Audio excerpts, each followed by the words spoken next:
Oh, yeah. Let's get it. This is my passion. This is what I love to do.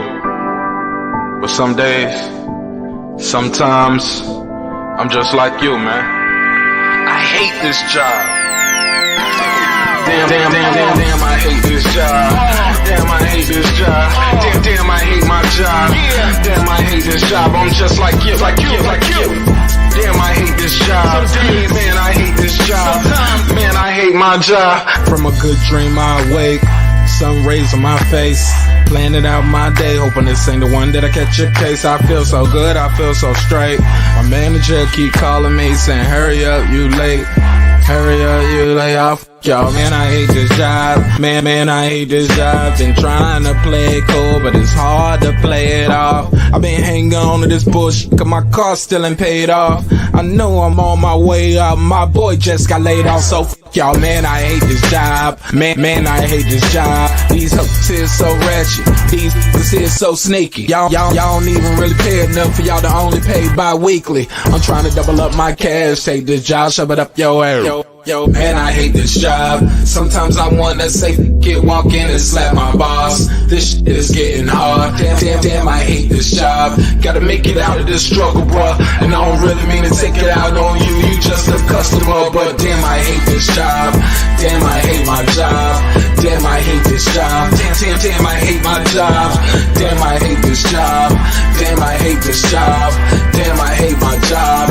Damn, I hate this job. We're the reason why your stockholders always stay afloat. Yet I'm asking, are they hiring? Like everywhere I go, schedule will say 9, but I think it's fine if I clock in at 9:04. I work 40 hours a week plus overtime just to be bro. So y'all, man, I hate this job. Hate that I applied.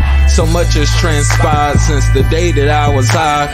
Told me I could advance, but you were telling me lies. Gotta give your notice before I quit, but you don't say shit right before I'm fired. Damn, man, I hate this job. Sometimes I wanna say, walk in and slap my boss. This shit is getting hard. Damn, I hate this job. Gotta make it out of this struggle, bruh. And I don't really mean to take it out on you. You just a customer, but damn, I hate this job. Damn, I hate my job. Damn, I hate this job. Damn, I hate my job. Damn, I hate this job. Damn, I hate this job. Damn, I hate my job. Damn, I hate this job. You and your procedures, you and your protocol, you and your policies, none of that shit don't apply to me. You and your quotas, you and your standards, you and your 2 sick days a year. Y'all niggas bananas. Wonder why the postman's posted with hammers, going postal with Popo on camera. His wage got him enraged, stressed out, it's hard to maintain. He flips the middle, grabs his. He said, if you don't get the picture, I quit, you ain't shit, mother. Man, I hate this job. Sometimes I wanna say, walk in and slap my boss. This shit is getting hard. Damn, I hate this job. Gotta make it out of this struggle, bruh. And I don't really mean to take it out on you. You just a customer, but damn, I hate this job. Damn, I hate my job.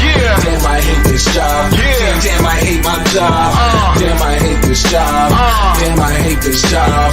Damn, I hate my job. Damn, I hate this job. Look, man, I hate this job. I put my pants on one leg at a time, just like you. I'm out here trying to take care of my family. Damn, I hate this job. It's not always glamorous, for real, but I do what I gotta do for me and mine, you know? Damn, I hate this job. Damn, I hate my job. Damn, I hate this job. Damn, I hate my job. Damn, I hate this job. Damn, I hate this job. Damn, I hate my job. Damn, I hate this job. Damn, I hate this job. Damn, I hate this job. Damn, I hate my job. Damn, I hate this job. I'm just like you, nigga. Damn, I hate this job. Man, I hate this job. Man, I hate my job.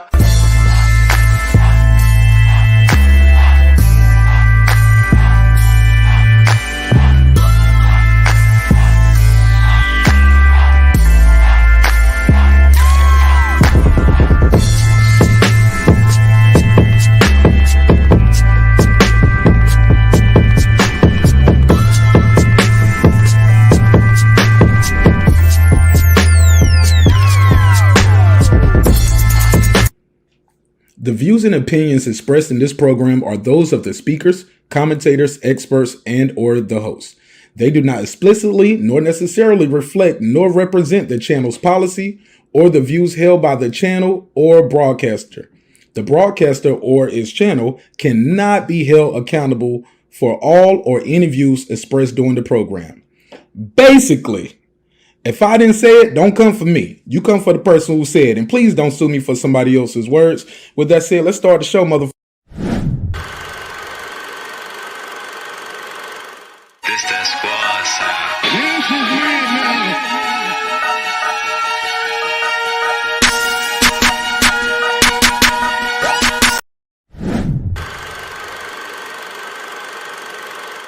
This that squad sound.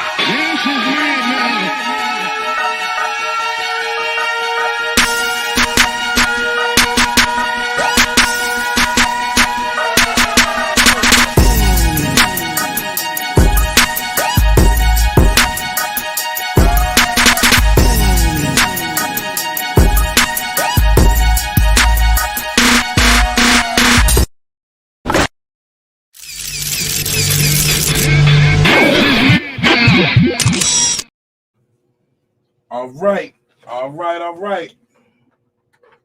Hold on. Here we go. Y'all know what it is. Y'all know what we're here for, man. Y'all know what time it is. We got to do it. Make sure I got the soundboard plugged in. I'm going to drop the link out there early on this one. Open the phone lines up.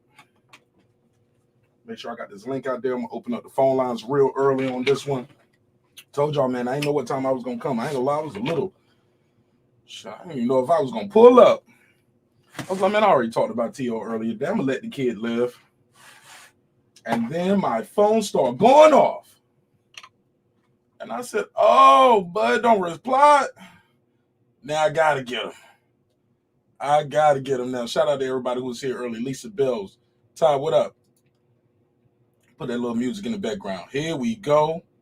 Let me make sure I got this streaming on IG. I need them to hear all of this. Make sure I let them know to click the link. Click the link in the bio to join the main conversation. Shout out to Carolina Honey. Shout out to Mixed Nuts Company. I see y'all out there on the IG side of the game. I'm going to just jump right into it. I ain't even going to hold y'all. Shout out to everybody who's here. All right, let's jump right into it. So your man, Terence Bud Crawford, has responded with some ether. He responds to Errol Spence Jr., and he surely responded to Teofimo Lopez. Without further ado, let me go over here and share my screen so y'all will know what I mean when I say these things. It gets ugly. But I love it, though. Y'all know I'm here for all the smoke when it comes to these guys right here. Because here's the deal. Here's the real for real. Terence Crawford is going into the damn Hall of Fame. No doubt about it. First ballot. They already got the ticket stamped.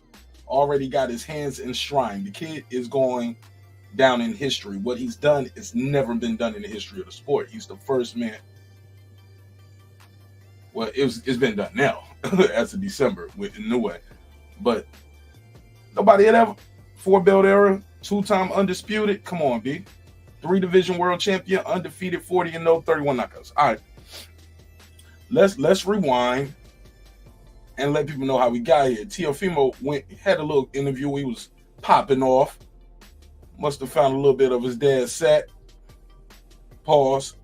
Had a little, maybe, possibly, allegedly, put a case on it. But he was talking a little reckless, yo, in that interview on Boxing Social that we broke down earlier. So let's rewind. Let's see what my guy Bud has to say. Matter of fact, let me drop that link out there early. Make sure I put that link out there for anybody who want to cook this turkey with me. Shout out to Bruce, Gas Boxing, and Jazz and more. Y'all make sure y'all subscribe to Bruce. Make sure I got the phone number on the screen. Because this is going to be a good one, man. It is what it is. Like, and T.O., you earned this one, baby. You earned it. And you ain't gonna like it. Oh, and I gotta talk about his delusional fan base. Oh, they went crazy today after that. Talking about, yeah, he probably can beat Bud Crawford. What? Talking about the dude that Kambosos stumped out? He got stepped on by Kambosos in his hometown. And y'all think he gonna beat Bud Crawford? Stop playing with me. Stop playing with me. Excuse me. So here we go. Let's see where he started at.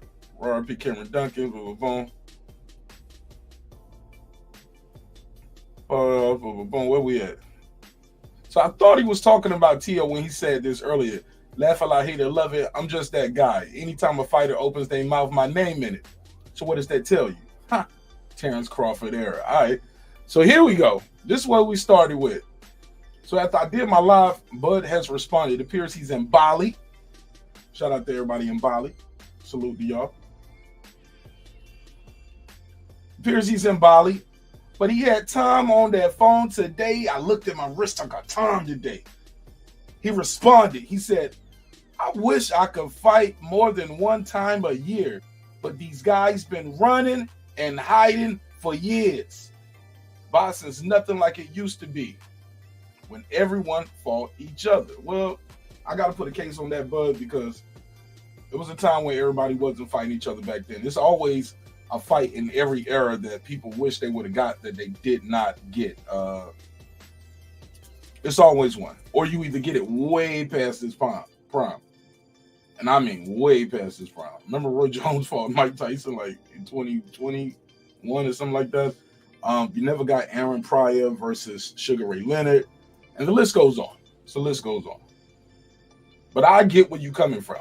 I get exactly where you're coming from. He continued. And make sure I got that. Make sure I got this pen. Okay, I see somebody at the back door. Shout out to the homie Dub. Dub, let me stay right there real quick, Dub. Let me read through these tweets and I'll let you react to it.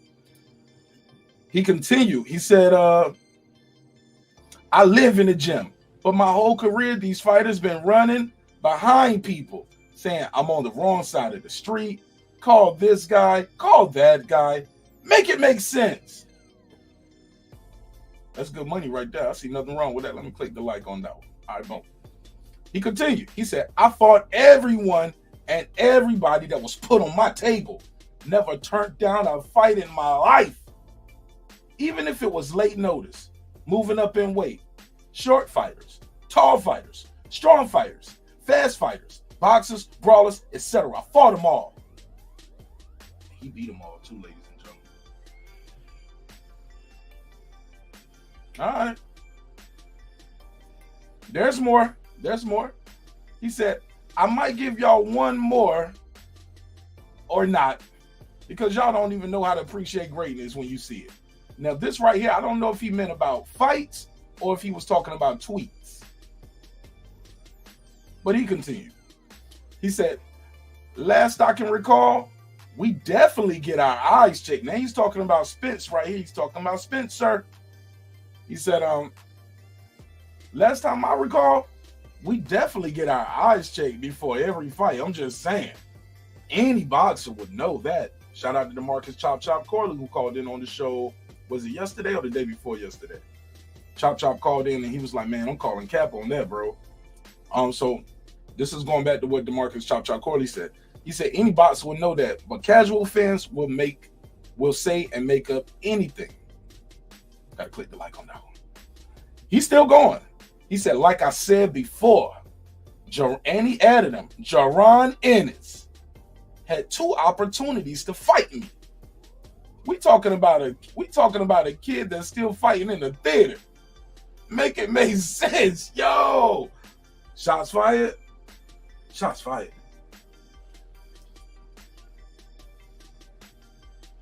He continues. He said, and Teofimo Lopez, adding him, he going straight at him. And Teofimo Lopez, your little bitch ass better worry about that. Your little bitch ass better worry about them little guys that's in your weight class down there.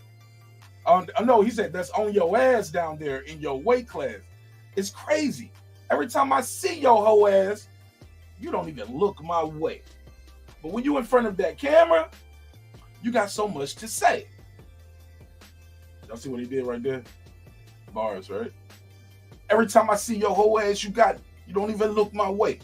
But when you're in front of a camera, you got so much to say. You a pussy. Oh man, shots fired.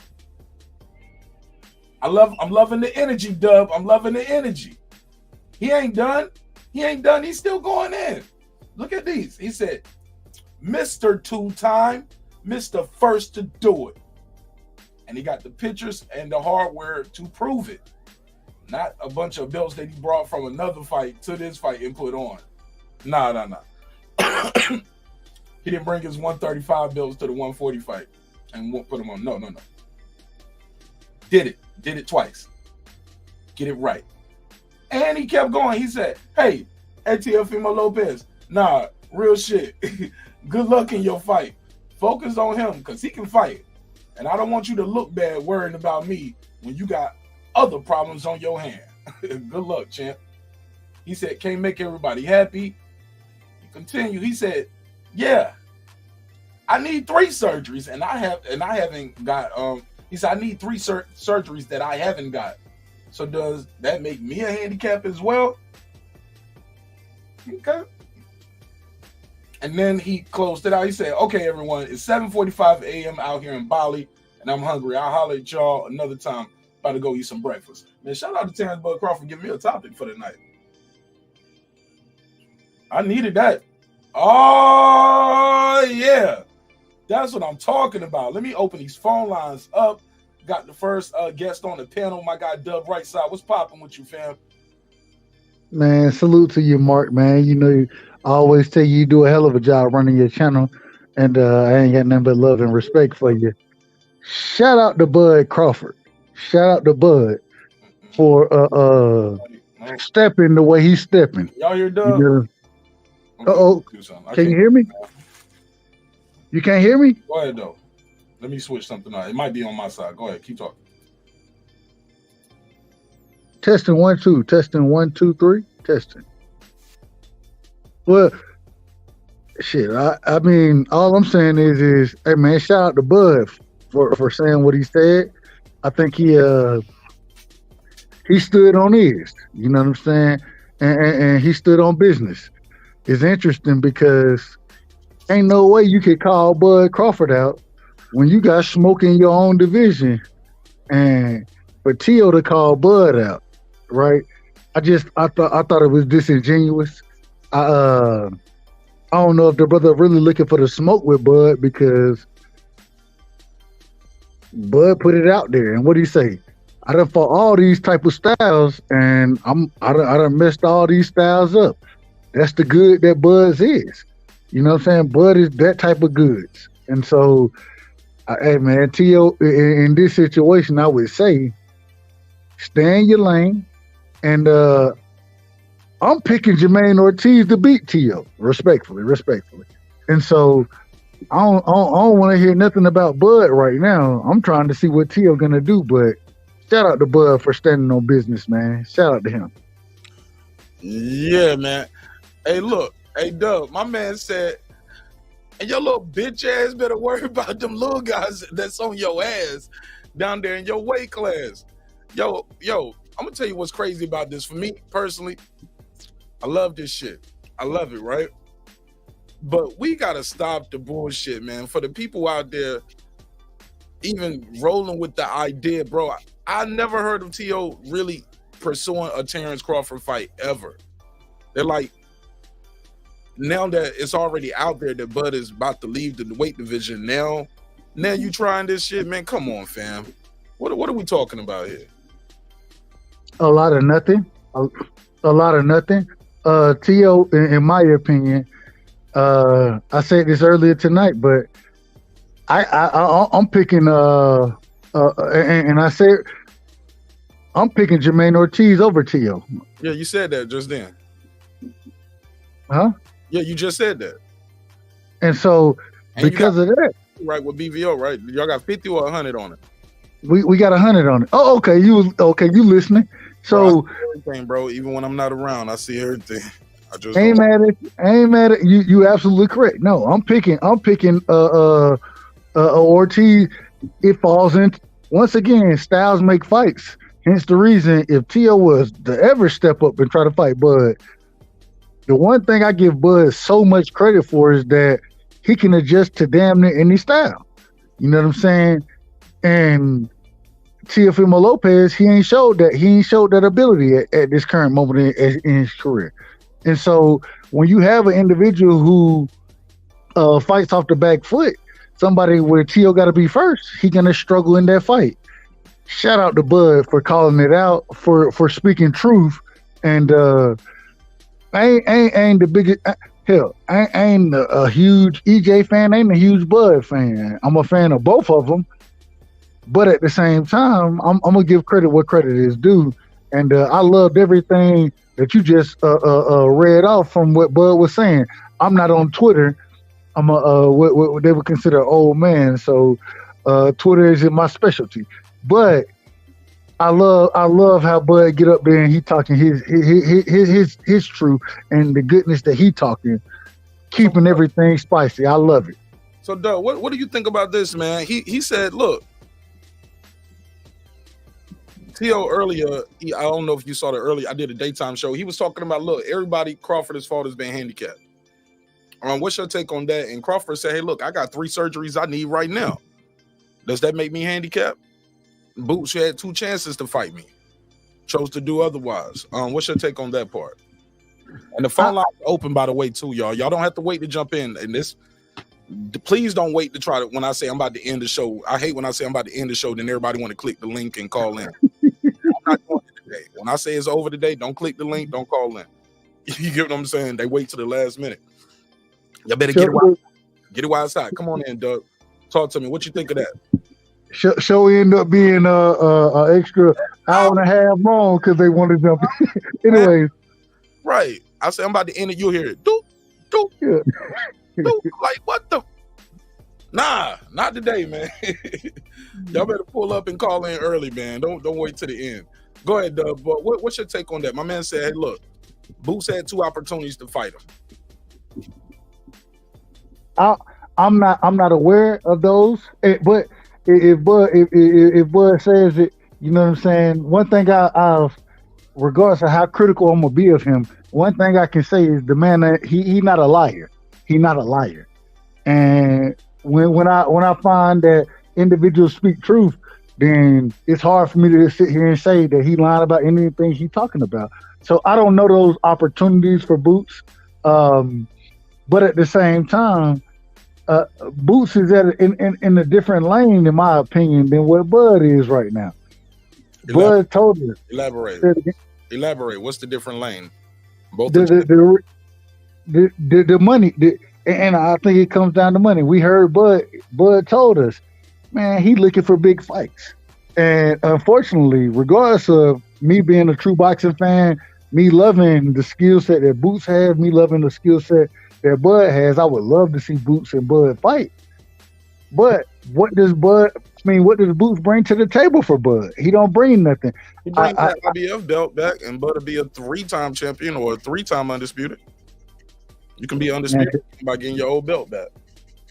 I wouldn't consider it that way. But that's my opinion. So hold on. What you mean? That's not even an opinion. That's a fact, though. Like and what's the difference between a guy like Regis is a 2-time world champion to you, right? Agreed. What's the difference? A guy, you lose your belt, you get your belt back. David Benavidez, he got his belt back twice. He got his belt back after he's a 2-time world champion. He got stripped, got his belt back. I'm saying that if he goes and beat Boots right now, which I do have Bud beating Boots right now. I got Bud over Boots. Even though I think it's a 50-55, I think it's a close fight. I think Boots he has that type of skill. At the same time, I don't know if he gets credit for being I ain't gonna say I don't know. I'm not giving him credit for being, once you've been undisputed in a weight class, if you go back in and win a title back, I'm not saying that you're undisputed twice or 3 times in this situation. I'm not gonna say it. I'm saying that Yeah, you won your belt back. You beat the shit out the man. But at the same time, for you to be a 3-time undisputed champion, I believe you got to move up in weight. You know what I'm saying? And fight the undisputed champions up there. But it does seem like Mel Charlo, he don't want no smoke. So, and Tim Zoot is a champion up there. So I don't know. All I'm saying is that I don't think Bud would get credit for. And me personally, I'm not gonna say that the man is undisputed 3 times if he goes and beats a Boots Ennis. I'm not gonna give him that. But that's the truth, though. It's the fact. He would be. No different from a guy getting stripped and losing a belt, or a guy who's a career, whatever weight he is. Like, okay, Anthony Joshua is a 2-time world champion. Do you agree or not?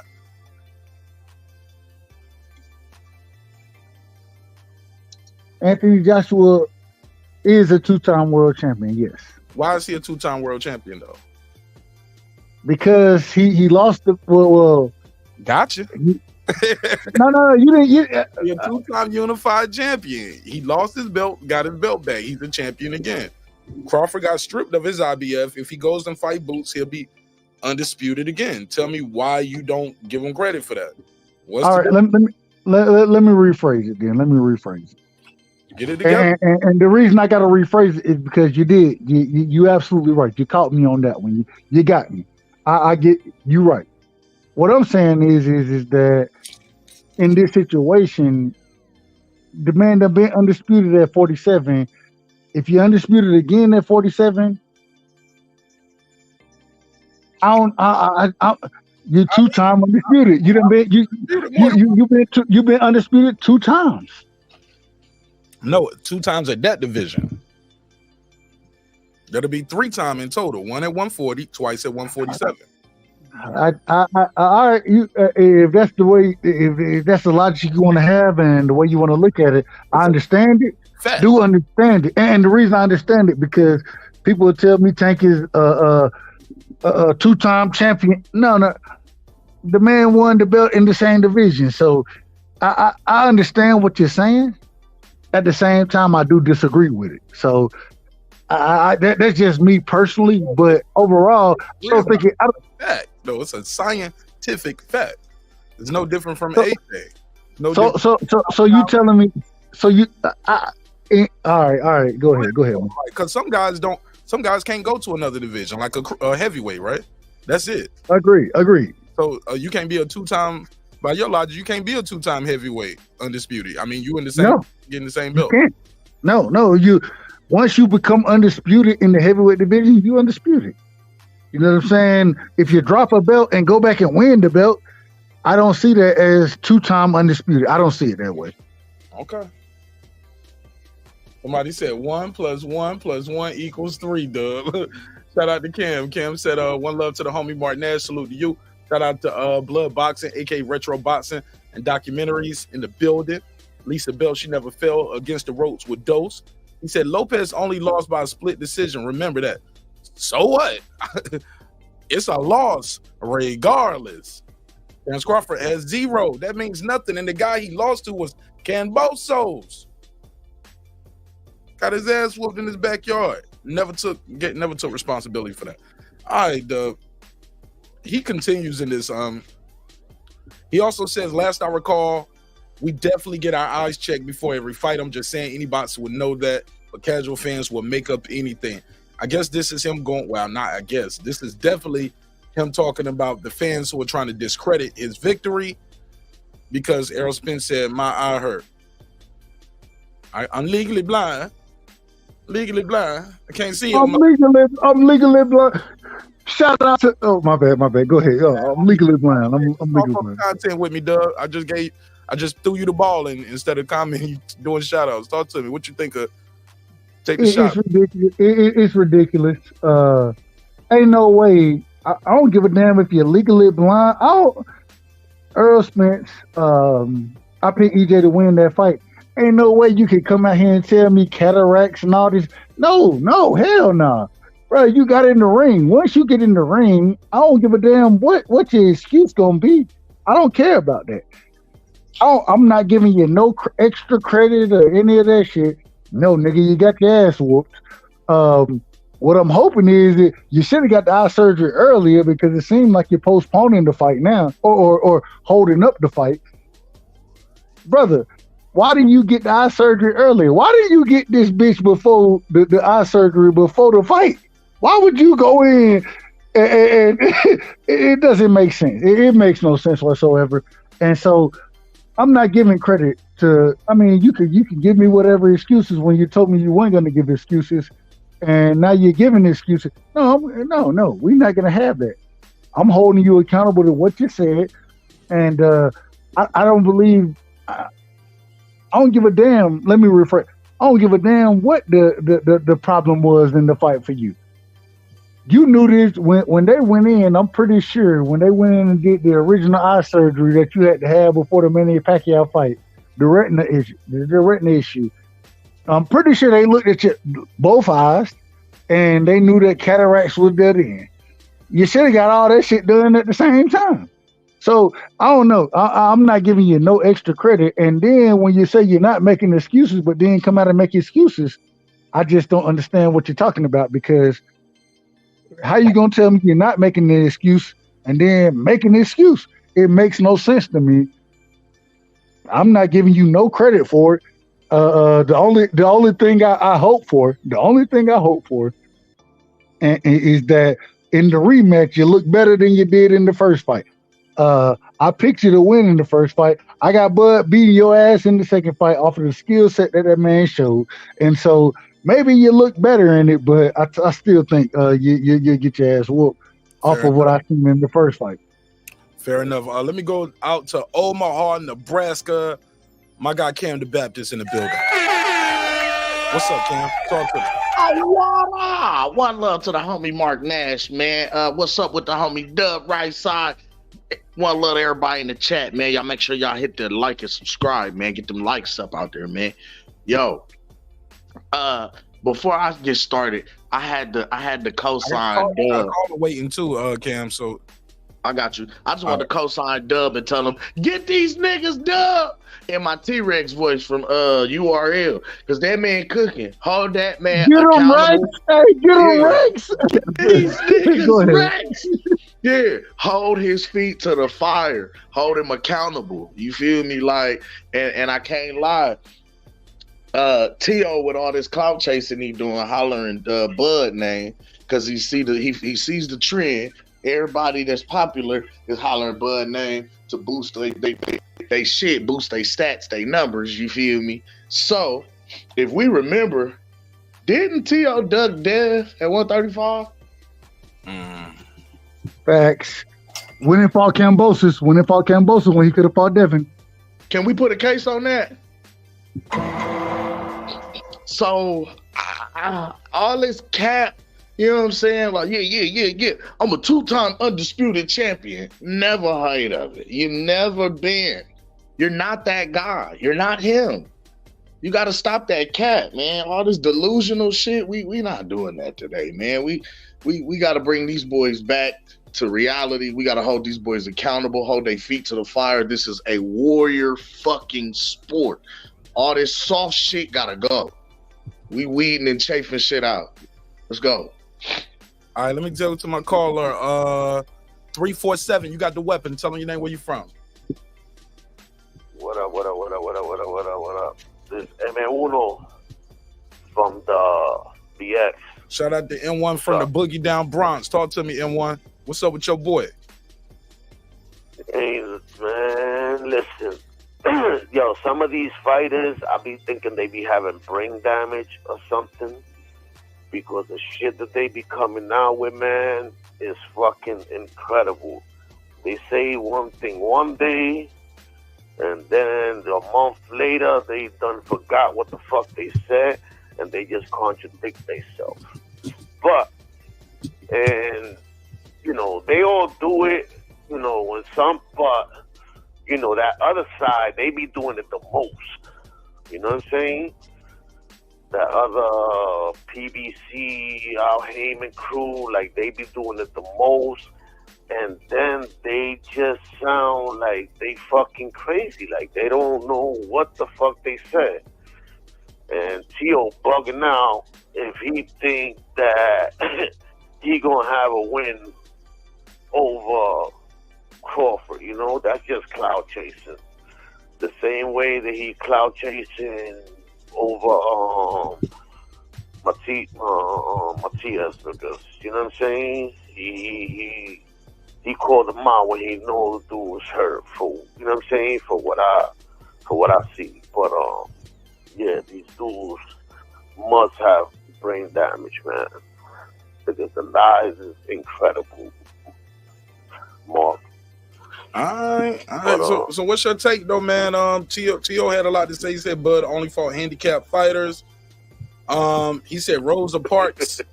He brought up Rosa Parks was our grandmother. I don't know what he means by our grandmother. She ain't my grandmama. I didn't see that part. I'm about to play it. Part.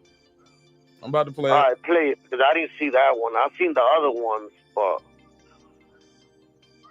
play that one and I'll give you my take on it. Oh, okay. He also said he said a lot. He called himself a black fighter, a slick black fighter. Yeah, he said I'm a black fighter. I'm black from the waist down. Are you gonna play it again, Mark? I don't think you can hear it on the phone while I play it. You will have to hang up. All right, so I'm gonna hang up and I'll call back. All right, sure. Hey, shout out to Coach Malachi. That let me know he was watching Coach show when he said he a slick black fighter, because Coach was the one who was joking with that. And let you know he was watching Coach. Hold on.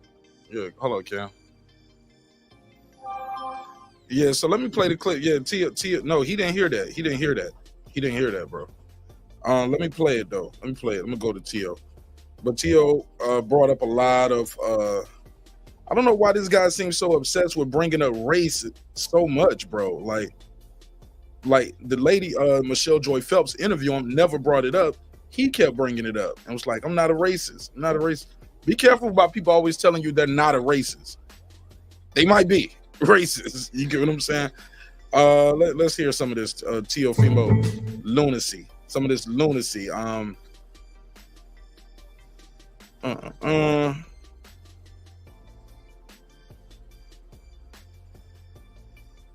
Let's start with this one. The fighters that Crawford fought were handicapped. You know what I'm saying? Look, Errol Spence just announced about his cardiac, his eye and stuff. Jose Benavidez, when he fought him, he had a shot leg. When he and then who's the other fighter that he faced that they try to make it a big thing, and he was injured too? Kell Brook with his eye. So every fighter that Crawford has faced throughout the 147 division, whether it looks good on paper, they've been injured. I'm healthy. Fight the best fighter. Okay, let's stop right there. I don't remember Jeff Horn being injured. I don't remember Sean Porter being injured. Like, what is he talking about? Anybody want to start? Huh?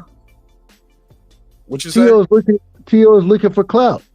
The man at his current moment in time, he not making the biggest and best fights happen in the division, and so why not go after the current pound for pound champion? Why not? That's what it seems like to me. The problem is when you say that none of these fighters were healthy. Well, hell, you done lost to individuals who were healthy, and you sat there and made excuses about these type of things. So I don't understand any of it. It seemed like the clout chasing. It seemed like that he want to be relevant in the sport, and one of the ways to keep your name relevant is to speak on the pound for pound champion. So I think that's what it really came down to, in my opinion. Go ahead, Cam, while I cue up the next clip. I absolutely agree with you wholeheartedly, Doug. These niggas dumb. That nigga dumb cooking, bro. It's too much, man. It's too hot in the kitchen, bro. You gonna burn that shit up. Let me get some of that shit, bro. That shit look good, bro. Listen, you ain't fucking lying. What better way to be relevant, because you're not really right now, what better way than to attach yourself with the man who just made history? Not only did you do that, you push the narrative that you've been hearing in media from the aerosexuals for so long, you try and bring these back up, even though we deaded all that back in July. Then you double down on the slick black fighter comment. You know what I'm saying? Shout to Coach again, because that let me know you be watching.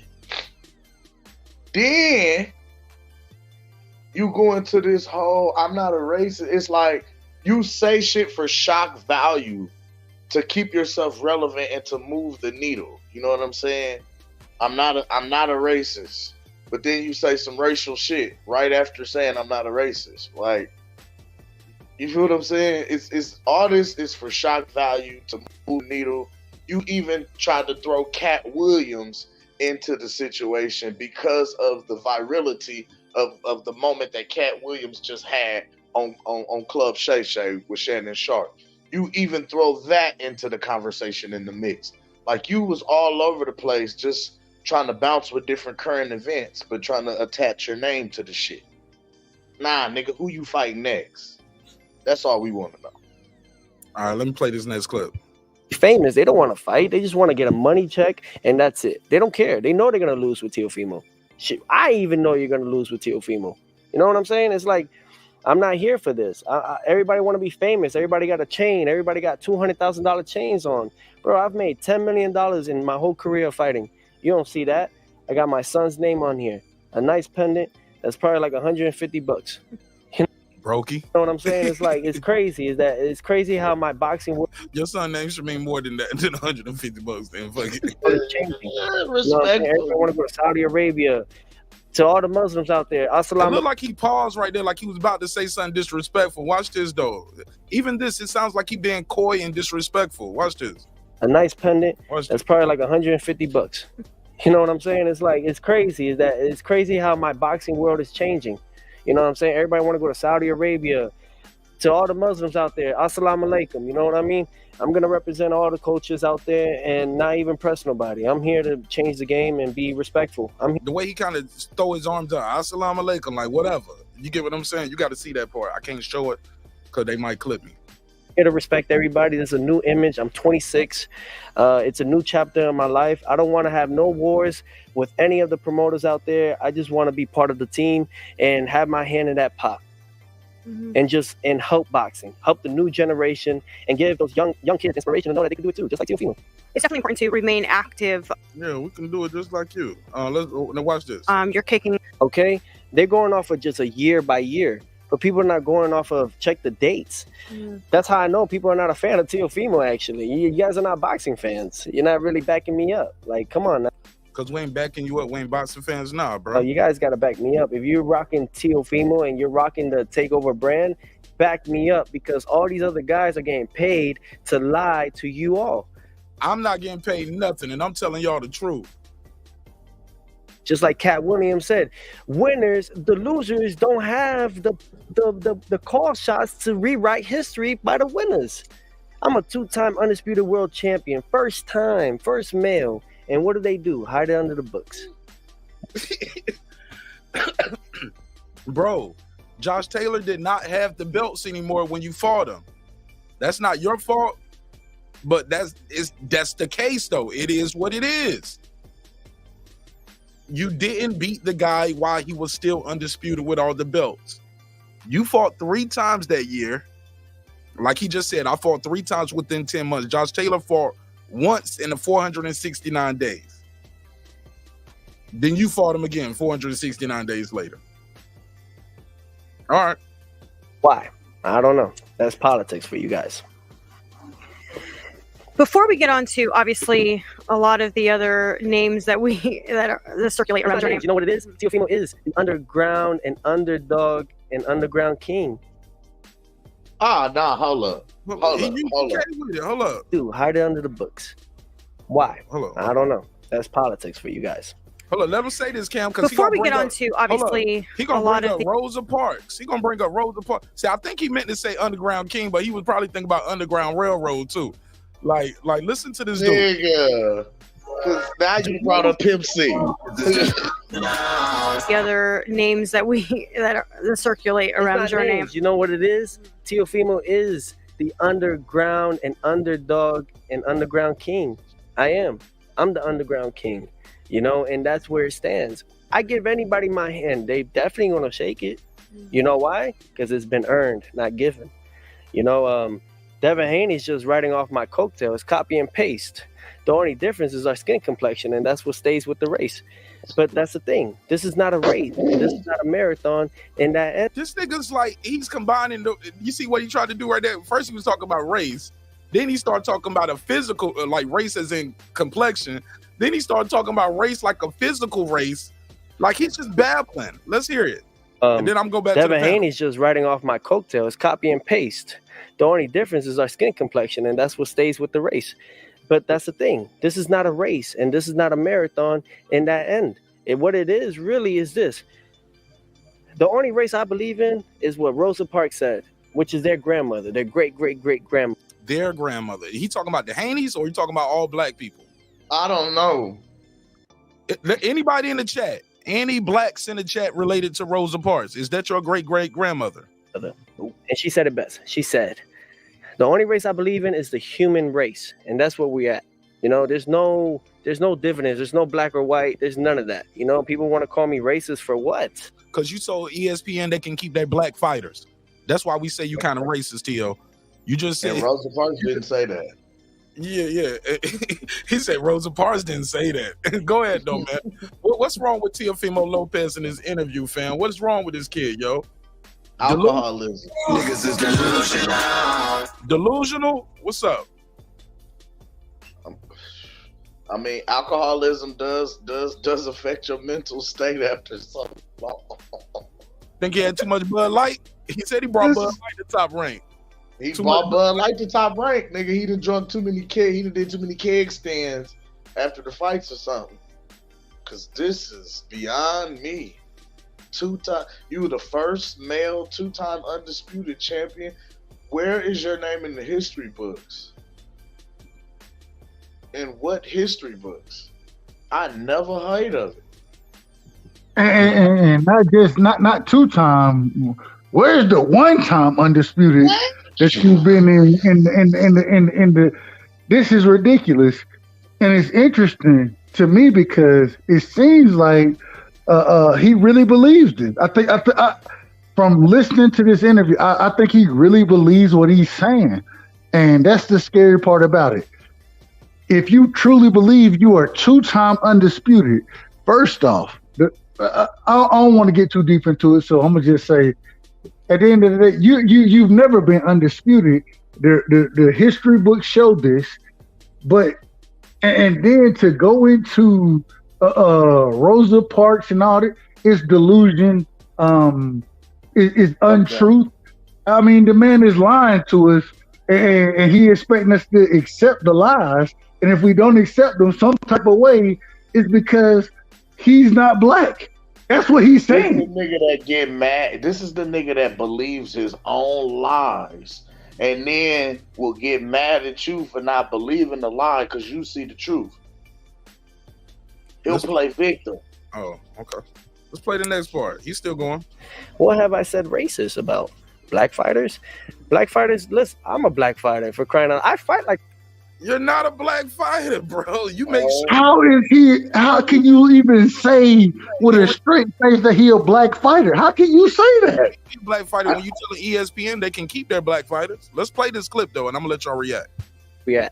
You know, there's no dividends, there's no black or white, there's none of that. You know, people want to call me racist for what? What have I said racist about? Black fighters?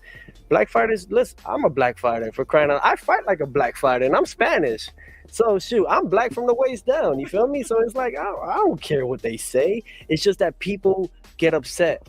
Yo, I'm sorry, I'm dope. What do you want me to say? You guys can't fight like that. You guys just don't know how to entertain the way Teofimo does. Crawford knows how to fight, and I love that. You know what I'm saying? Tank knows how to fight, and I love that. So why can't we make these fights happen? Mm-hmm. You know why? Because it's too much of a risk facing Teofimo. You just don't know what you're gonna get. You know what I'm saying? You might get the George Foreman. Who knows? You might get Willie Pep. I've been studying Willie Pep this fight. You know what I mean? And I'm changing my whole dimension. You know, I'm changing my whole graph on my skills. because as a student of the game of boxing, you always elevate. And that's how you become a master of this. You have to elevate. You have to study from back then. That's why they say go back to the future. Let's talk. Okay, and he said that's why they say go back to the future. So this nigga's the underground king, Willy Wonka and the Chocolate Factory. Now he's Marty McFly, great Scots. What y'all think of that clip right there I just played? Go ahead. Why wasn't he Willie Pep? Why wasn't he any of these guys against George Kambosos? Exactly. Why wasn't he any of these guys? What are we talking about? This is ridiculous, man. This is. Go ahead. I apologize. Go ahead. No, Dub, you good. Get that nigga. Cam, you all over me and him, bro. Look, Cam. Dub, he's gonna explain that later in the interview. Go ahead, Cam. What you about to say? I was about to say, yo, this is crazy. Hold on. How you say, hey, I agree with him with one thing. You don't know what you're going to get with Teofimo Lopez. You don't know who going to show up that night. This is why we had questions about the whole Lomachenko about who was going to show up. Was it going to be the nigga that got his ass beat by George Kambosos? No, he hadn't fought Teo.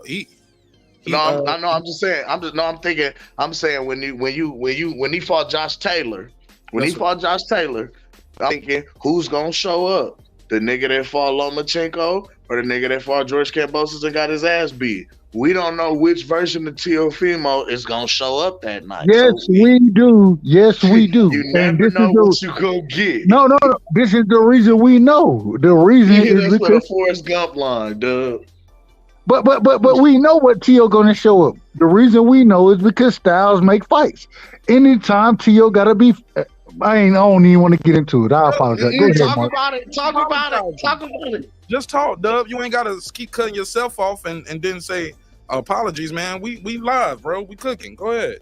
Anytime Teofimo Lopez shows up in the ring against somebody that he got to be first against, whenever he got to be first, I picked Teo to beat Josh Taylor. Why? Because he ain't have to be first against Josh Taylor. But at the same time, when he lost to Kambosos, why did he lose? He lost because he had to be first. Anytime he has to be first, he's going to lose the fight because that's not his skill set. That's not what he does well. And so when you bringing up these great fighters, Willie Pep, any of them. No, I don't give a damn who you're studying. What you're doing in the ring is that if you're not able to counterpunch and be the counterpuncher, then you struggle. Sandro Martin made you struggle in that fight. Why? Because you had to be first. And when you run into these individuals with these skill sets, you struggle. So the man is capping. He I want to hear more about this. I want to hear more. That's what I'm going to say. I want to hear more because this is ridiculous. Cam, you react and I play the next clip. Bro, this shit just funny as fuck to me. This is beyond me. He said he is Willie Pep. He is George Foreman. You don't know who he going to show up in the ring as. Bro, this is hilarious to me. Now you're going to be Sugar Ray Leonard. You're going to be Sugar Robinson. Now you're going to be this is crazy to me. Like, you telling me you Shang Tsung now. Let's go. Spoken since Josh Taylor's the win against Josh Taylor, and you retired, and a lot going on there. You know that you coming back now. Oh, it's because I had to milk the game. I had to milk everybody. I wasn't gonna retire. It was a publicity stunt. You gotta know how to work the media too. So he admits he be out here doing publicity stunts. There we go. Let's continue. I'm at that point now where I had to learn how to work the media. The same way I said, do I still got it? And then I used it to my benefit after beating the heck out of Josh Taylor. I said to everyone out there, I only got one thing to say. Do I still got it? Everybody screamed.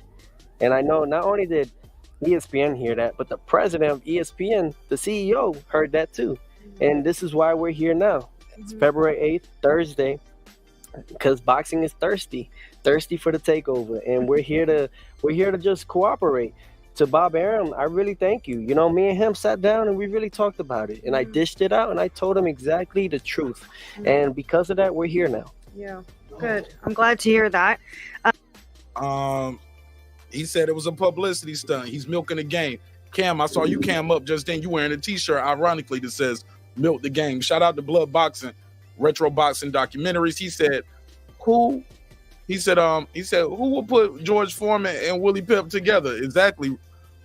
Hey, Blood, never heard of it. Never heard of it. Guillermo, he said he need to go study Ray Robinson, Armstrong, and some of the greats. Yeah, no. He asked, "Do I still got it?" Because Sandor Martin whooped his ass and he knew it. And he got dropped twice. They only counted one of them, but he got dropped against a guy who is not known to be a devastating power puncher. Kambosos is not known to be a devastating power puncher. You keep getting dropped by those guys. Go ahead, Cam. Dub right side. React to that clip while I cue up the next one. Go ahead, Dub. You got it, G.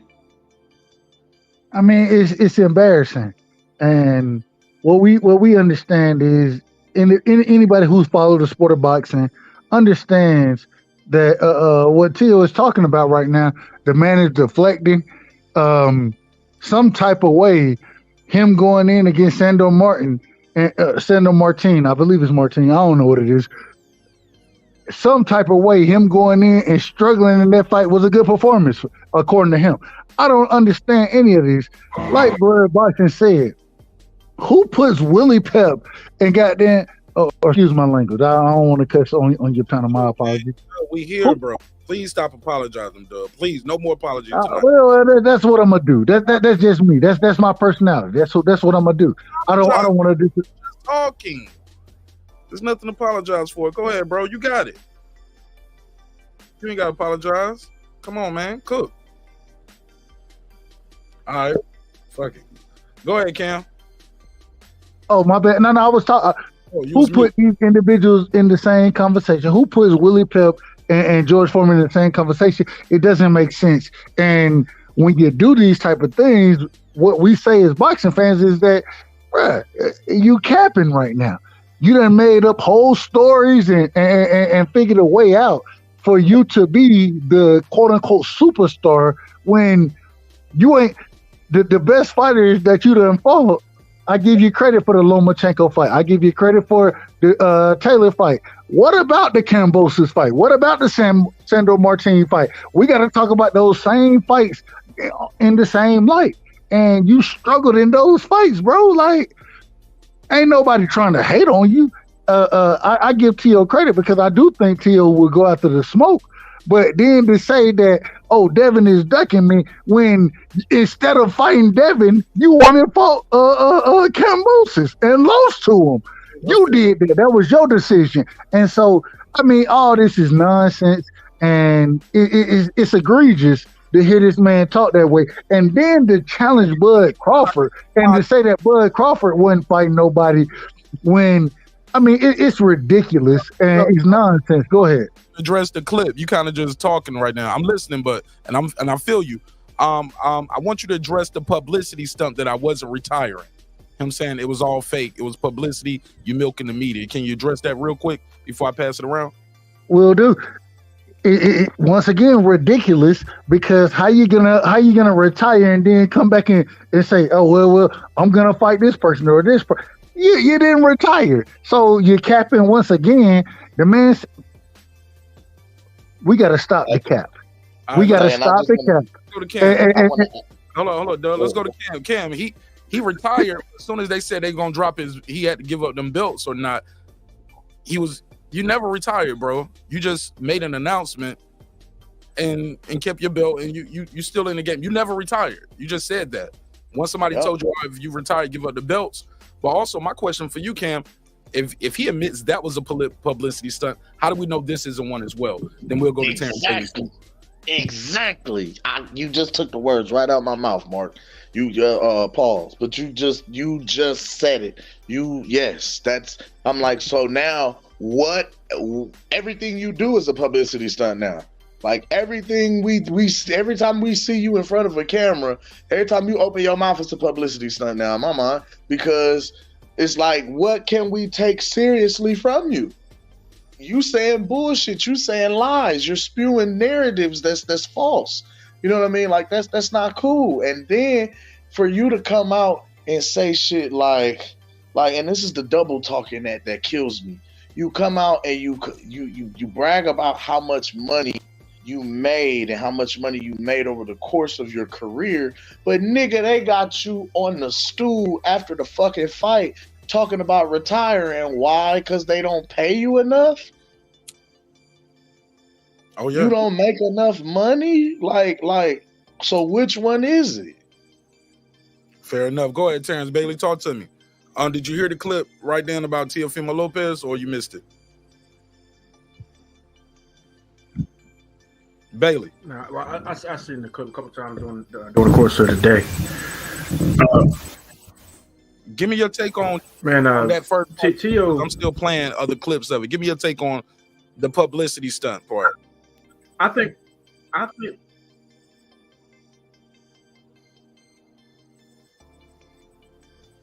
I'm waiting on you, boss. My take on.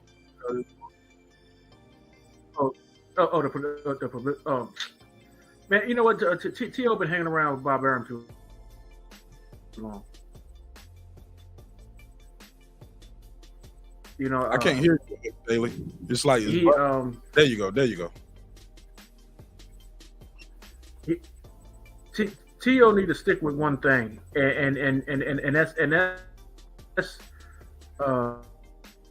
just, you know, fighting relevant people and stop with all talking and start letting his hands do more talking, because he bring more undue attention to himself with saying a bunch of crazy stuff.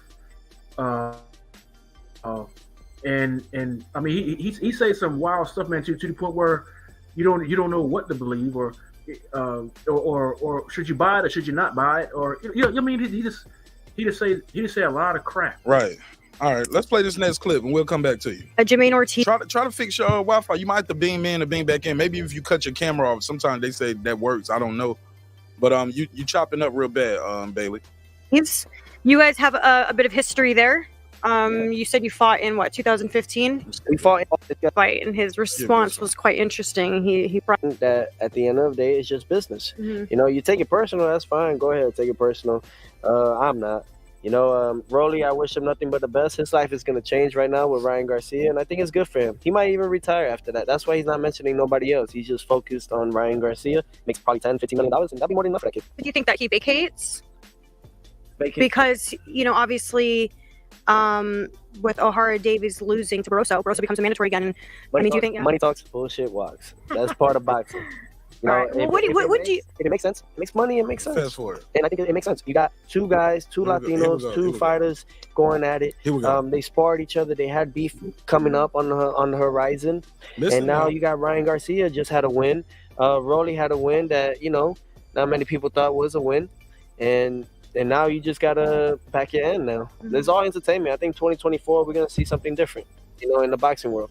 I know that you had already kind of touched on this a bit, but I'm going to ask you again about Ryan Garcia sort of changing his tune and wanting Raleigh as opposed to Devin Haney. Oscar De La Hoya said just the other night he was a bit confused by that. He said he hadn't heard from Ryan. He just read about it on Twitter, and he was supposed to start negotiations this week with Team Haney. Just what are your thoughts? My thoughts on this with Haney and Garcia, pride. A lot of it's always pride. We feel like we've earned this and that, and that's true and to an extent, but the bigger star really is Ryan Garcia, not Haney. I mean, a lot of Haney's fans are cheap. So you agree with Ryan by saying that it should have been, because he did a tweet and he said it should have been Garcia Haney, not Haney Garcia. Yeah, but the thing is the belts do matter at the same time. Yeah. It's people, you know, it's funny because Ryan Garcia once said the belts don't matter, but now that the belts do matter, it turned around and now he's going for a belt.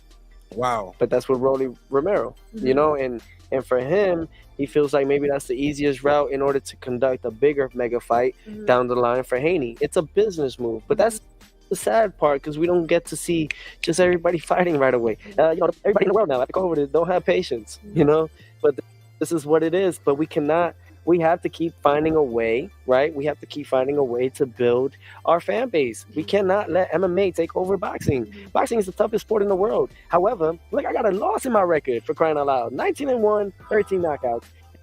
Let me pause it right here. Let me get you guys to react to this. He said Haney fans are cheap. Is that, you think that's because we're talking about him fighting Ryan Garcia fighting Haney, who's been on pay-per-view twice, headlining cards, this, that, and the third, versus Ryan choosing Rolly. And he said where Haney fans are cheap. What do you think he means by that? Who want to go first? I go first on it. Go ahead. He said I understand. Go ahead, Dub. Say he going first, Terrence. Go ahead. No, I understand what he's saying. All he's saying is that Bailey, hold up, Bailey. You talking over him. I don't know if you can hear him or you got a delay. But as soon as Dub start talking, you keep cutting him off, Mr. Bailey. Go ahead, Dub. Try it again. all I'm saying, according to him, what he's saying, in my opinion, is when you look at the pay-per-view numbers, individuals not buying fights. I agree with that. You know what I'm saying? I understand everybody pockets ain't the same, but if you're gonna be a fan of a fighter, you support the fighter. And it seems like there's a lot of individuals in the YouTube boxing community that not buying fights. He said the way say YouTube boxing community. He said Haney fans are cheap.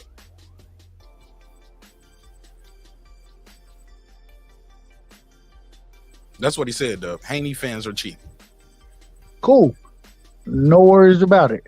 It's a lot of Haney fans in the YouTube boxing community. So if you're gonna buy fights, you buy them. If you don't buy them, you don't buy them. But the if what he's speaking on is the pay-per-view numbers, and so I understand where he's coming from. My problem is that although I'm gonna buy all the pay-per-views because I just love boxing like that, I want to see the best fight the best. I don't think pay-per-view numbers have anything to do with the best fighting the best. And the reason I say that is because Tio, the man ain't never been on pay-per-view.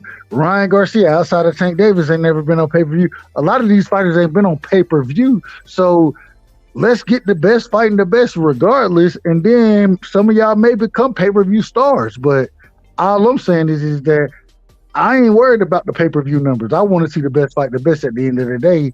And whether it's Devin and Matias or it doesn't matter. I want to see the best fight the best, and I only see certain individuals doing that. Fair enough. All right, let's go to Bailey. Bailey, what he said? Haney fans are cheap. What do you think he means by that? Haney fans are cheap. That.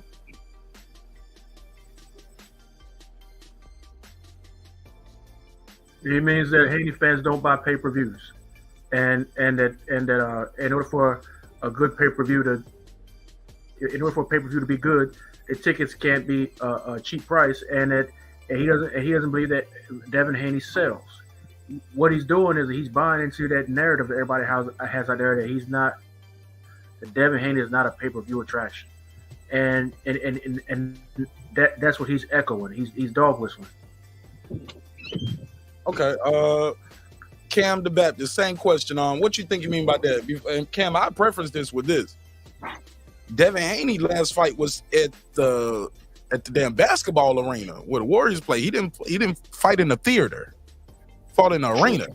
The fight before that was an arena, not a theater. T.O. keep fighting in theaters. And he ain't even selling out the theater. Whatever in the small room. Yeah, whatever Devin Haney's pay-per-views are, is more than yours because you ain't never been on pay-per-view. Your company don't believe in you enough to put you in the big room and put you on the pay-per-view. So whatever Haney's doing, he's doing more than you.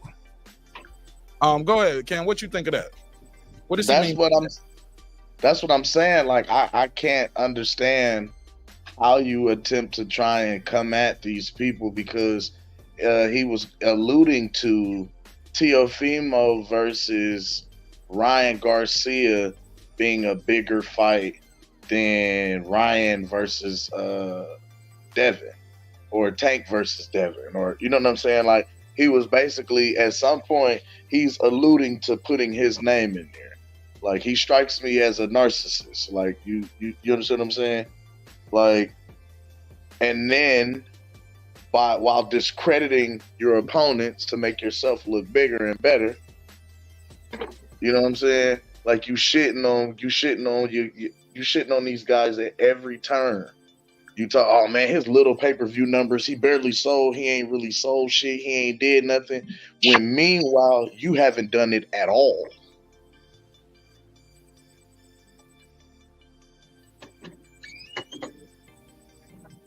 All right, let's play this next clip. She asked him, "Do you see yourself fighting Devin Haney or Tank this year?" Let's hear it. I'm fighters right now, man. A loss didn't stop me. That's why we had the amateurs.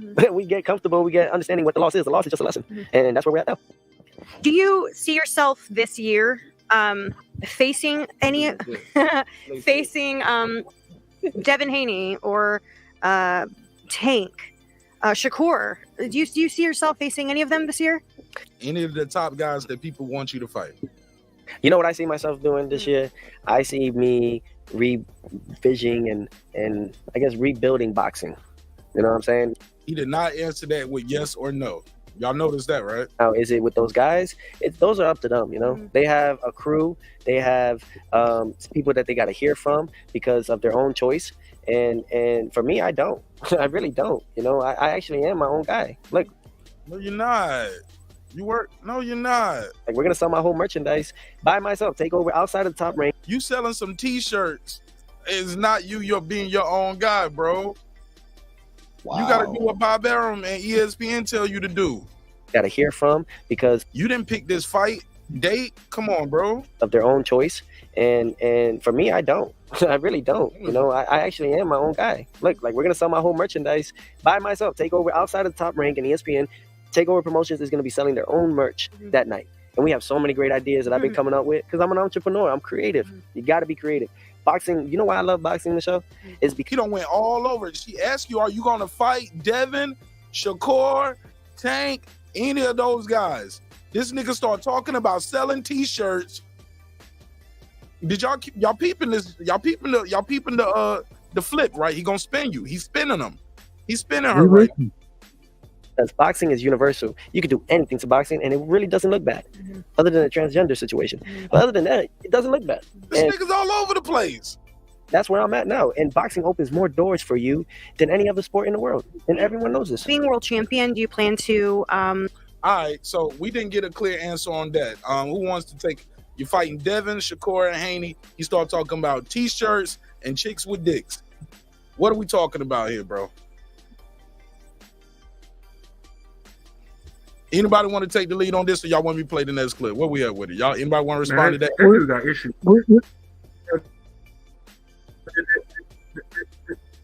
I can't hear you. That dude got issues.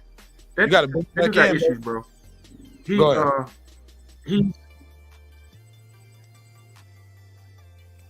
He's got delusion. He's got delusions of grandeur. He's saying we are own people. This other man, no. He kicked when he pissed. Bob Arum do. He don't. I mean, this dude. I mean, he's not. He's not. He didn't even have a promoting company of his own. Like when if I'm not mistaken, when they announced the fight. When the ring announcer does a fight announcement before the fight starts, he doesn't say top rank in conjunction with Teofimo Lopez promotions. He ain't got none of that. This dude, he's an employee of a promoter. You know what I'm saying? You selling T-shirts, man. You a street vendor. You a boxer masquerading as a street vendor. I mean, it's for a guy with that much talent. It's sad, man. He really needs to get his act together. He needs somebody in his camp that knows something about business to get him established on his feet and whatnot, and make him stand up on his own feet. And even then, he's going to need crutches for a long time. Might need a walker. Fair enough. Let me take this call. 347. That dude has delusions, bro. He has delusions. Yeah, you don't realize he's an employee.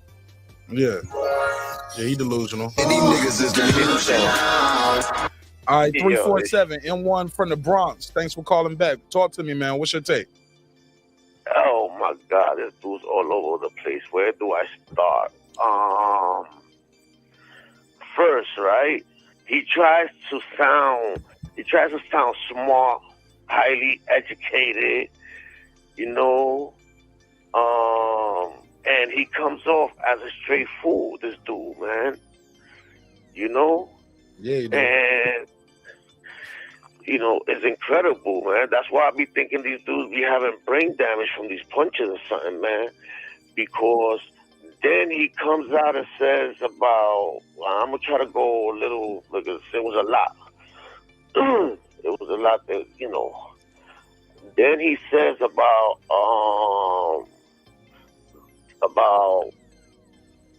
Terence, about his opponents. Now, when he fought, Taylor was not the same fighter that fought Regis Prograde. He was slow. He looked weak. His punches was not the same. They didn't have the same snap. You know, he looked like an old Taylor, like he was washed up. And to say that the Terence only fought, you know what I'm saying, broken fighters is just crazy. You know, when he fought Sandra Martin, he had him looking like a fucking fool in the ring. You know, these dudes is freaking crazy, man. And then he comes out, he brings up fucking transgender. He brings up the trans. This dude is crazy. He's all over the place. What else? Then he don't know if he don't know if he's Latin. He don't know if he's black. He don't know if he's white. He don't know what the fuck he is. You know what I'm saying? I don't know. I'm Puerto Rican. I know where I come from. You know what I'm saying? I know I'm black. You know, but you know that's a whole different other topic. But he don't even know. You know what I'm saying? He always comes out with some racist shit that doesn't. You know what I'm saying? That doesn't even need to be. You know what I'm saying? Said. And then the way he says it sounds racist. Right. Because why you keep going to that? Like, why you keep going to that if you're not racist? You know what I'm saying? That shit is like, bro, do you even know what you are? Do you know if you black? Do you know if you white? Do you know if you Latin, Spanish? What the fuck are you, bro?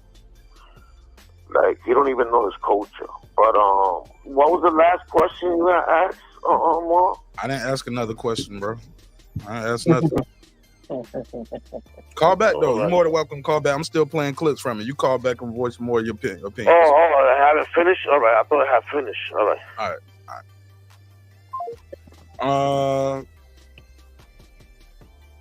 Where we at with it? Let me play this other part. Shout out to Doug Right Side. He said he had to slide, go to work. Appreciate him though.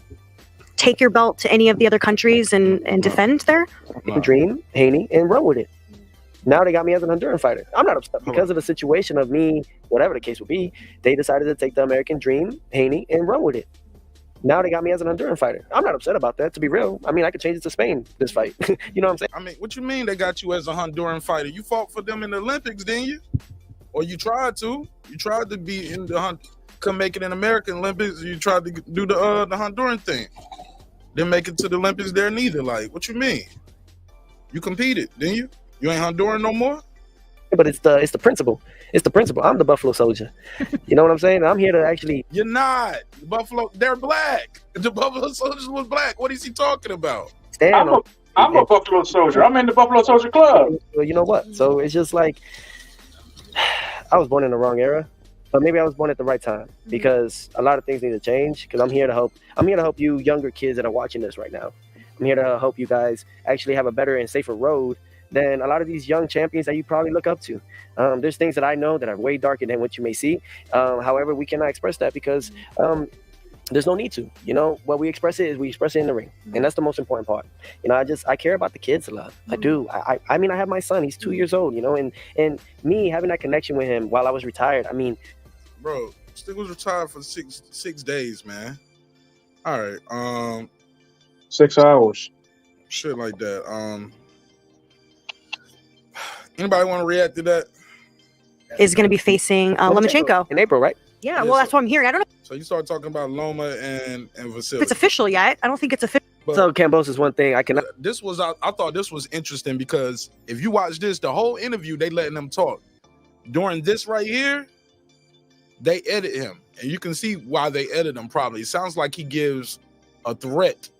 Sounds like he makes a threat towards George Cambosis, and I think that's why they edited him. Let's hear it. I see you anywhere because you don't stop talking about my father, bro. You beat me, right? Shout out to Terence Take the Bailey. fucking win. Stop talking about it. For someone that beat me, why are you still mentioning me? You know what I'm saying? We tried to make a rematch. Your team said no.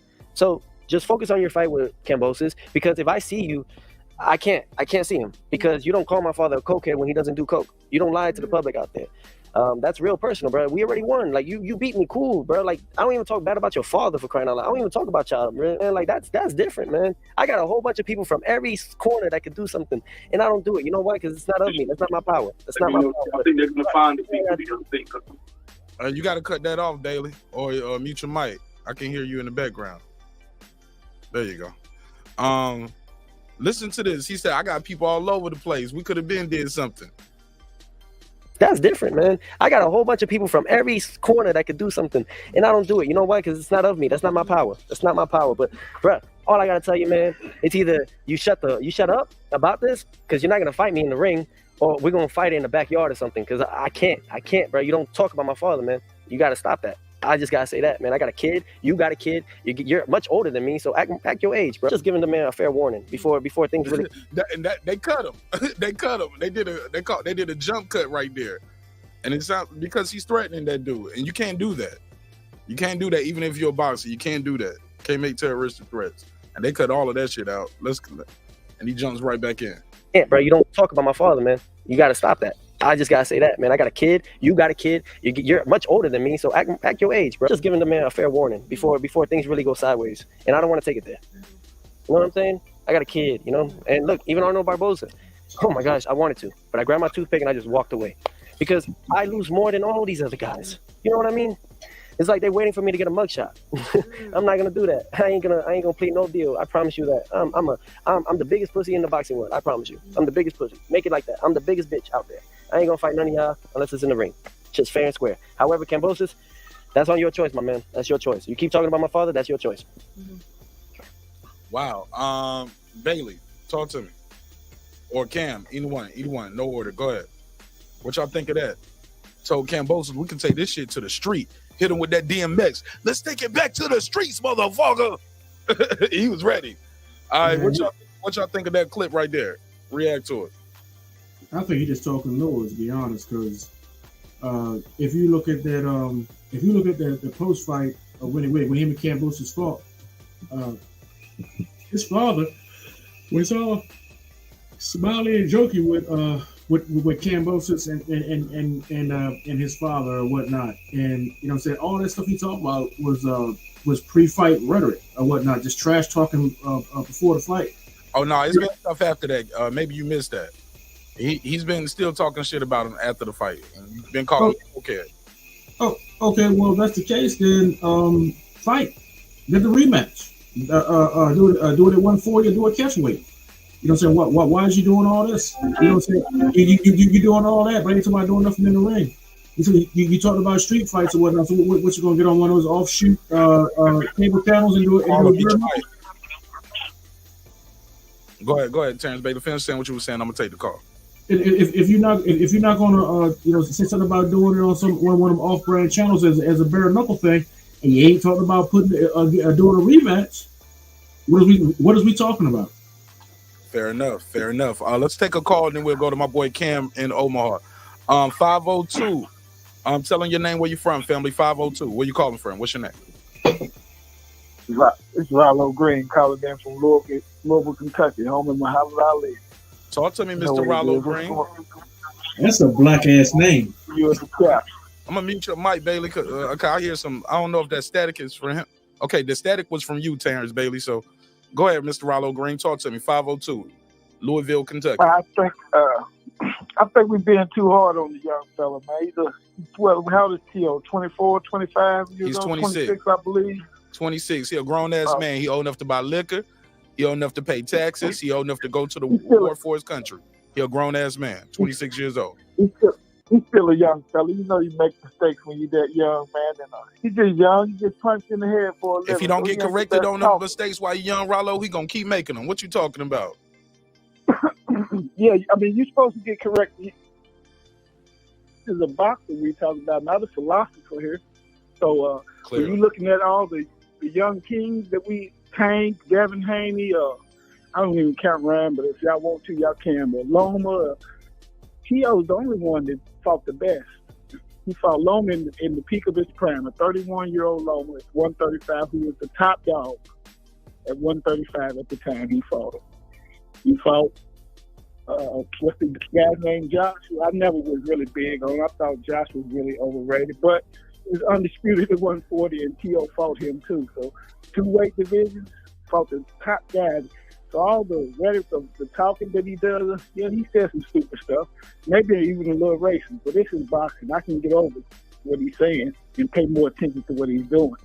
And now he's fighting Jermaine Ortiz. Didn't Jermaine Ortiz call out Shakur Stevenson? Somebody help me out with that. Didn't Jermaine Ortiz call out Shakur Stevenson? I don't know. But go ahead. I believe he did. I believe he did. And Shakur was real quiet about Jermaine Ortiz, but he was calling Shakur out after he lost the low. I mean, he's not even top 10 though. Jermaine Ortiz ain't even a top 10. He's number 11. At 140. No, I'm saying when he called out Shakur. Yeah. Well, he had just come off a loss to Loma.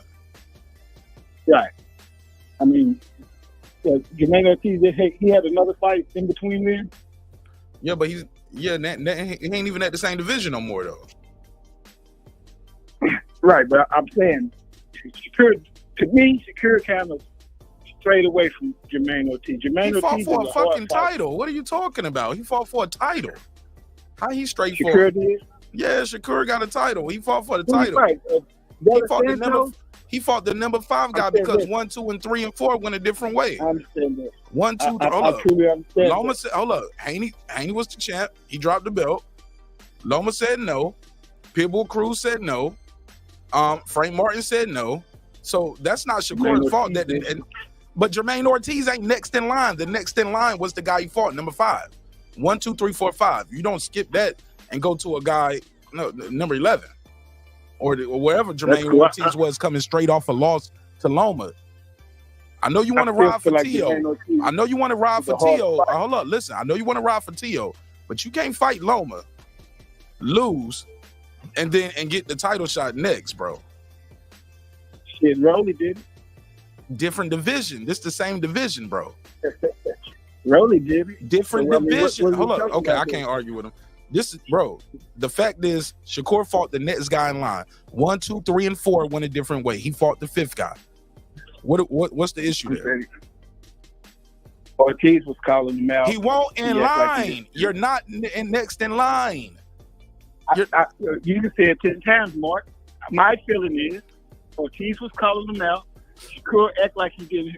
What the fuck that got to do with Teofimo Lopez? You know how many people calling Tio out that he skipped for Jermaine Ortiz?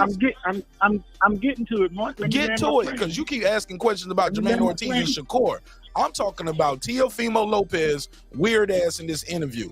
Let's go. Right, which brings me back to Tio is taking Jermaine Ortiz when Shakur ignored him, because I believe Jermaine Ortiz is a hard fight.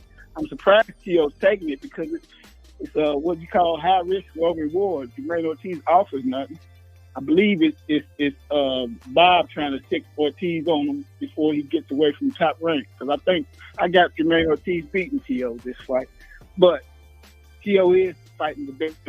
I mean, what do we want here? We want to. What do we want? This is boxing. We want the best talker or the best boxer. See what I'm saying? Y'all hard on this man, but he's fighting the best at 135. That's not true. Not true. It's 10 guys in front of Jermaine Ortiz. 10. It's 10 guys in front of him. Why is Tio not fighting one of those? So that's why I said he's moving like the old school. You know, back in the old school, you fight the champion, then you take you a couple of off fights. Okay. Then you fight the next best guy. They wasn't fighting champion after champion after champion after champion back. They wasn't doing that. They even fought the top guy at 140. Now he gets to fight him with a downplay, which it's a risk for Jermaine Ortiz. But he's going to fight him with downplay. Meanwhile, y'all got Tank fighting bunch of I ain't here. Hey, look, I ain't here to play the whataboutism, bro. Hey, look, I ain't here for the whataboutism. We can cook. Hold up, because I cook Tank on another episode. I'm talking about Teofimo Lopez right now. Right. So I can't deal with the whataboutism. Tank Davis is a whole nother issue of his own. I'm talking about this guy calling out Crawford, saying he's this, he's that, and you're fighting Jermaine Ortiz. Nobody asked for that. You know, he got to keep his name in the media. You know what I mean? What he just supposed to not say nothing? How would we ever pay attention to him if he just only spoke when it was fight time? So he got to keep it, like he said. When he said he was retired, but publicity star, I don't see nothing wrong with that. Long as he don't go and fight a 39-year-old Barboza. You see what I'm saying? Arnold Barboza. Hold on. You didn't want. Hold on. You said long as he don't fight Barboza. Yeah. Barboza is number one. Is the number one contender. All right, but the 40-year-old guy we talking about? That's Barboza. That's not Barboza. That's what I mean. Okay, well we ain't got to worry about him. What about? He's number one contender too, ain't he? No. I'm talking about Barboza is number one. Ramirez is number two. Richardson Hitchison number three. Sandor Martin number four. Jack Catterall number five. Elvis Rodriguez, Nestor Bravo, Sean McComb, Gabriel Valenzuela. We go through all of that before we get to a Jermaine Ortiz, bro. And they just moved him up to number 10, it looks like. So now he's top 10. Come on, bro. So every time somebody's ranked higher, it makes them a better. I'm not fanboy. I really don't. No, you fanboy. You got no. You can't, bro. Fanboy what? Fanboying. You fanboying. You can't give me no. Because you can't give me no legit reason why he's skipping all those guys other than saying, well, you ain't got to keep fighting champion after champion. These guys ain't. But these guys ain't champions. Hold up, man. You just said he ain't got to fight. Hold up, bro. You just said. I like what he's doing. It's old school. He ain't got to keep fighting champion after champion after champion. These guys I just named ain't champions. They're guys that's ranked higher than the guy you about to fight on a big stage, Super Bowl weekend. N1, I gave you 2 calls already, bro. You got to wait. I'm talking to somebody else right now. You got to wait, N1. I gave you 2 calls back to back. He just fought the best guy at 140, though, Mark. He just fought the best guy, man. He don't deserve a Jermaine Ortiz fight. He just fought the best guy. What do we want in boxing? He just won a belt. He just became a 2-time champion in his last fight. What do we want in boxing? I would want him to fight a guy like Devin Haney. Unify with him. He just fought the best guy on his side too. And I think that's why I was trying to fight him. Why not fight him? Because he's ducking. He's scared to death of Devin Haney.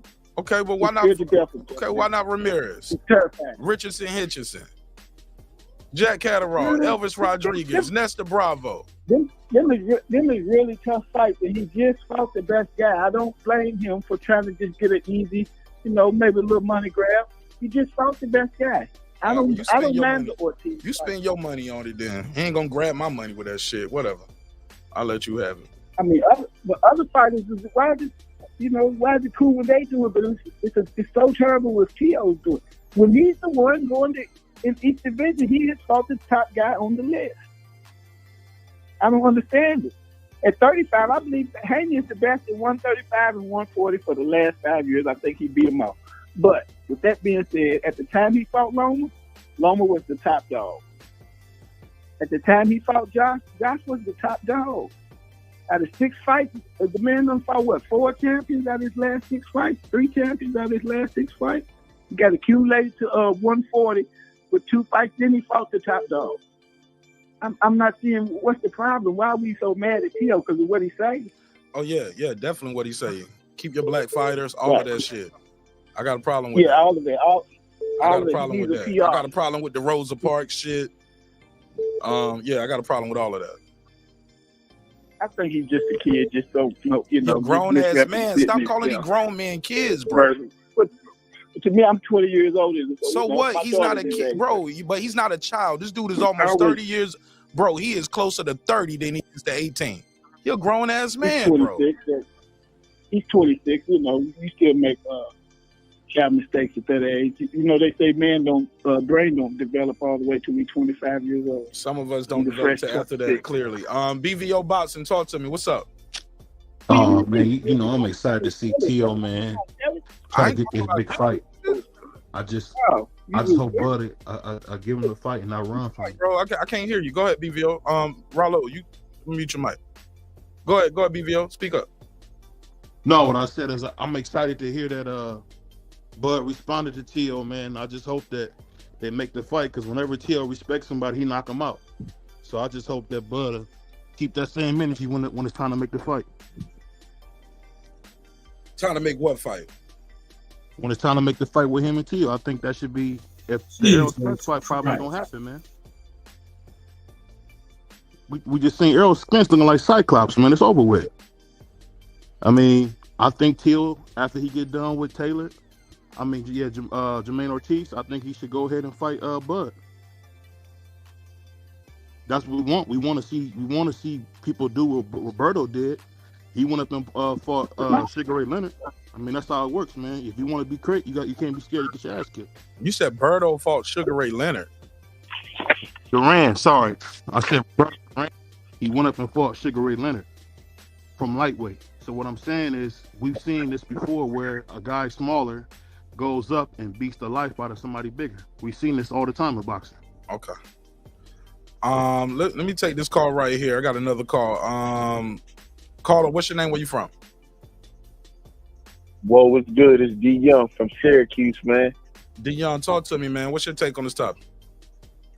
Oh man, shit, I love it, man. I agree with BVO.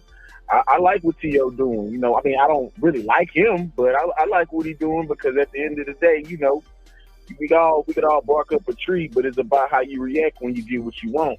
And I just hope we get past this Errol Spence stuff. You know what I mean? Hopefully somehow Bud can get out of that. And then after Tio get finished with Jermaine Ortiz, or if he's taking another fight this year, in a year, he needs to go on here, use his WBO status, and shit, the fight can happen like that. It's either Bud got to fight him or they gonna strip him. Which one it is? You know what I mean? And that's the same thing I feel with Ennis. I hope he can get out of this Spence stuff, so he could give us the fight with these young lions, because they both seeming like they want it, and I feel like they both deserve it. You know what I'm saying? Man, Tio ain't fighting no Bud Crawford. Cam, talk to me, Cam. What these dudes Oh talking? my God. Cam, these dudes delusional, man. They think Tio will fight Bud Crawford. He won't even fight Haney. He not finna fight no damn Bud Crawford, bro. Go ahead, Cam. Cook. Hey, hold up, bro. I'll let you talk. Go ahead, Cam. We know this is an utter clout chase. Motherfuckers say anything to be associated.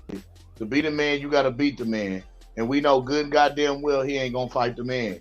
He didn't even want to fight Dev at 135. Now he talking about jumping up to 147, fighting Bud. Fuck out of here. Never heard of it. Never heard of it. All right, go Devin ahead. ducked him. What are y'all talking about? Never heard of it. Say what?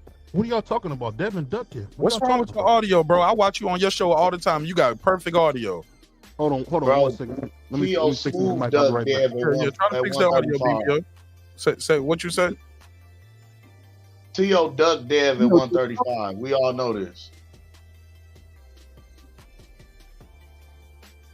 I do know Tio's two-time lineal champion, right?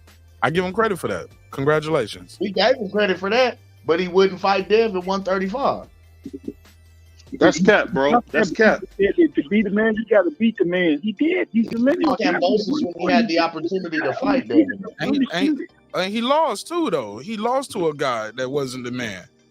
You can't skip over that. It was some fights in between Loma and Josh Taylor, right? He got his ass whooped, right? Hold on. Didn't Ali lose?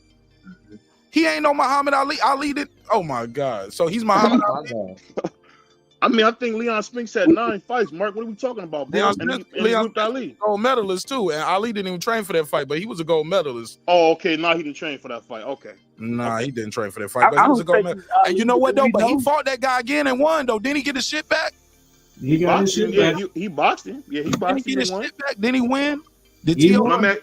But see, this is the thing. This is he rematch Cambosas. He's not Ali, bro. That's boxing blasphemy. What are you talking about? Bro, That's the same about Bob Arum. How about that Lomachenko was better than Ali? Man, come on, man. Dude, Loma's special, man. But I say this. Loma's special shit. He beat Gary Russell Jr. at the peak of his powers, bro. That's not no easy. Talking about Loma, man. Let's stay on Teofimo Lopez tonight, please. This the thing that you're missing, Mark.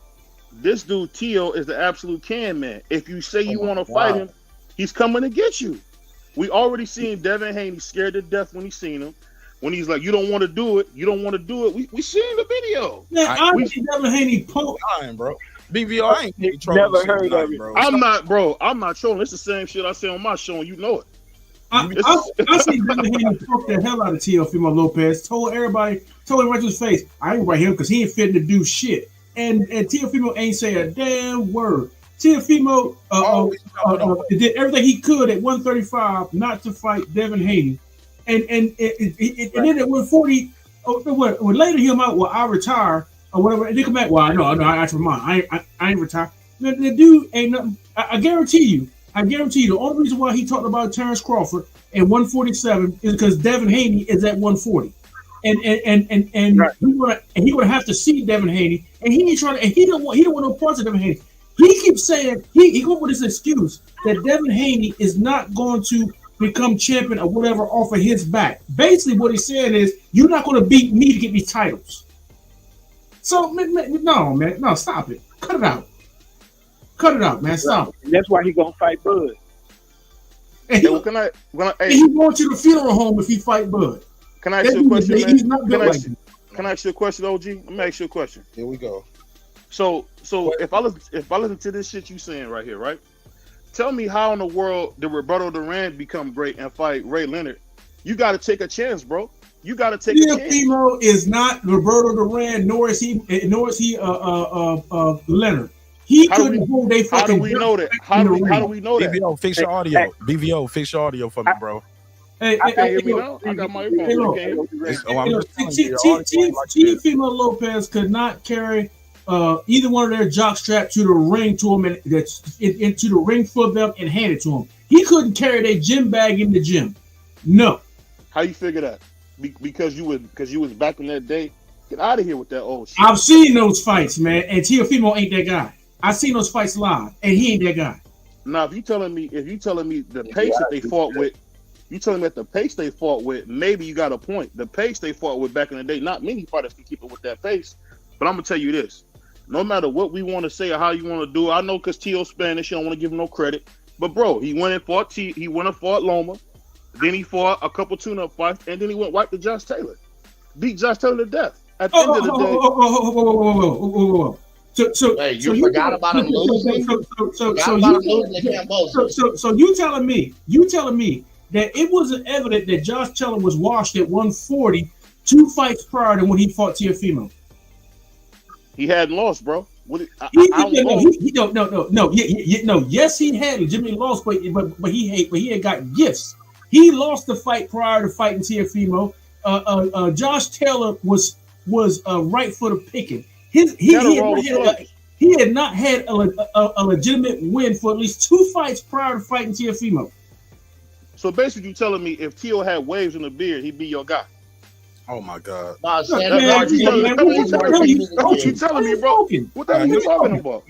Okay, so the 2 fights previous to Josh Taylor fighting Teofimo Lopez. What happened those 2 fights previous to him fighting Teofimo? Bro, they were tough fights. They was what? They were tough fights. Those were gift fights. They were losses. Those were gift fights. Can I ask you a question? Then Ali and I have 2. Oh man, we talking about Ali. We talking about Ali. We talking about Josh Taylor and Teofimo Lopez. Stay on topic. We talking about Josh Taylor and Teofimo Lopez. People get did Josh Taylor lose those fights where he won, but he won because they corrupt judges? I'm basically giving my man context saying even the great ones have a tough time here or there. How you give it context after you just try to make conversation? Let me ask you another question. Hold up, fellas. Hold up. Y'all talking over each other, not allowing each other to finish. Some people mics are louder than the other. I need everybody to hear everybody. I know the audience want to hear everybody, and everybody who's here tonight wants to be heard. So let's make sure you give everybody a chance to speak and finish their thoughts in full. And I'm guilty of it myself. I was cutting off Rollo Green a little bit. I've been a little passionate, so I got to check myself sometimes too. So I'm gonna get it myself back in order, and I'm gonna ask y'all to do the same thing so everybody can be heard. Also, don't be forgetting. Do remember we got 2 callers on the line too, and they want to be heard as well. So I'm gonna let you guys finish saying what y'all was saying, and we're gonna go back to Rollo Green and D Young in Syracuse. Go ahead. Hey, I want to say this one thing. If I die today and come back tomorrow, I won't be. If I come back as a black man, I want my name to be Rollo Green. That's a black ass name, boy. That's like Draymond Green. That's like Odell. All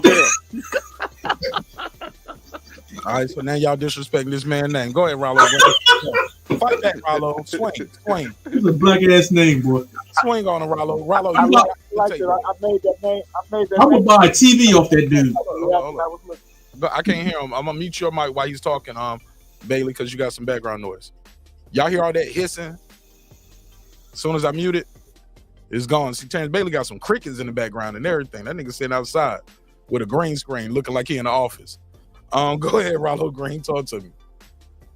Yeah, I made that name up looking for that exact reaction, man. It sounds pretty tough and hooded, don't it? Rollo Green, the meanest nigga you ever seen. You know what I mean?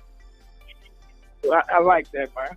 But yeah, T.O., he's doing what a boxer's supposed to do. I don't know why y'all so mad at him. And Josh, he's undefeated, was undisputed.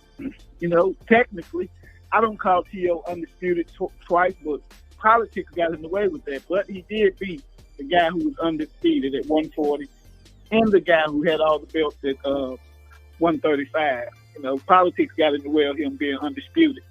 But I take the credit away from him because he ducked Devin.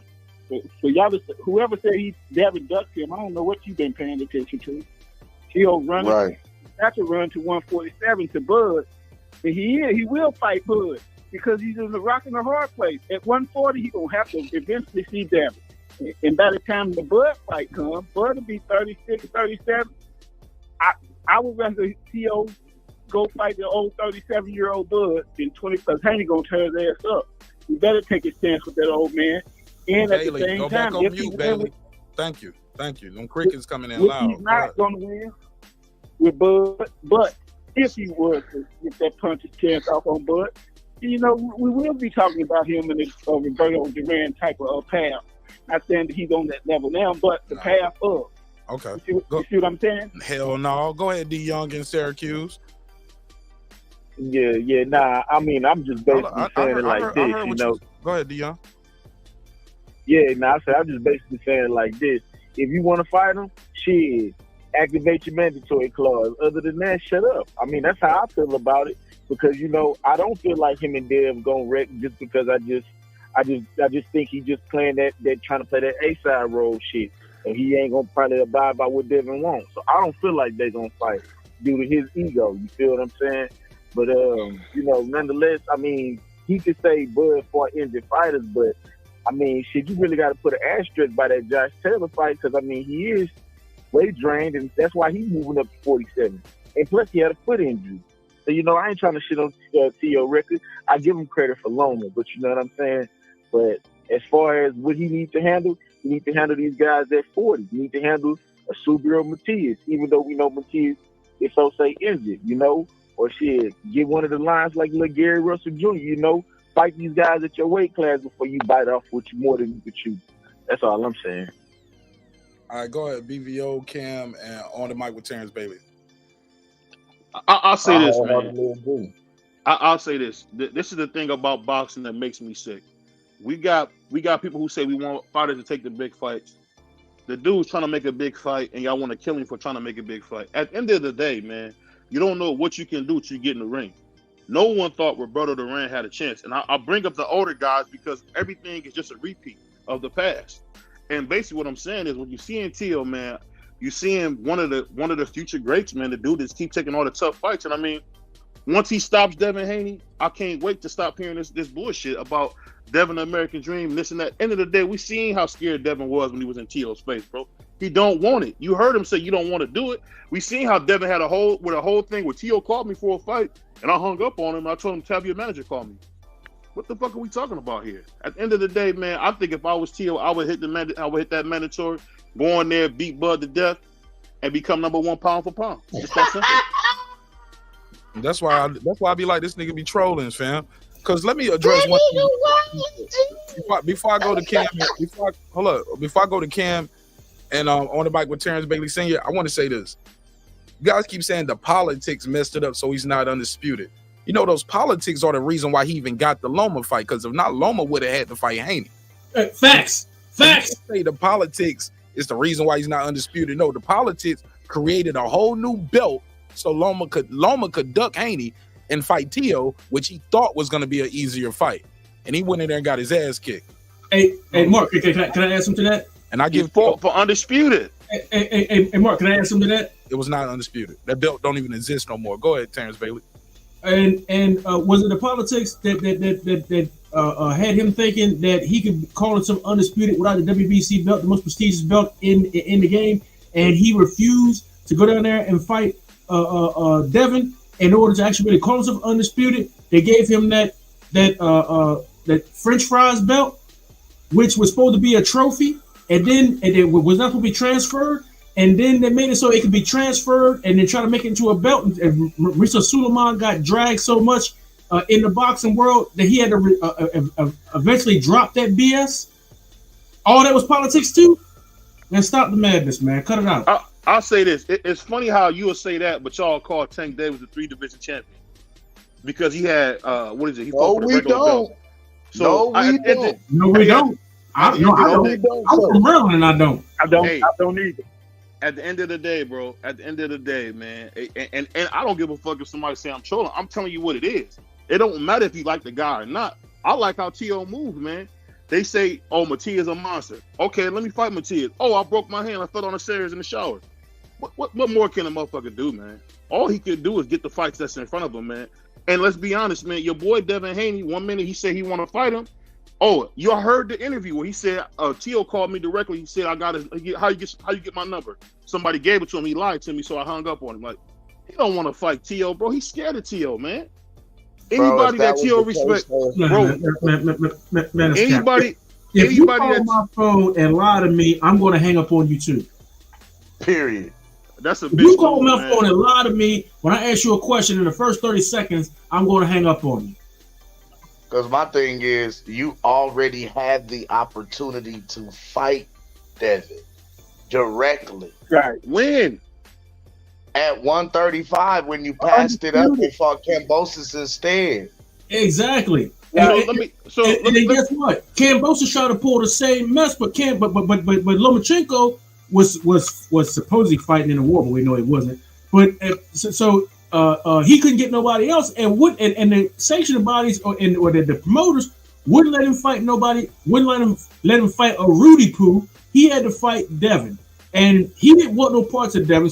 But he went there. So what he did was we know they tried to make stipulations in order to make Devin refuse the fight. You got to fight both fights in Australia, right. And then you have to get vaccinated, which is against your religion. Grandpa and Mark, let me ask y'all a question. And then $10 million to him, $20 million for both fights, and then Devin get basically minimum wage for as a promoter. Terence Bailey, we know what happened. I'm reminding the other brother. Terence Bailey, can I ask you a question? Can I tell you something? So what happened is simple. T.O. tried to steal some money. T.O. and Kambosos got together. They were trying to get some big money for the fight. And unfortunately, it failed. The ticket sales didn't do what they're supposed to do. So listen, let me finish. He was trying to make some money.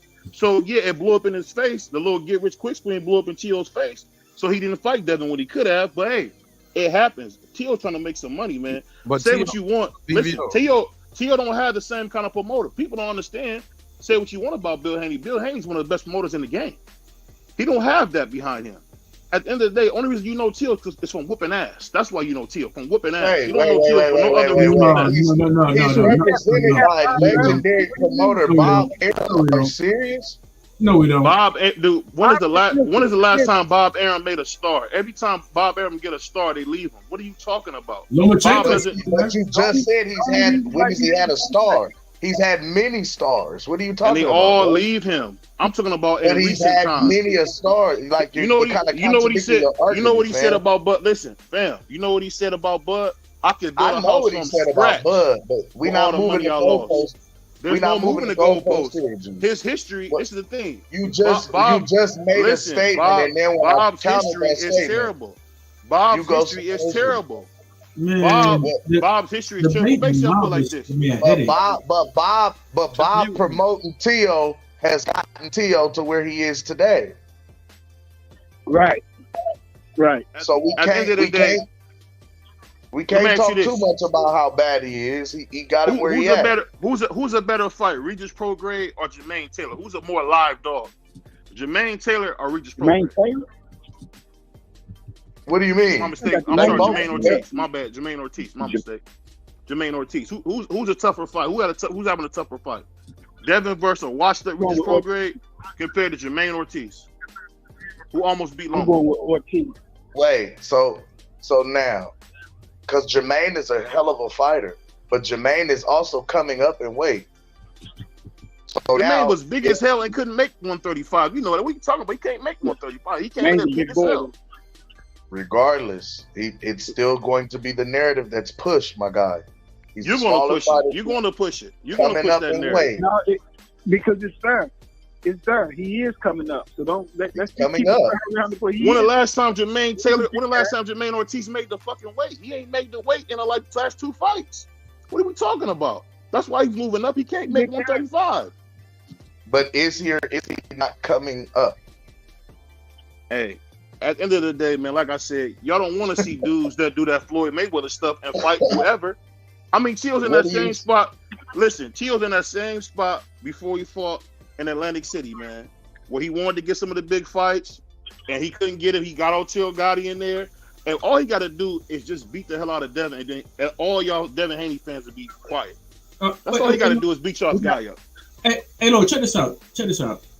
Teofimo Lopez was crying and complaining about being with Bob Arum and this to the point where, like you said, him and Kambosos tried to do a dope deal and go off and do something different. And you know why? Because he don't have the money like somebody like Floyd Mayweather or the means to buy himself out of the contract. You know why? Because he doesn't draw any money. If he was drawing money, he would be able to buy himself out of his contract. So all that BS about, you know what I'm saying, about when everybody say, well, you gotta do numbers in the other. Nobody said it about Tio. You know what I'm saying? Because he does smoke and mirrors with all the bullshit that come out of his mouth. If he was doing numbers like you know, as much as he run his mouth, he'd be able to buy himself out of his contract and move the hell on. You know what he do? He re-signed. And he's right back there, and he's right back there again. Now, it's not like Bob. It's not like they won't push it to you, bro. Fighters, listen to me now. All the fighters who did leave Bob Arum and go on to do better things without Bob Arum, what did they all have in common? Started their own promotional agency. That, and they were all fighters of color too, right? That's true too. You know what I'm saying? They were all fighters of color. And they had business acumen. They started their own promotional companies, got a promoter's license and what have you. But Bob Arum does not like fighters who will get their own promotional company. If you were top rank and you get your own promotional company, such on you are in his bad graces off the rip right then and there. You know what I'm saying? So I mean, the biggest thing with Tio is I don't believe Tio sells like a worth a damn, because if he could, he would buy himself out. The other thing is he ain't got no business sense, because if he did, he would start his own promotional company. And he ain't done none of it. So what you do in the ring is about as good as the business that you did in order to get in the ring. and he's lacking on a whole lot of stuff. What can I ask you this, man? Is it his fault that his dad wasn't connected? Is it his fault that his dad, one of his dad's best friends, is a former undisputed champion and Super Judah? At the end of the day, man, Devin Haney was set to be a superstar. I mean, so you can't. Everybody don't get that same treatment.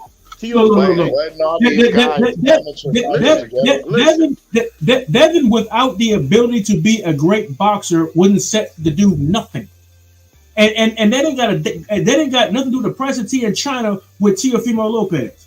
What does what Devin do have to do with Teofimo? Teofimo Lopez. Let me ask you this. Doing appropriate business. What does that have to do with that? Since you want to talk about business, which really don't matter to us because we just fans. Let me ask you this. No. Why can't Tio boxers not the contract? Who has the best resume under 147? Is Tio not the best resume under 147? Tell me if I'm wrong. No. Who got a better resume than Tio? No. Yes, you're wrong. Who got a better resume than Tio under 147? Name a fighter who's under 147 and got a better resume than Teofimo Lopez. Devin. Oh shit. Oh my. Okay. Oh, okay. So the Teofimo fight. Gamboa. Did he fight in Gamboa? Last time I checked, Undisputed is better than Unified. Say what? I said last time I checked, Undisputed is better than Unified. See, that's the new thing that they do. No. Being undisputed is like the triple double. Listen, undisputed.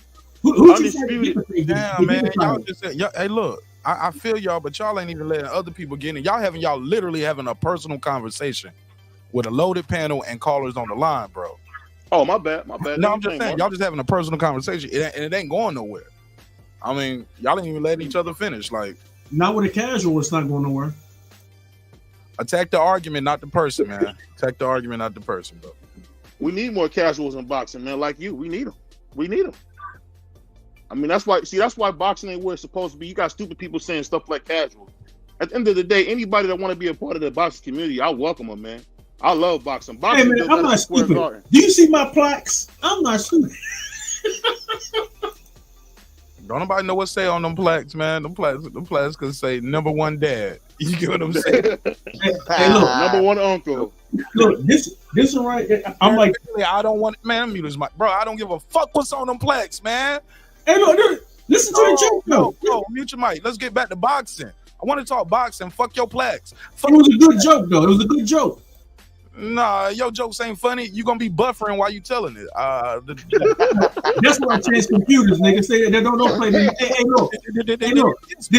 This is like I'm gonna get you sucker. Hey, look, this is for typing. Man. Come on, man. Let's get back to boxing, bro. This is for knitting. This is for crocheting. Should have made you a wig for that Steve Harvey hairline you used to have back then. Yeah. And you up there. Hey, what my man say? Can I buy one rib? Can I buy one rib? See. That's the must have kept was something. All right, let me go back to jokes. Stealing jokes. Damn, yeah.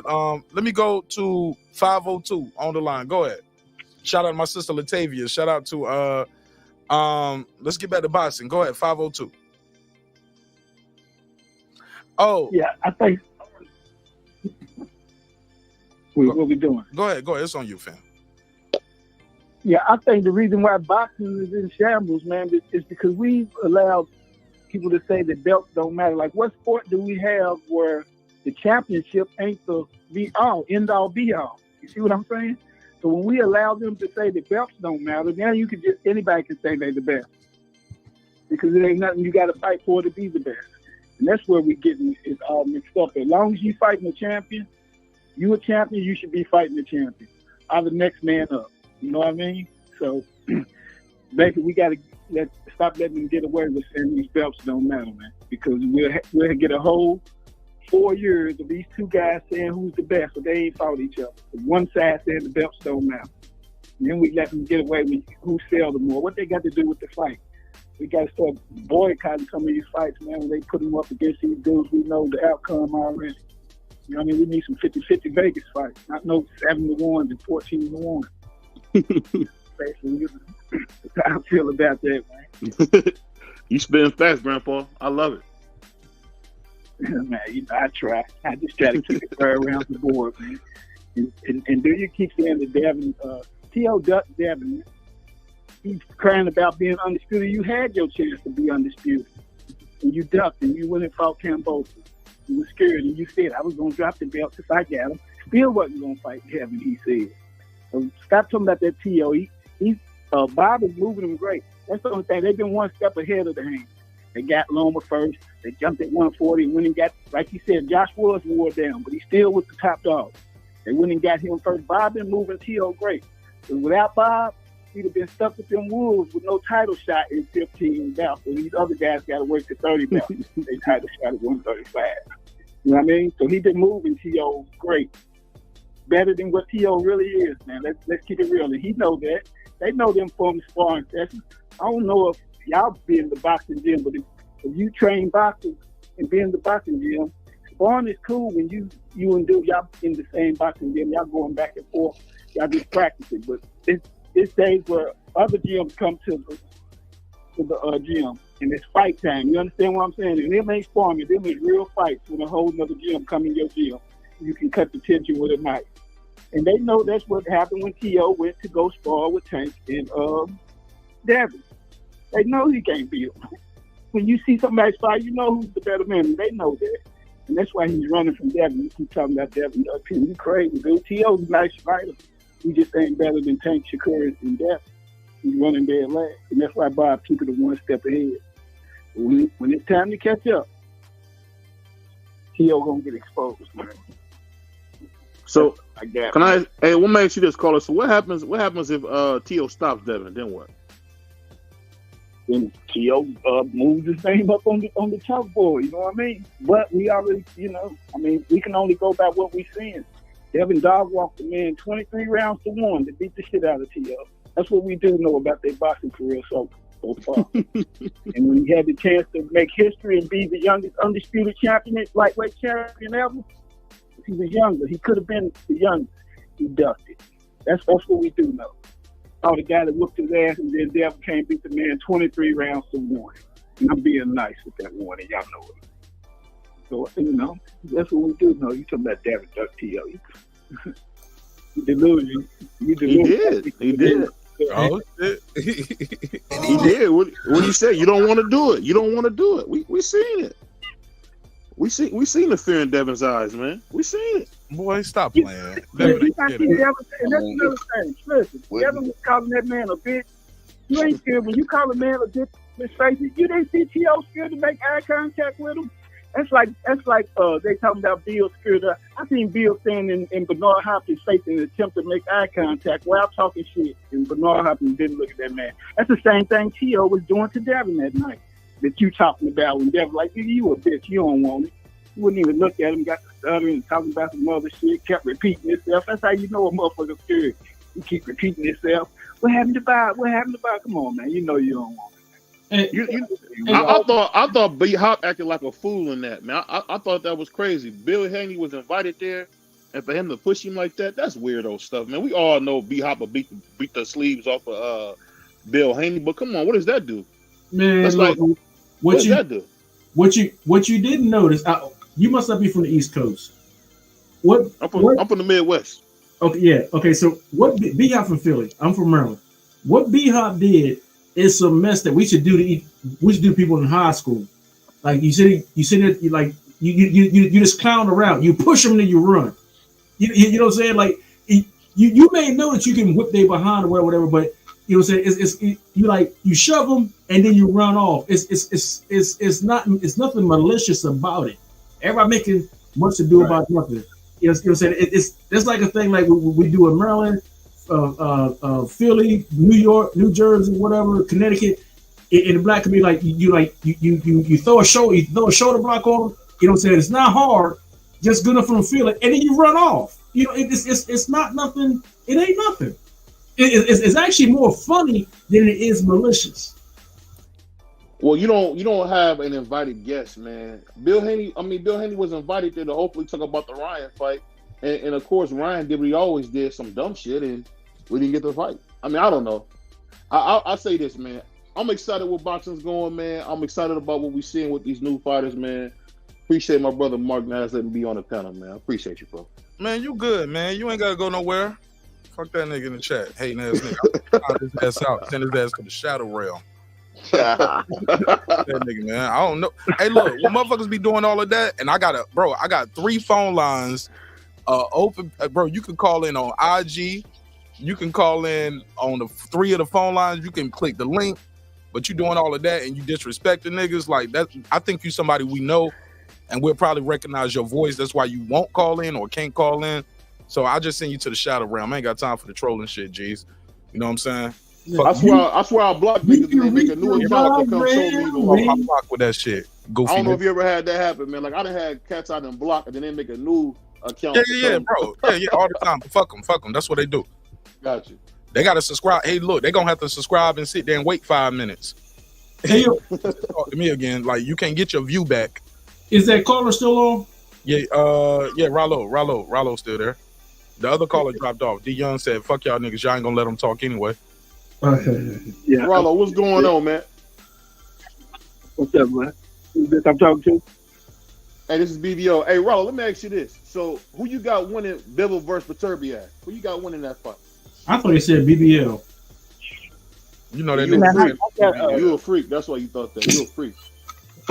I got Beterbiev. I got Beterbiev, man. I think I don't believe in Bivol, man. You know, I don't believe in Canelo. I ain't gonna lie. You know, so I don't really put too much into him beating up on little Canelo. I got Beterbiev knocking him out. Knocking who out? Yeah, Bivol. I don't see that one. How many opponents Beterbiev gonna knock out? What he got? 20 fights, 20 knockouts. Yeah, but he a punching bag though, man. He's injury prone and he's up in age and he's slowing down. Like his last couple fights, he had to catch up to the fighter. Yeah. He's not as dominant as he was. He's like he's looking more like a current Triple G to me. I think Bivol going to get him. I'm not gonna say Bivol gonna knock him out. I doubt that, but I think Bivol gonna take him this and get the decision.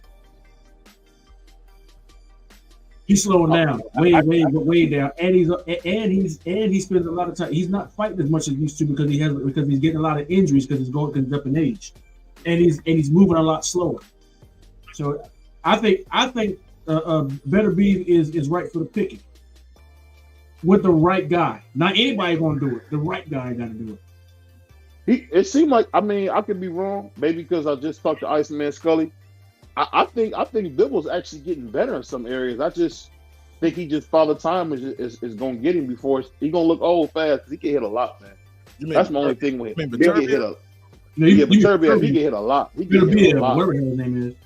Yeah, Beterbiev, Arthur, he get hit a lot, man. Like I don't see how that's sustainable, man. He be looking like a punching bag. Like he don't have no head movement. Head be right on the line. He really be in there getting beat up, man. I don't know, man. At one time, I thought he could beat Andre Ward, but no, I don't think so, man. I think he really just a standing punching bag, and then he gets you out of there. Yeah, he's got a lot of power and he's strong, but he's slow and he's a slow starter. Andre Ward would beat the brakes off that dude. Matter of fact, I think a Kovalev in his prime would beat him. Yeah. Well, you know, Kovalev beat Andre Ward the first fight and got robbed. So I mean, it happens. No, he didn't. Okay. Why he ain't beat him twice then? Thank you. Why did he beat him? He didn't win neither of those fights.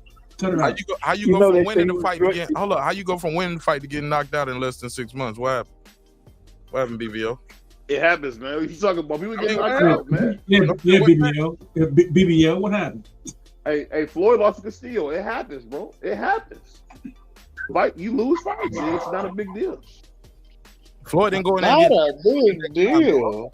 But Floyd didn't get knocked out in the rematch. I think it was because he had a BBL.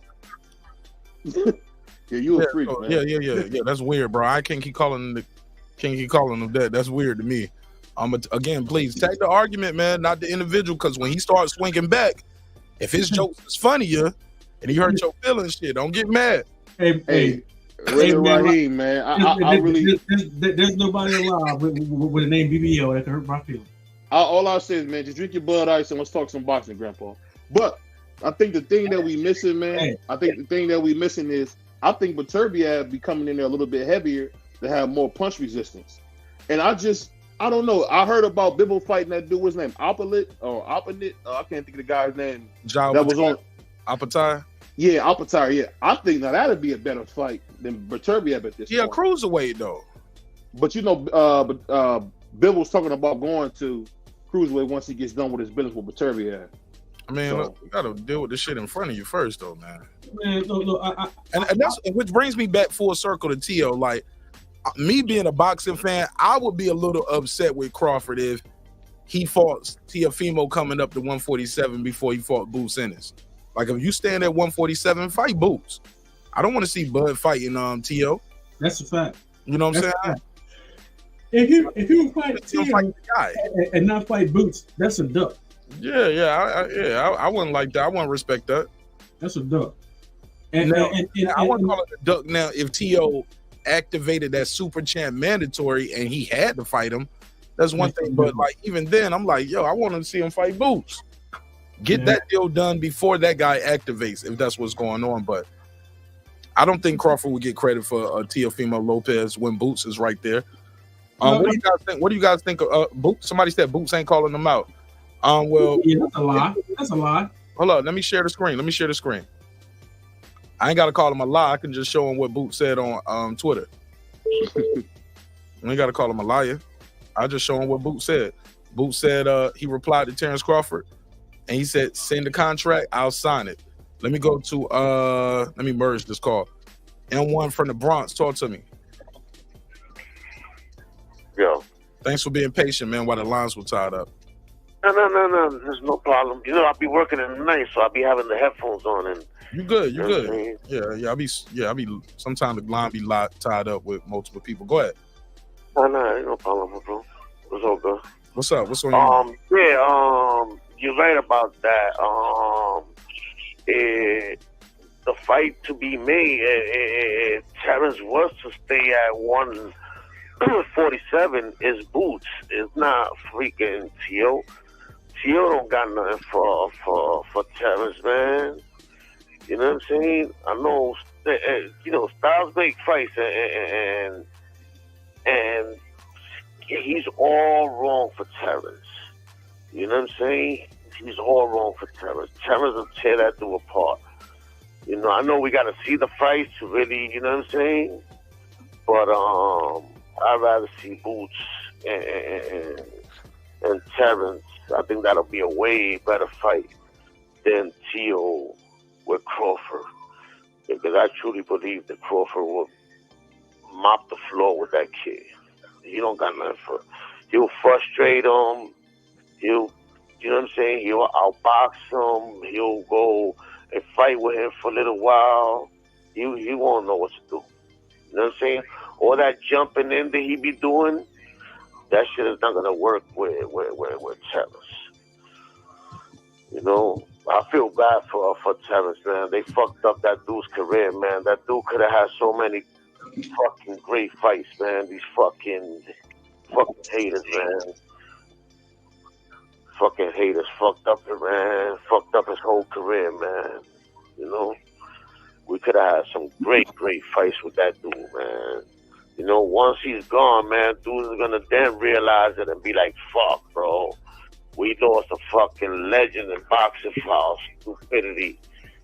You know what I'm saying? Imagine if fucking the LDBC would have got him, you know what I'm saying, behind Terence, man. Forget about it. That dude would have been special. Okay. These fucking dudes, they like the losers.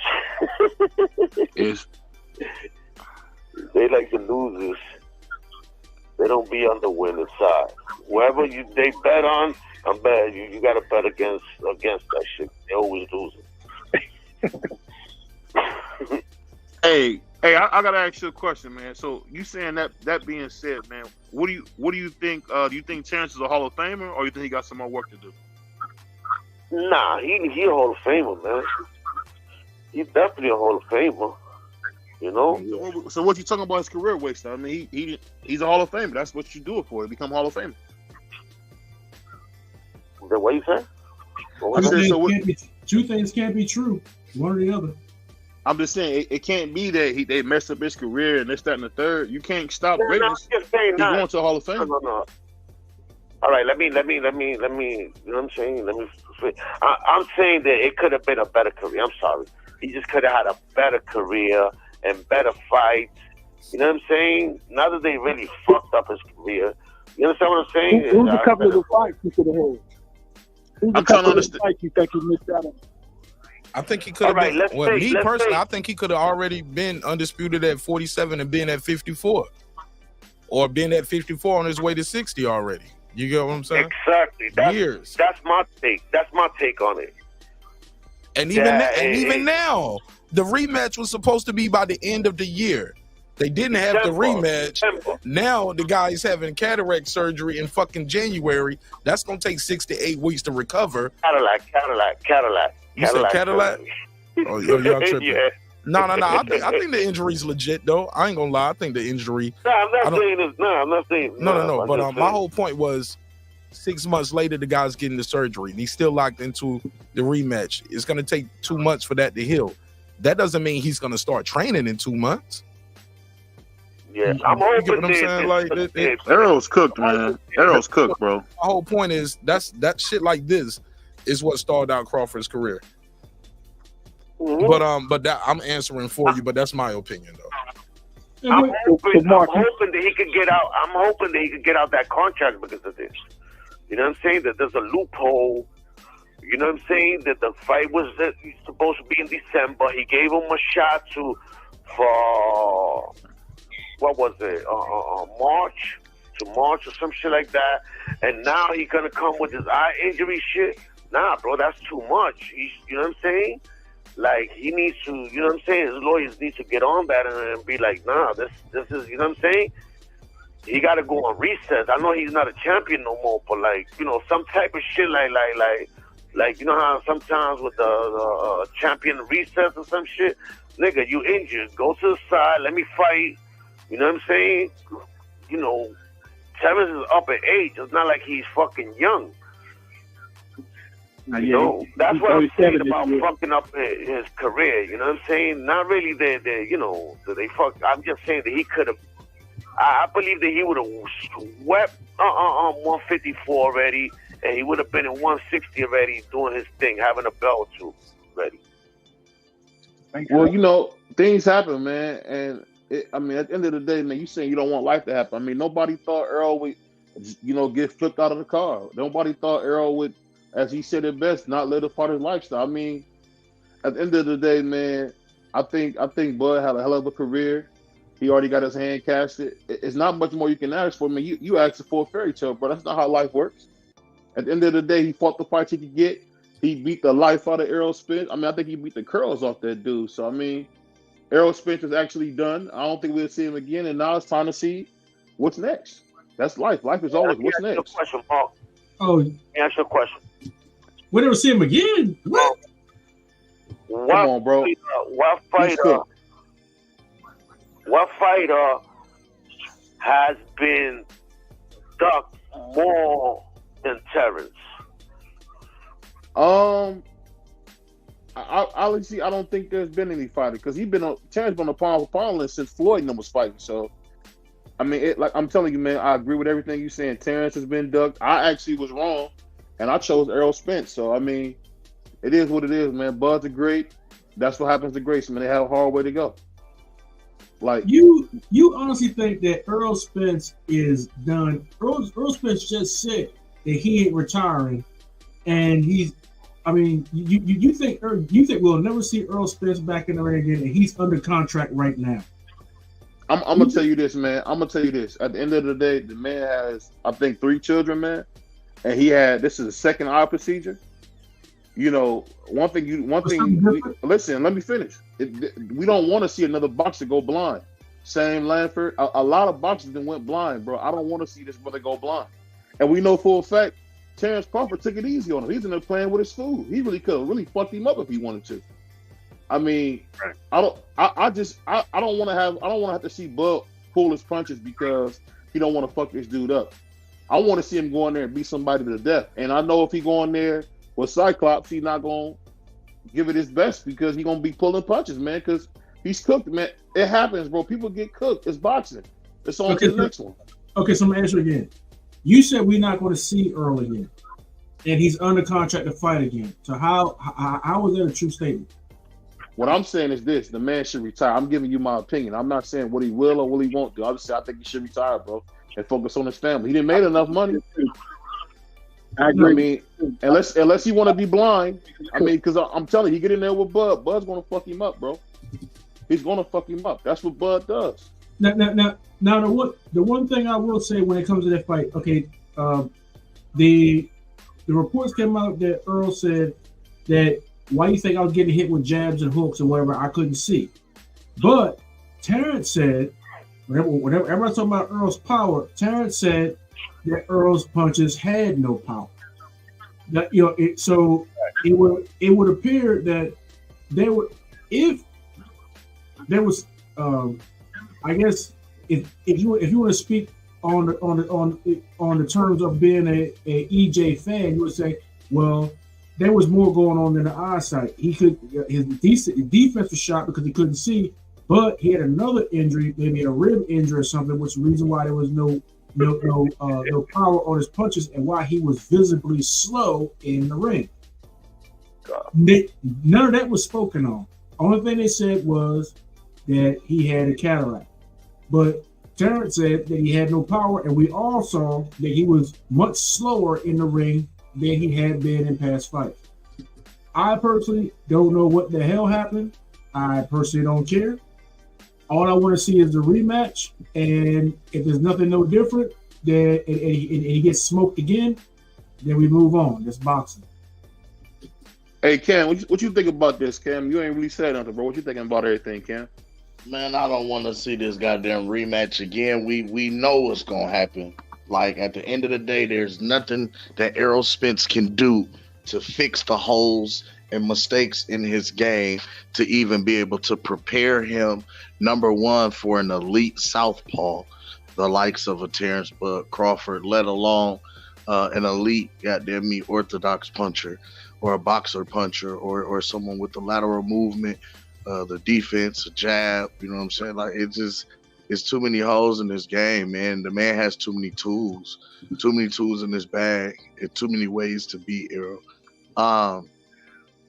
In my honest opinion, I feel as though Errol's handlers kind of knew this. Handlers, you rough.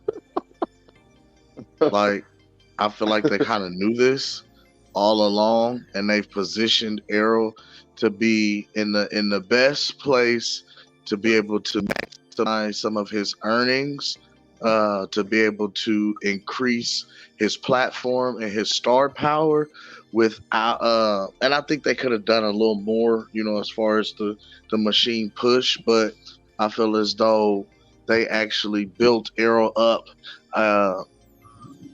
a good deal, but I kind of knew at some point he was gonna have to see this man, and I didn't see any way that he could beat Bud. You know what I mean? Like, I still don't see any way that he could beat Bud. So it's like one of those what's the word that I'm looking for?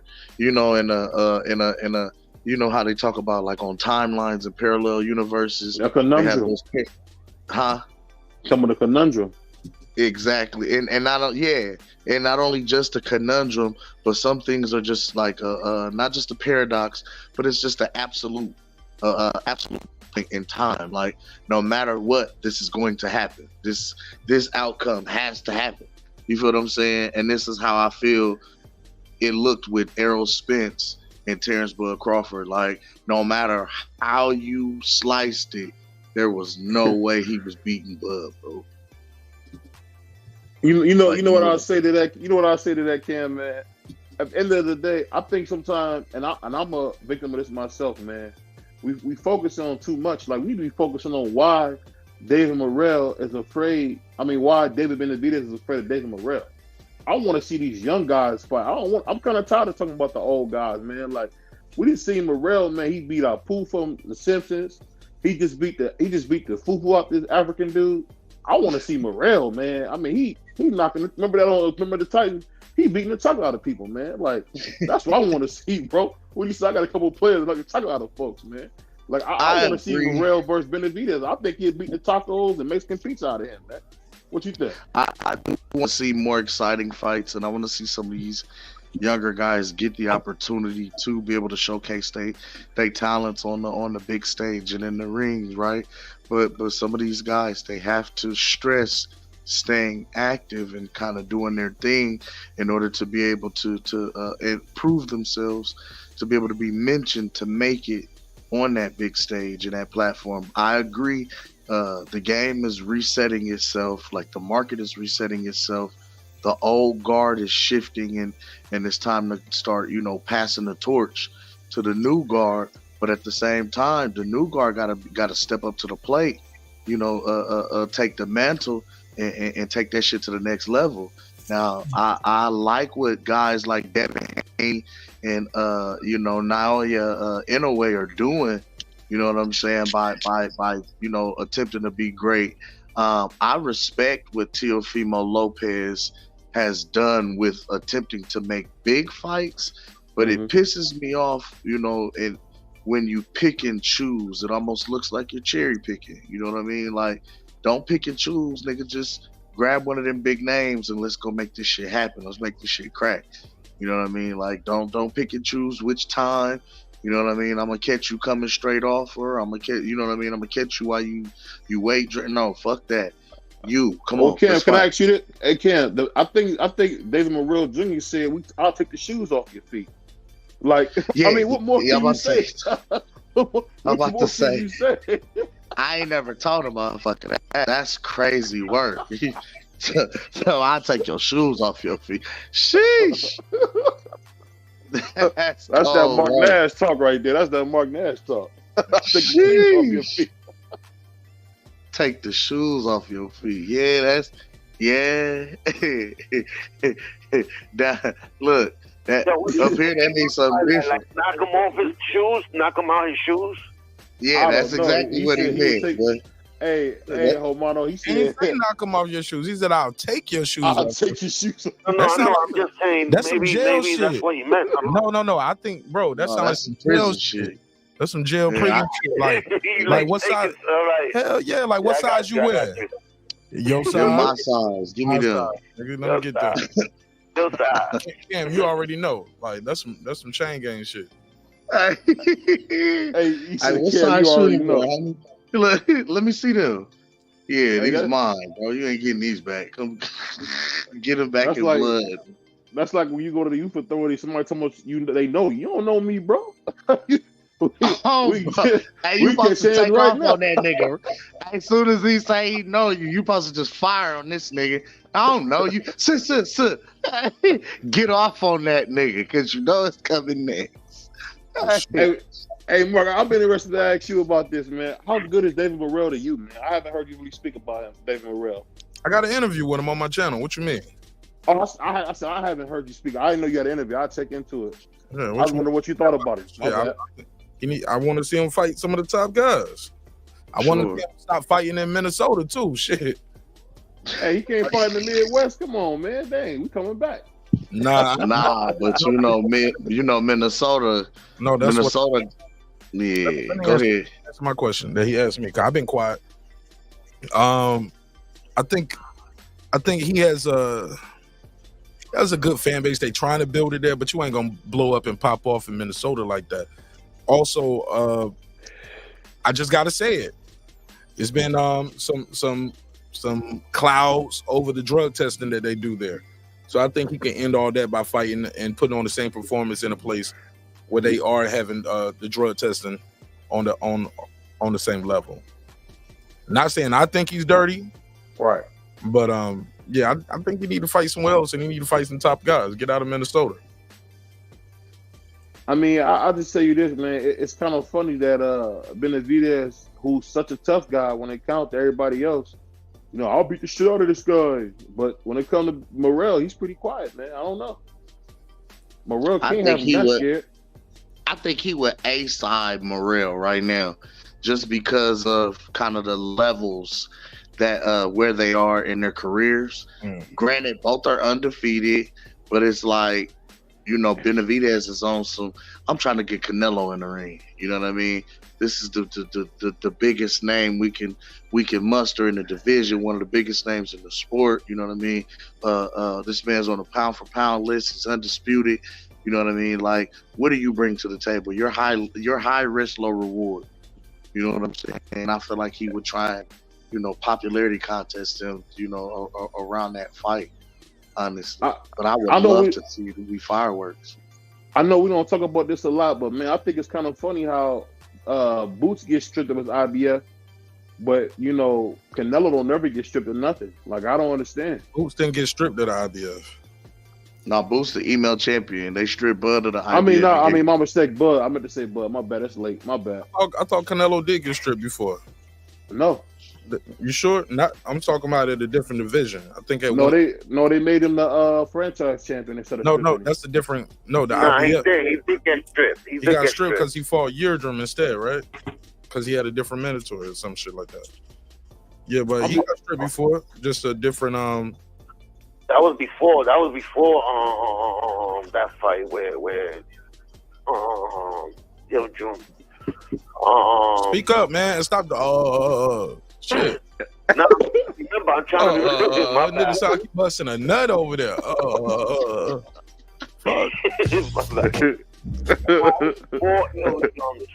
It wasn't it with shit. I can't remember, but he got stripped before though. You sound like you buffing. You sound like Terence Bailey now. Shit. He got stripped though. Yeah, he got stripped before. Yeah, they do that. Yeah. But my thing is this though. I don't think, let's say Fury wins, right, against Usyk. The IBF policy is once you're the new champion, your first fight must be a defense, not a rematch. I don't think they're gonna strip Fury. Now, if they strip Fury, and they're men of their word, because that's what they're saying. Yeah, if Fury wins, we stripping him. That means Hrgovic and Joshua will be fighting for the IBF, right? Well, they already kind of planned on. They were planning to strip Usyk of the IBF and put that on the line for Hrgovic and Joshua, potentially. Fury, they've been saying they were going to strip him. But if Fury wins and gets the IBF and gets undisputed from Usyk, he doesn't supposed to do a rematch, because that would be the same thing as Crawford. You got one belt, you beat the guy, but the other ones, we supposed to strip you, or if you don't fight the IBF #1 contender.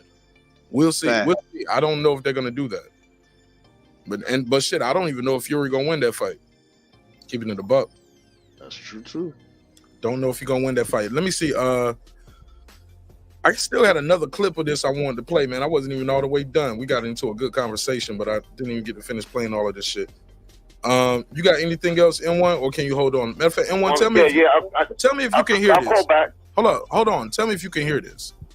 Your choice, my man. That's your choice. You keep talking about my father, that's your choice. Could you hear that?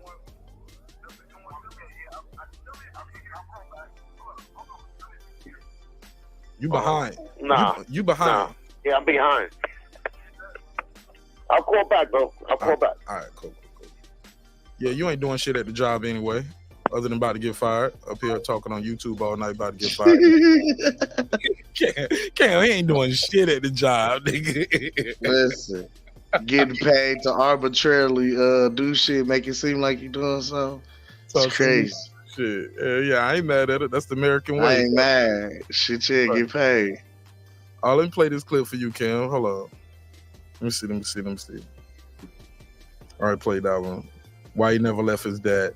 Do you think T.O. should have left his dad and got another trainer, or did he do the right thing by staying with his dad? Because they did bounce back after the loss. I mean, from a loyalty standpoint, I understand it, but from a boxer standpoint, I think he should have gone with maybe some better direction, some better coaching. But, you know, at the same time, different guys know how to, you know, get different, you know, different coaches know how to get different results out of different fighters based on kind of they methods, the way they train, and then the personality kind of knowing each other. So father, son, you know, he may know what words to say to motivate his son. You know what I'm saying? He knows what to say to break him down. He knows what to say to build him up. But from a fundamental coaching standpoint, you know, I just didn't hear a lot of that coaching in the corner in some of these fights. You know what I mean? Like, so I just, you know, felt like he was kind of in there on his own in some cases. Yeah. Hey, Cam. Yes, sir. This is what I'm saying, though. I don't think he should have left his dad. It was a time I was thinking that, but I'm glad he didn't. I'm never really with on guys just dropping their fathers, man, who got them up there, especially after one loss. You know, and granted, the Camper fight, he got the win. The Sandor Martin fight, he got the win, but he was questioning, second guessing himself. It seems like whatever Tio and his father worked on, or whatever they eliminated out of the dynamics of their relationship, worked out pretty good. Because, I mean, look at him. He went in there and beat Josh Taylor. And granted, Josh Taylor was out the ring 469 days. During that process, Teofimo Lopez fought 3 times. That gotta mean something for a guy like Josh Taylor, too, who's huge. When you see Josh Taylor. Yes. Josh Taylor, besides Bud, like he was bigger than Bud. Remember that? Tall and big as fuck. I was like, this motherfucker fill out. And he was at 40, Bud was at 47. I was like, this motherfucker big as hell. Don't mean I had him beating Bud, though. I had like Bud gonna whoop his ass. You better keep your ass at 140. You ain't got it. Yeah, I had Bud by stoppage. Stoppage. Had Bud by stoppage. But so you get a guy who already has an issue cutting weight, looked bad in his last couple of performances, and then you got 469 days out the ring. Teofimo Lopez had 2 fights getting acclimated to the weight before he fought you. You get what I'm saying? Within a year, like, but to bring it back full circle, no, I don't think he should have left his dad. His dad got his ass to the mountaintop, not once, not twice, but 3 times. Because remember, he won the title, then he unified, he lost, but now he's back again as a champion, unified. I mean, lineal. Man, your dad got you to the mountaintop 3 times, dog. Most of these dudes, their dad won't take them to the corner store. So I have no fault with Teofimo Lopez Sr. And like I said, even when his dad was, even when he was doing that interview with Mark Kriegel and he was saying some shit that could have been racist, could have been racial undertones. If it's not racist, he definitely has racial undertones a lot of times with things he say. And I remember his dad interrupting that Mark Kriegel interview saying, Bobby, no, they're going to crucify you for this. What are you doing? Don't say that.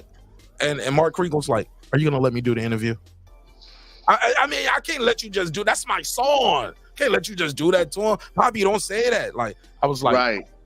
That man is smart enough to know how this shit is. He's like, you saying what I be talking to you about at the house out loud. Like, what happens in the house stays in the house. Like, what you doing, man? At the gym. I didn't even know this. Somebody was telling me earlier today. They was like, it's a clip going around of T.O. sparring and getting upset with a black dude. He called him a nigga in the sparring. Like, and he was like, well, he didn't say it with the hard ER. But I was like, but we sparring and you get mad. That's what you say when you get mad. You know what I'm saying? Like the dude had on the show the other day. He was like, well, Mark, I lost my composure. I didn't mean nothing racial by it. I just said it in the heat of the moment. When you get mad, white man, that's what you say, nigga. Sheesh. You can say it with the ER or the A, and it's a differential to me. Got me fucked up. I didn't mean it with a hard R, you know. Goofy motherfuckers out there saying, well, you say nigga all the time. When you talk about, hey, look, how I communicate with my people is not for discussion, debate, I'm not even going to entertain a conversation about how I communicate or how other black people communicate with each other. Sorry. I'm not even going to entertain and play those goofy games with you. If you don't like how me and my people talk when we converse with each other, you can slide. But never, ever, ever think you are allowed to participate. Not with me. You know what I'm saying? I'm not about to be riding with it on it. You know what I'm saying? Yes, sir. I can't. You can slide with that one. That'll be your last day on the show, man. Unfortunately, man.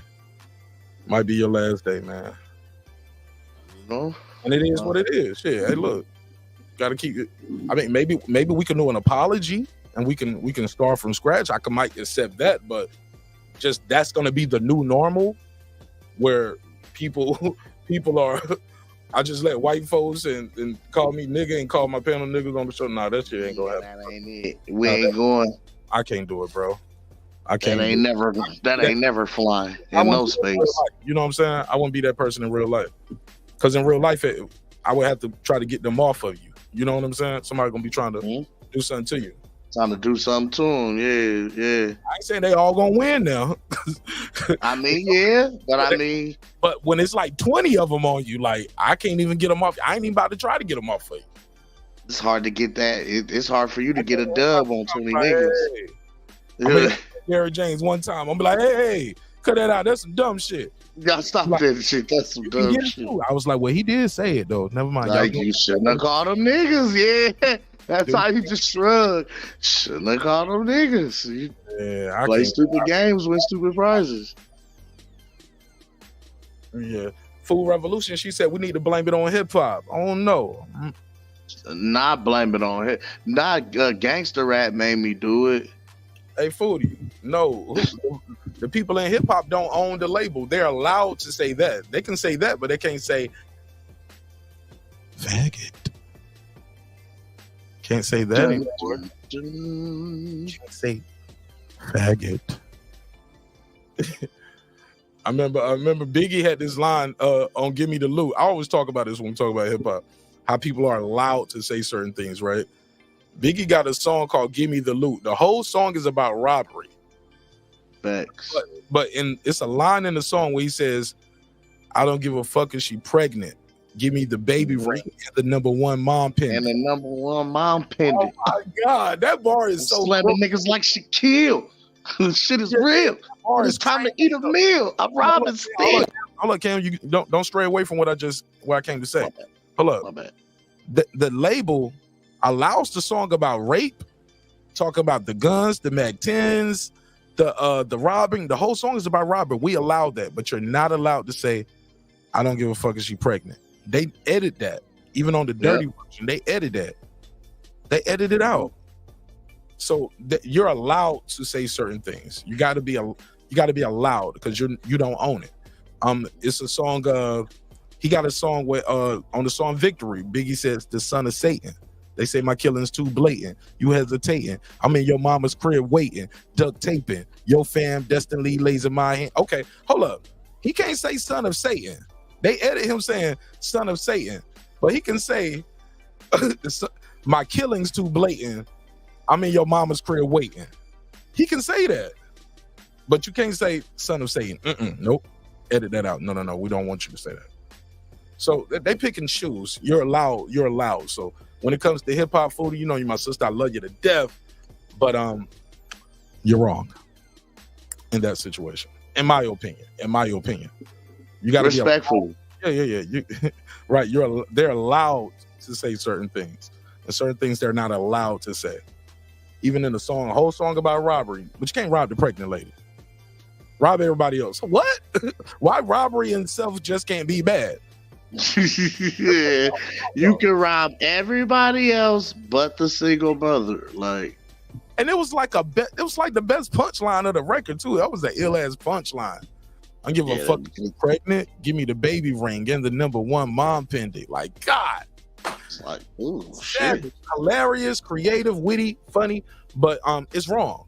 Lyrically, sonically in the song, it was dope, but shit is wrong, man. It's wrong, man. So that's mean, yeah.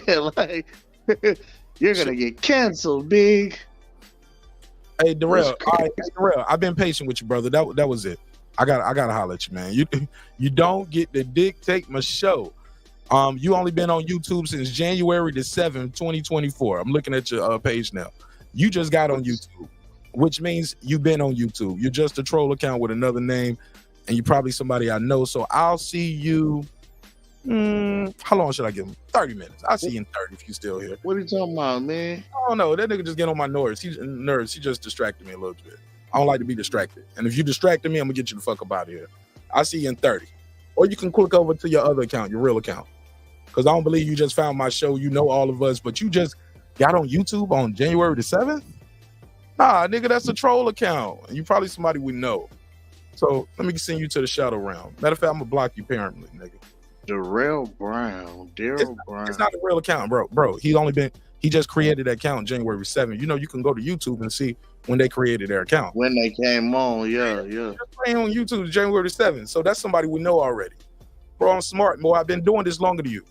I'm older than you, I'm better than you, and I'm smarter than you. Weird ass niggas. I look better. My hoes better. I dress better. On your subscription that much.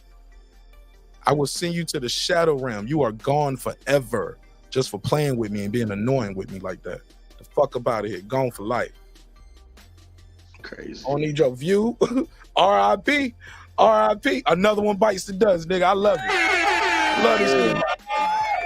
You get a block. You get a block. Yeah, nigga. You ain't about to be distracted from a nigga. Like, niggas want you to let them play with you. Like, nigga, I know you somebody we know already with a fake account. I don't need your fake ass subscriber that much. It's the same nigga with a different account. With a different account. Like I was saying. I'm gonna come back over this way, different email. Yeah, man. Yeah. So clever. It's gonna kill the chat this time. That bad. If that's what you gonna do with it, nigga, you won't never my friend anyway. Fuck out of here. That's wild, dog. Got him. Got him. He was like, I go to channels all the time. They never asked me to call. Nigga, you just got on YouTube on the 7th. Today, you ain't been here that long, guys.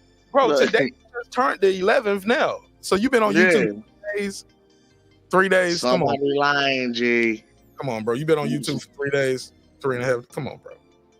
Stop it, bro. All the troll accounts ain't gonna work. I'm smart. You better use from one of them old troll accounts. But you probably can't do that because YouTube don't let you change the names all the time like that no more. You know what I'm saying? Smarter than you, boy. Show goofy ass out there. Let's keep going. No. Like now, if you try to keep changing your name on the account, you're gonna be stuck with that name for like a certain amount of time. It might be 30 days. It might be 30, 60 days. Yeah. But you can't change the name. Upgrade. Yeah. Nigga, I am a YouTube partner. I know all your crackhead games. And it what George Brown say. I know a crackhead when I see one. Shut the fuck up. That's a crackhead move, man. I know crackhead move when I see it. Be obsessed with like other content creators. Like nigga, I ain't Errol, Spence, and Bud Crawford. Like nigga, y'all got me feel like I'm famous out here. Like niggas do all of that just to hide how they really feel about me. Like nigga, just type the sauce. Real with your real account. Man, what that nigga doing over there? He got topics over there. Okay, all right. He opened the panel today. All right. He got the music in the background. He got people calling. He got Foodie with the beauty in there, man. What that nigga doing, man? Niggas, man. Wanna be like Mark. Sometimes I dream. They hear me. Like Mark. Wanna be like Mark. Hey, I can't lie. Shout out. Hey. That was the funniest shit ever, bro. Hey, it was on a different channel. But that nigga went nuts when he sang that shit. Sometimes I dream. Yeah, man, but that's how niggas be sometimes, though, man. Haney, gonna be like one dash. Let's make it to 51. It was like, I had found his number and I text him. Oh, okay, he changed his number after I texted him. And did he really? Yeah. Nobody that or he blocked you. No, he ain't blocked me. He changed his number. Trust. He changed his number. It's because nobody really don't want to bump with Teofimo. What do you think of Devin Haney potentially moving to 147? I know that Bill actually mentioned that they want Conor Benn. Well, I heard that they want to fight Conor Benn. They want to fight Mario Barrios. Okay. Yeah, I ain't fighting no Conor Ben. Stop that lying. Stop that cap. Stop that. CAP cap. Just stop it, man. Y'all be trying, man. Don't. Just don't. You know, I'm not even gonna get to it. You know, I just gotta focus on my fight. Jermaine I don't give a Ortiz. fuck about February 8th. nobody fighting Conor Ben. Not Boots Ennis, not Haney. Like, I ain't with nobody fighting Conor Ben right now for what? I don't trust Conor Ben, yo. I don't trust Conor Ben. You could be the drug cheat. You could be the champion. I don't know. I don't get it. I don't get it at all. I ain't fucking with Conor Ben, dog. What's your take on him? He killed it though with the Mario Barrios joint. He hit him off at the pass. Them niggas ain't finna fight Conor Ben. He fight Mario Barrios. A blew up 140 pounder. Like, we know what he's doing. That was kind of funny. And if they do, it's a little spot on. Because I feel like that's some shit they would do. So I mean, he like to beat a, you know what I'm saying? Like, when in Rome, right? Right. That's exactly what it sounds like. Like, what would I do if I was Devin? I'd fight this thing. Like, that's what it sounds like. Oh God, that's how it is, though. That's exactly how it is. He's projecting. Definitely doing some projecting there. But head niggas off at the pass. I'm gonna fight a 135 pounder and say. Say he was scared to fight him at 135, but I beat him because he came up and fought me. 347, talk to me. What's up, Mark? I'm a little behind, so the Conor Ben joint. I don't know if y'all already. Speak up, bro. You sound low. You sound low. I got you turned up as loud as I can get it too. It can't go no louder on my end. I got the fader all the way to the top. You can hear me now? Yeah, that's better. Go ahead. All right, the Conor Ben situation, right?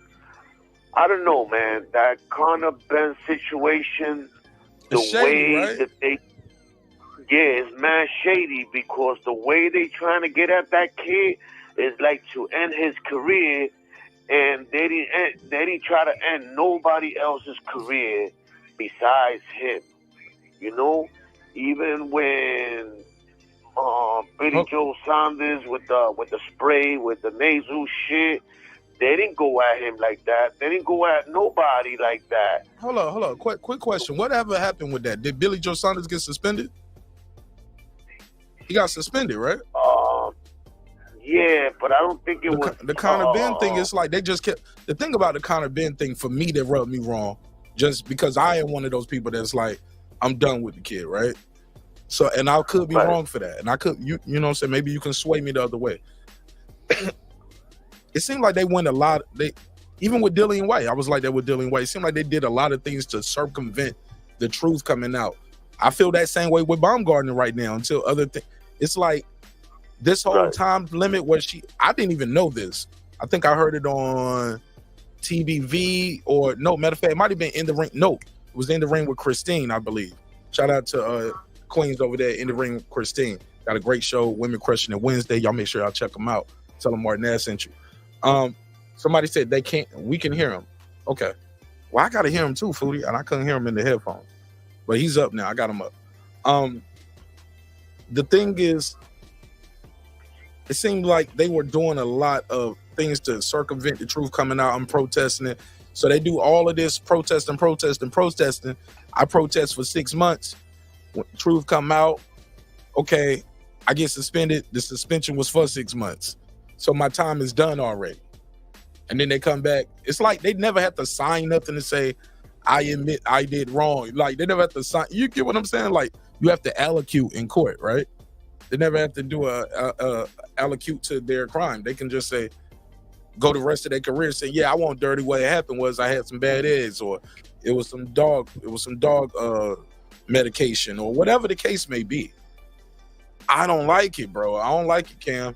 I don't like it. And no. And I think the sentence is too weak. You're not hurting these guys, man, when you give them 6 month suspensions. 2 years, 3 years. You know, you need to put a dent in their pocket. Make them sell them Ferraris. The Cuban link chokers got to go back to Walmart, wherever you got them on Canal Street, homie. Like, that shit is a wrap. Like, you can't, when you come back, you probably can't even fight in that division no more. Or the big fights we wanted you, the guys are gone. Yes, we are about to hurt your career because you hurt the sport. Yes, you was about to be in there, potentially about to kill a guy. Frank Martin fought, beat the fuck out of Ali Rivera, and Ali Rivera was dirty. He back fighting. Frank Martin won, but what if he got hurt? What? Yeah, he won, but maybe he would have beat the guy even easier or would have stopped him if it wasn't for the PEDs. This shit got to end, man. And that right there, that shit got to end too, where we find out after the fight that the nigga was dirty. Like, hold up, bro. Y'all didn't catch this shit? So he just did. Like, when y'all just now catching this shit after the fight? Months after the fight? Fuck out of here. Yeah. But I digress. Go ahead. Say what you got to say. You know what I'm saying? I don't know, but with the Ben thing, it's like, I don't know, man. I don't feel that he's guilty, man, because of all the shit that they put him through after the fact. You know what I'm saying? And all the shit. You know, they said that he was the one that came out with the egg situation, and he never did. That was the WBC that came out with that shit, with the egg situation, and then they threw it on him. He said that. You know, it's where did they get that from, though? I don't know. They this I forgot, because it was a while ago. They did a study or some shit like that. I don't really remember, man. I'm not even gonna sit here and lie, but it was somehow. But anyway, it didn't come from him. The point was that it didn't come from him. It came from Suleiman. You know what I'm saying? And then they threw it at him, and it was just too much inconsistency in the you know, he was dirty in one organization and clean on the other one.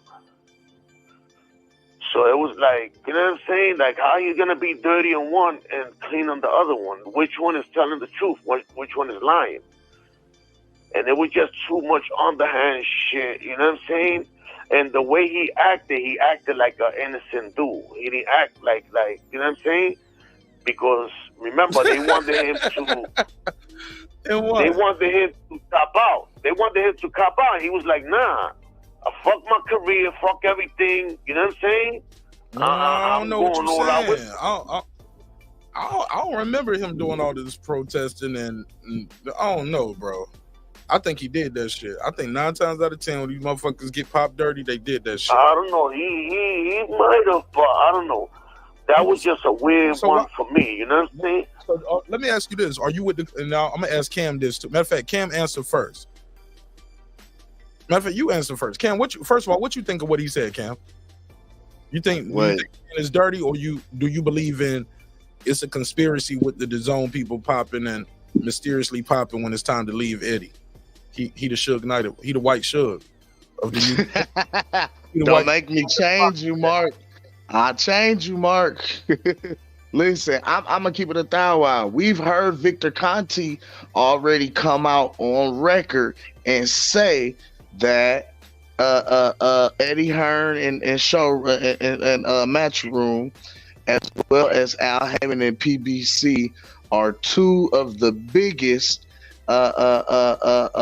promoters who choose to refuse to reveal their fighters' test results when it comes to these drug tests and things of that nature, or they'll get it to where only they receive the results type deal and don't release it to anybody else type shit. You know what I mean? And then it's like we don't get any type of adverse reaction until, you know what I mean, maybe something happens where that particular fighter gets ready to try and leave. Then we hear it come out in the news kind of shit. You know what I mean? Then, but for some fighters, it seems like if it comes out, it goes away just as fast as it came out. It gets swept under the rug. We don't hear about it as much anymore. You know what I mean? Kind of situation. So it depends on the fighter to me, like their popularity, what they're doing, you know what I mean, like what the money trail looks like when it comes to that particular individual. You know what I mean? What kind of hardware do they have? You know what I'm saying? What kind of influence do they have in the game? You know, but ultimately, I feel as though we need to clean up the sport, but it's hard to do when you have sanctioning bodies that kind of operate, you know, independently, win and however they want to. They make shit up as they go, and then the corruption that goes on behind the scenes that kind of allows for certain fighters to pick and choose, the promoters to pick and choose. You know what I mean? Like it's so fucked up. You know what I mean? And everything is kind of convoluted because, you know, the promoters and the networks are running shit more than the actual fighters themselves. They're having more pull and more say so, and are able to dictate the direction that a fighter's career goes in more than the fighter him or herself is. You know what I'm saying? And now with that, if they're picking and choosing the direction in which the fighter's life goes in, and now they know behind the scenes who's dirty and who's not, it's like you risking a person's life all for the bottom line, all for the, you know what I'm saying, all for views, all for people to tune in, all to save your bottom line and you to make a lot of money and to build a potential star, like, you know what I mean? And that's not really how the game's supposed to go, you know what I mean? You're supposed to be treating each of these fighters, shit, I don't want to say it, but like they your children, and in the sense of you want the best for your children, and you're always going to put them in the best position possible, and you're going to do whatever you can to protect them and keep them safe. You know what I mean? Like, I feel like that's what these promoters and these agencies and shit like that should be doing for these fighters. Like, and I'm not saying like baby them and coddle them, no. But what I mean is you should be protecting their best interests, protecting their health and their well-being, you know what I mean? And making sure that these guys are protecting themselves, hell, even from themselves. You know what I'm saying? Like, just, you know, honestly, like that's crazy, man. And like I say, Victor has come out and said it. The bottom man, the dope man has come out and said it. Al and Eddie both are number one and number two in the biggest or the most anonymous drug test results being sent directly to them. You know what I mean? Or choosing not to reveal them at all, kind of shit. You know what I mean? Like, they're the primary two. Can I answer this? Go for it. Go for it. All right. I heard that well, he did a few interviews about, you know what I'm saying, about PBC and Matchroom and all that. You got to take it with a grain of salt too, because, you know what I'm saying, he likes Top Rank. You know what I'm saying? So he works a lot with Top Rank and Bob Arum. You know what I'm saying? So he's going, but when he definitely said that Al Heyman got a contract with them that they cannot reveal whoever came out dirty, that they got to tell them first. You know what I'm saying? That they can't, you can't just go look it up. You know what I'm saying? You know how you look it up, who, you know what I'm saying, who got tested and all that? So supposedly Al Heyman, you can't do that. You know what I'm saying? Now, when it comes to Matchroom and Eddie Hearns, bro, like a lot of the fighters been getting caught dirty over there, so that means that they testing over there. That means that they testing more than anywhere else. You know what I'm saying? Because if they was to be hiding it, then none of their fighters would have came out dirty, right or wrong. If they was hiding it, none of their fighters would have came out dirty, because they would have been sweeping it under the rug. But no, you know what I'm saying? Every time somebody come out dirty, they know about it. The day after, or whatever, or the same day. Well, almost the same day. You know what I'm saying? A few hours after, they come out dirty.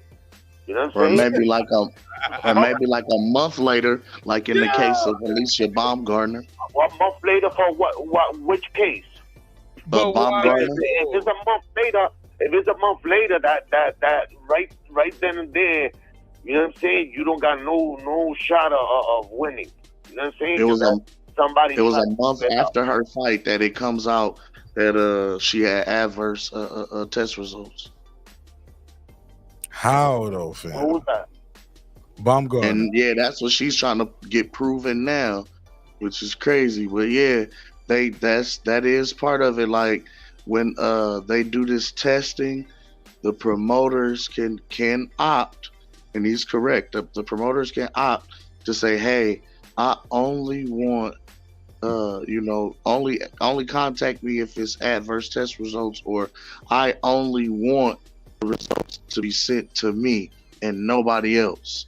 Meaning they know who's dirty. The promoters know who's dirty and who's not. But if they choose not to reveal it, they could fuck around and let you go in here and face a guy who's juiced to the gills and potentially put your life and your safety on the line. That's crazy. That's right. Look, like the Baby Miller thing, you know what I'm saying? Like, bro, why is he still boxing, bro? You know what I'm saying? The dude had the whole pharmacy in his veins, bro. Like, he should never box again. You know what I'm saying? As good as he is for the sport, about talking and all that, nah, bro. You try to kill AJ, bro, with all that shit that you had in your veins, bro. Like, that shit is ridiculous, bro. You know what I'm saying? Now, a case like that, when he's a repeated drug offender and liar, and you know what I'm saying? You know, because they could be, the urines is like, you know, it's the same thing almost like when we used to get a job before, and you know what I'm saying? And they check us for different drugs or whatever. You know what I'm saying? And a lot of times they used to come out false positive and all types of shit back in the days, I remember. But, man, those tests and the testing process and what they can detect has gotten way better over the years. Way better over the year. And they can follow up, okay, blood and urine, let me do a hair follicle test, all of that. Bro, it's a lot of ways, man. 9 times out of 10, they got you there, right. That should be, look, like with boxers, that's the way it should be. Urine, blood, and hair. You know what I'm saying? Because they pay enough money for those, you know what I'm saying? For those urines and for those testings, for them to have enough money to test it all 3 ways. Urine, blood, and hair samples. That way you know if he's dirty, and then the hair you could tell, you know what I'm saying? How long, how far back, yeah. Right. Okay, somebody. That's how it should be. Shout out to the people in chat. Foodie said, she said they might need independent testing. She said, how do the promoters know? And AJ said, might need to hire independent testing agency as a backup. I ain't mad at that. Like, I know it's expensive, but every day you get tested by them, shit, you need to go get tested. It's not even. But regardless, they still have. Still have the option of who. It's like, since I'm paying for it, I can decide who sees the results. No. Right. But that's not what I was saying. Yes, that's what they were saying in the chat. That's what Lisa was telling Foodie. Yes, the promoter paying for it. But according to Rachel Donnell, she was like, if it's not in your contract that they're gonna pay for it, you might be on the hook for paying for it. If it's required, you gotta pay for it. If you didn't negotiate that your promoter is gonna pay for it, you gotta pay for that. Okay. You get wow, I never knew that. Yeah, some fighters you'll hear them talk about, I paid for my drug testing. Nonito early in his career, he was paying for his drug testing. there's other fighters we talked to about them paying for their own drug testing, correct? So with that said, I think the only way to beat this, if what they was, I think Jessica McCaskill was on TVV and she was talking about how, they'll make your test dirty. You get what I'm saying? Yeah. They'll make your results dirty. Like, yeah, they'll just say that. And I was like, damn, but it's a chain of custody with drug testing, right? Well, no, remember whose test was that? Right. But that's the thing with Baumgartner. Allegedly, her test said her sample said at somebody's house for like a week or some shit. Right. Yep. Got sent in, which is crazy, right? Should be null and void. But yeah, that's tampered. Yeah. It's the chain of custody is broken. Absolutely. Even if the seal is still intact, the chain of custody is broken. Don't post it at your house. Hold up, N1. I'm sorry. No, you good. So the last part I wanted to say, and I'll pass it right back to you, I swear. I can't remember who we was talking to about this, but it seems one way to circumvent any of this stuff from happening is the same day you get tested by them, you go out, unfortunately, you pay out of your own pocket and go get your own testing done. So it's something that's done contemporaneously. So you test me, I test me. So how's your test dirty and this test is clean? Because I got a test the same day. Every day y'all tested me, y'all didn't even know. But I was going to get random blood. Y'all tested me at 3 a.m. I'm going somewhere else right then. 3, 4 in the morning. I'm got somebody on call. I need you to test me. Because they just tested me, so you got to test me too. Might be an hour or two apart, but yeah. I got blood and urine from you, and hair. I gave blood, urine, and hair to them. We might have to run a fucking DNA test on the sample to make sure it's the same. But it's no way. Right. There's no way that this test is dirty and this test is clean, and I took them both the same day. It's indisputable evidence. My DNA. That's somebody else. Yeah, you know what I'm saying? That's not my DNA. But that's a lot though, and and I'm saying that, and I know it sounds good to me and the fans, but that shit is expensive, man. This shit ain't cheap to get these DNA tests. You know what I'm saying? But it's gonna be somebody with the bag and somebody who love them and support them enough to say, I think this is what's going on, and this is how we can catch them. You know what I mean? If what Jessica McCaskill is saying is true, what's going on at the zone. I don't know that. But that's a crazy case, though. Put a case on that, right? Absolutely. Lisa said it's too much blood where it's only a vial. It's only a vial. Yeah, like it's the same. No different than what they doing now. Taking one vial and a cup of pee. It's not like you going in there like going for a full lab test. You know how they keep switching the bottles out, taking 8 or 9 different bottles. I don't think they're taking 8 or 9 bottles out you. But go ahead. What was you saying, N1? With her case, right? Didn't she also have 2 people test her own private Yeah, but I don't think she had it tested contemporaneously. Like right when you tested me, I got a record of I'm keeping notes and I got it tested here. I think she did it weeks or days or months later once she got the test back. You know what I'm saying? Yeah, you could have been cycled off later. Yeah, you could have been cycled off by then. I'm talking about same day testing. You tested me on the 3rd, I got tested on the 3rd. Yeah, no, I because I remember hearing everybody, that. hey, look, shit. Hey, Cam, if I failed the drug test for the probation officer on Friday, that nigga let me take it again on Monday. I'm a pass. Listen, man, what? Yeah, shit. Nah, I gotta pass it that day.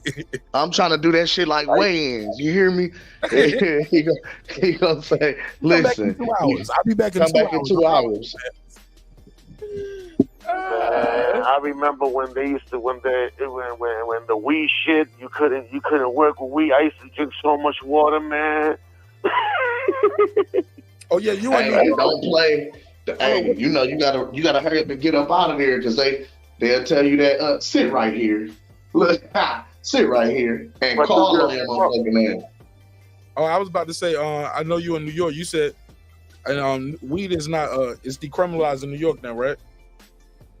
Yeah. You could smoke now. You could do anything now. But I'm saying, But back do y'all in the got days, dispensaries though? And water. Y'all got a dispensary? Yeah. There's a few. You know what I'm saying? It's not recreational though, right? You got to have a card or something. Nah. Oh, it's recreation. Y'all can just walk in there like in Vegas. Yeah. Okay. Yeah. So boom. So, but how is the testing for hiring though? I ain't been in New York and shit. I ain't been in New York in like 15 years. 20 years. For hiring for the dispensary or something? No. Hiring, like you said, remember when they was tripping off weed and you was drinking a lot of water at the job? Oh yeah, I'm saying back in the days, you couldn't smoke. You know what I'm saying? In certain jobs you couldn't smoke, but I used to always beat them because I used to always with straight water. I used to flush myself. You know what I'm saying? I had that shit down to a science. So right now, if you going for a job in New York and you when they drug test, if you got marijuana, nah, they don't test you for weed. Oh, they don't even got it. They just test them for cocaine, fentanyl, and all the other shit, heroin, ecstasy, meth. They don't test you for weed. Okay, because I just remember my sister she was in Colorado and she told me, she said it's legal here or decriminalized, but you still can't have it at a lot of jobs. You know what I'm saying? Yes. Well, there's more the consumption of it. You can't consume it anywhere but in your home. You can't drive and smoke it. Hold on, Cam. Can you hear him? Because y'all are literally talking over each other, Cam, at the exact same time. And it was like more than one line. It was like y'all would just kept going. You can't hear him, Cam? He breaking up. Oh, okay. Okay. Could you hear him in one? Can y'all hear each other still? Yeah, I was hearing it sounding like crackling in the background. Okay. But All right. Go ahead. What was you saying? But yeah, I don't know if they real or what, but like, you know what I'm saying? Like on Damn, Instagram, man. on Instagram, Facebook, and all that shit. Just say it in Spanish, like, my nigga. Like, came out smoking. What happened? I'm fucking with you. You was like, The cops. My bad. Yo, the cops came out smoking like in the streets. You know what I'm saying? I don't know how real it is, but it looked real. Like the gun, everything, and they was like hiding a little bit, but they was smoking. There was a few of them. Oh, so the cops. You saw a video, like cops in New York. A few videos with different cops like smoking weed on the down low. Start sending them to me, bro, so I can put them on blast. Let's do it. All right. If I catch them again, because I just went through them. But yeah. Whenever you see them again, send them to me. All right, go ahead, Ken. What was you about to say? Look, I lost my train of thought just that fast. I'm over here smoking. I had it and I lost it. My bad. I get it back. You know what you could do? Just go to YouTube. Just go to YouTube and put cops smoking weed on a job. Then it should pop up. Well, I wouldn't doubt it. Shit. Listen, I know they smoke on the job. I done been. Go ahead, Cam. You got it. I done had weed. Listen, when I stayed in Houston, motherfucking cop planted a roach on us to take us to jail. And I know the motherfuckers planted a roach on us because I'm the motherfucker who threw the roach out the car. We had just finished smoking. I knew wasn't no weed in the car. I knew we wasn't tripping. You know what I'm saying? But it was like, they pulled us over. The driver had a warrant, so I knew they was gonna fuck with him. They pulled him out the car. Of course, we try to play sleep in the back. They wake me up to ask me, am I gonna drive? Ask me my name, pull me out the car, take my license. I'm like, shit, y'all can search me, search the car. I'm good. You know what I'm saying? Motherfuckers was like, what's this right here? And throw a roach on the trunk. Like, hell no, nigga, I ain't. Bro, it was crazy. Like, I know for a fact I had threw the roach out the window type shit. I threw the roach out the window, then fired up the cigarette. You know what I'm saying? So I know ain't nothing in the car. You know, You know what I'm talking about? You know, motherfuckers, you ride with the guys, y'all having a little session and shit, you know what I'm saying? And you roll the window down and flick that bitch out the window, you know what I'm saying? Then fire up like your black or your cigarette, whatever, tobacco, you know what I'm saying, type shit.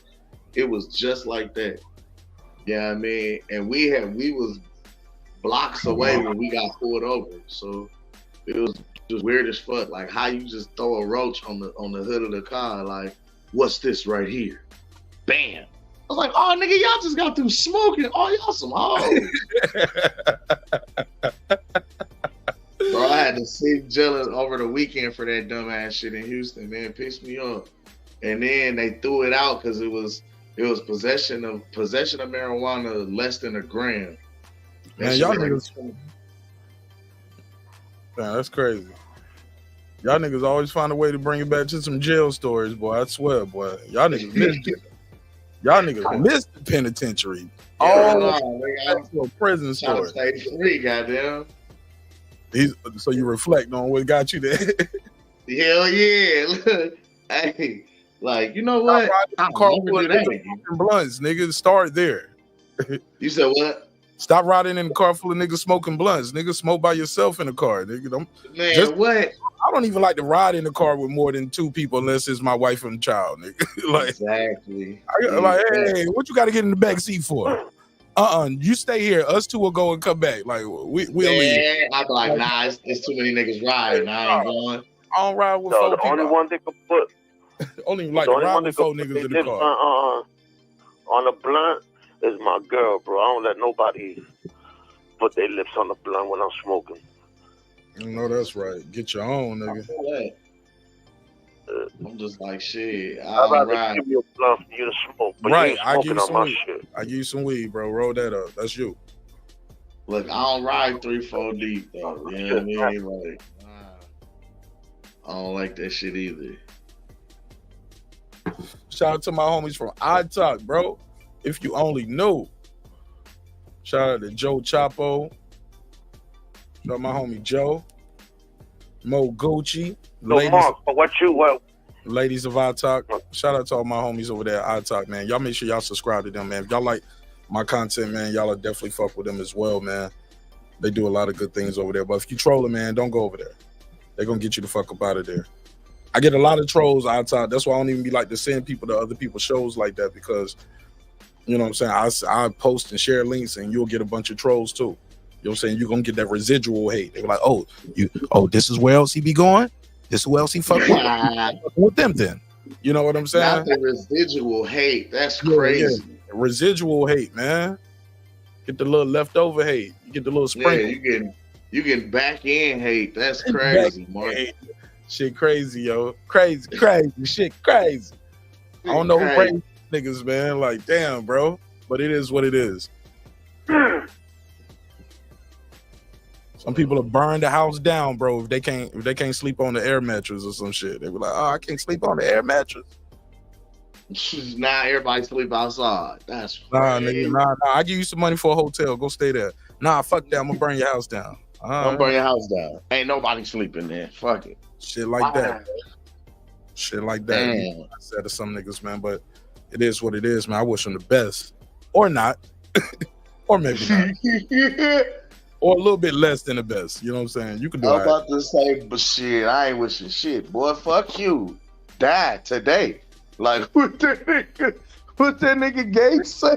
He said niggas be wetting the blood up. Yeah. They be wanting to kiss you, man. They be like, put my spit on you. I ain't trying to kiss the weed. I never thought our first kiss would be like this, cuz. Nah, nigga. You shot your shit. Fuck out of here, nigga. Never heard of it. Never. Ever. Pause. I ain't going. Oh. Yo. Earlier, you had asked me if I wanted to see the rematch. Did I? Yeah, you had asked. And then I had hung up because. Rematch what? Spence and Crawford or T.O. Cambosos? What rematch? Yeah. Let's get back to boxing. What part? The Spence and Crawford. All right, what's your answer? I don't remember asking, but shit. You know I want to see it. That's because you're sadistic. I hung up. Anyway. I am. So, I watch plane crashes before I take a flight. Yeah, you're sadistic, sir. I'm weird like that. I watch a compilation, but what you think? And when you want to see the fight? Nah, not no more. Not no more because that kid is gonna get hurt. Oh in the second fight. So now you're bringing me down now. He's gonna really, you know what I'm saying? Terence. One thing that I learned about Terence is that Terence holds shit in, and he ain't not gonna say much, but when he catch you in that ring, he gonna take out all his frustration, all those lies, all that trolling motherfuckers do with him. He takes it out on his opponents, and right now, Errol is a broken fighter. He's a broken fighter. You know what I'm saying? He even said it there that he didn't live a boxer's lifestyle. You know what I'm saying? Drinking, smoking, breaking night, shit that he was not supposed to do. Second of all, I call yesterday's price ain't today's price. You know who's that? Just Fat Joe. Nah, not Fat Joe. Derek James. Remember when he started saying that shit? He said it. That was way after Fat Joe, bro. And that was way. No, I know. He bit it from Fat Joe. Right. What about it though? I'm saying he started saying Fat Joe's line. Okay. When you know what I'm saying? When he didn't want Errol to fight Terence, he knew. They all knew what was gonna happen. That Terence was gonna hurt that kid, and you know, it was too much things going on with Errol. Another thing is that Errol, he could only take Errol to certain spots. After that, Errol needed somebody else. You know what I'm saying? To take over. To me, I never really, you know what I'm saying? You know, he's a good trainer, but you know what I'm saying? A lot of people say he's a great trainer. I don't know. I don't think so. Okay. Thank you, Derek James, bro. To me, he just had two athletic fighters. Hey, let me stop that shit. That's some dumb shit. Let me get that drop, G. Yo, Kim said it so slick. He said, "Come on, let Derek James drop." Let me let Derek James drop, man. Hey, stop that shit. Hey, let me stop that shit. That's some dumb shit. Hey, look, I remember that in one that was him talking about Crawford being somebody said something to him about switch hitting, and he was like, I think it was Marco Boxing. He was Marco on the show, and he was like, you know, Crawford's a switch hitter. He was like, hey, you stop that shit. That's dumb shit. He was like, yo, Brooks was a switch hitter. A couple of before, I was like, yo, they're gonna lose. Yo, it was like in court watching your lawyer like about to speak for you, and this nigga's like on YouTube, or he's like looking up like Matlock episodes before your court date. Like, oh man, this nigga, I'm about to lose. This nigga looking up Ben Matlock. Yeah, I'm good. It's right here in front of me. That's the strategy. Food Revolution, Foodie with the beauty, badass blonde in the building. What up, fam? What is going on? It's popping, Foodie. What up? How you doing? What up, Cam? What up, M1? What's up, Foodie? What's up? God bless. You said a strategy. You didn't say tragedy, Mark. I said what? Strategy. When I say tragedy or tragedy? You just said right now, man. You just said it. I said Foodie with the beauty, badass blonde in the building. Before that, you said something about Derek James. You said they knew it was a strategy. You talking about Matlock? I mean, I meant to say strategy. I didn't say strategy. That ain't what you said, but that's okay. You a hating ass nigga. I'm gonna make it up, man. You know what? Roll back that beautiful bean footage if you don't believe me. Roll it back. Brown in the chat. Bring it back. Bring it back if you don't believe me. Foodie was trolling me in the chat with the other name, man. You are Darnell Brown. You know you love that nigga. Hey, I think that nigga's in jail. I think he's in jail. For real. That's the reason why he won't hop on the phone or on the chat. Because he in jail, he got one of them burner phones. That's how they be. That's what the nigga he gonna go over to Plenty of Fish because the niggas be on them weird ass free dating sites on them jail phone cellies. Right? Yeah, that's true. That nigga better use that phone in jail to look Fruity, at. how you know, Fruity? I found some. I know some women who got caught up a little bit, thinking that they was talking to somebody. Not a And little I'm like, bit, nah. nigga. You know some pen pals. Quit playing. You know some prison pen pals. Like, girl, I'm at prison, babe. Oh, I know plenty of prison pen. Well, not plenty, but I know one chick who used to go up there and be with her baby daddy who got like 25 to life, and then they would drive to like Kentucky, like a whole car full of fat bitches out there just rolling. And they would fucking go out there to Kentucky. Just a car full of them. They get their fucking income tax return. I'm like, bitch, y'all got 4 kids. You can't think of nothing else to do with this motherfucking money. Yeah, we gonna get a rental and we gonna roll on out there. The motherfucking the nigga then got transferred to Kentucky. Bitch, you in California. What is the fucking wrong with you? Bro, road trip. We going to the pen.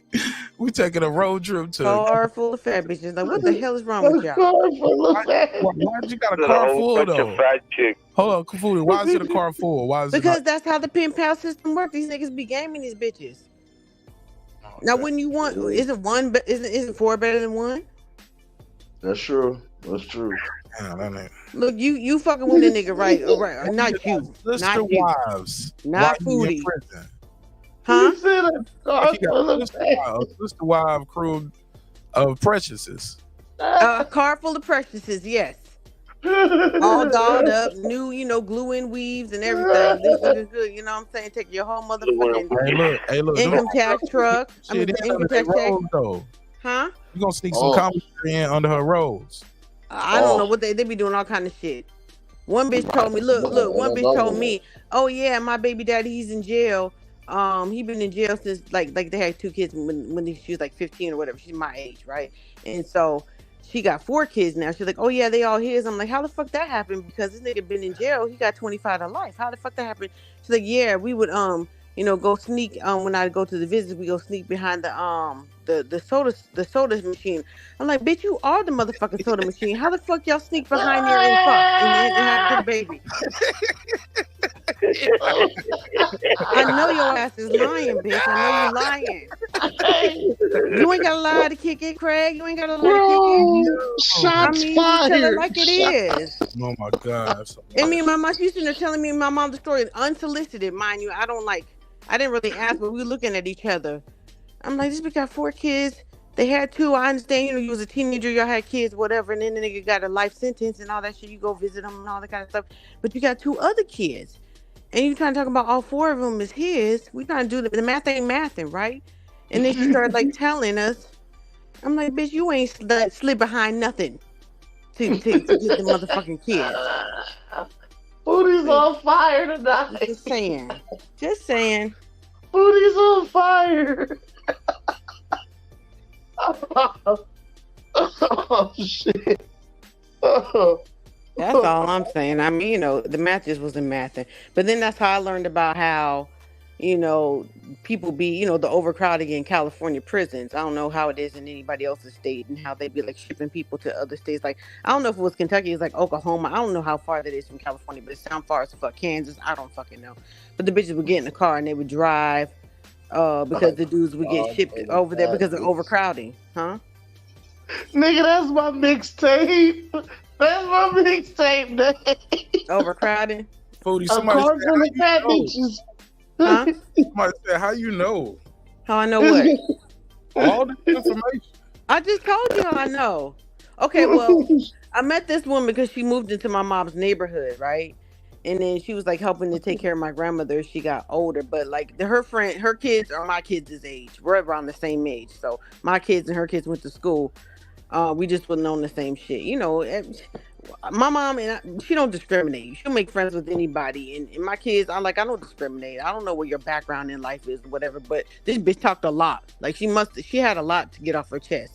She'd come over, she would just tell us all of this shit, and that's how I learned some of these things. That's all. A car full of fat bitches is crazy. I'm telling you. Shaped like a little refrigeratorette, yeah. Bro, this Mark, we gotta do a song called "A Car Full of Fat Bitches." So I'm saying, and I'm saying that, not saying that there was. You put it on your album, nigga. I put it on my album. I would definitely do that song. I would be on my Ludacris shit. That whole Car Full of Fat Bitches with that shit. We gotta do it, bro. So them be the same ones they be on Plenty of Fish and these other. I don't know. I don't even know if Plenty of Fish even works anymore. Fresh is too big. That shit is funny. She too big though, dog. I can't with that one. But then she lose some weight. She said the soda machine. Bitch, you are the soda machine.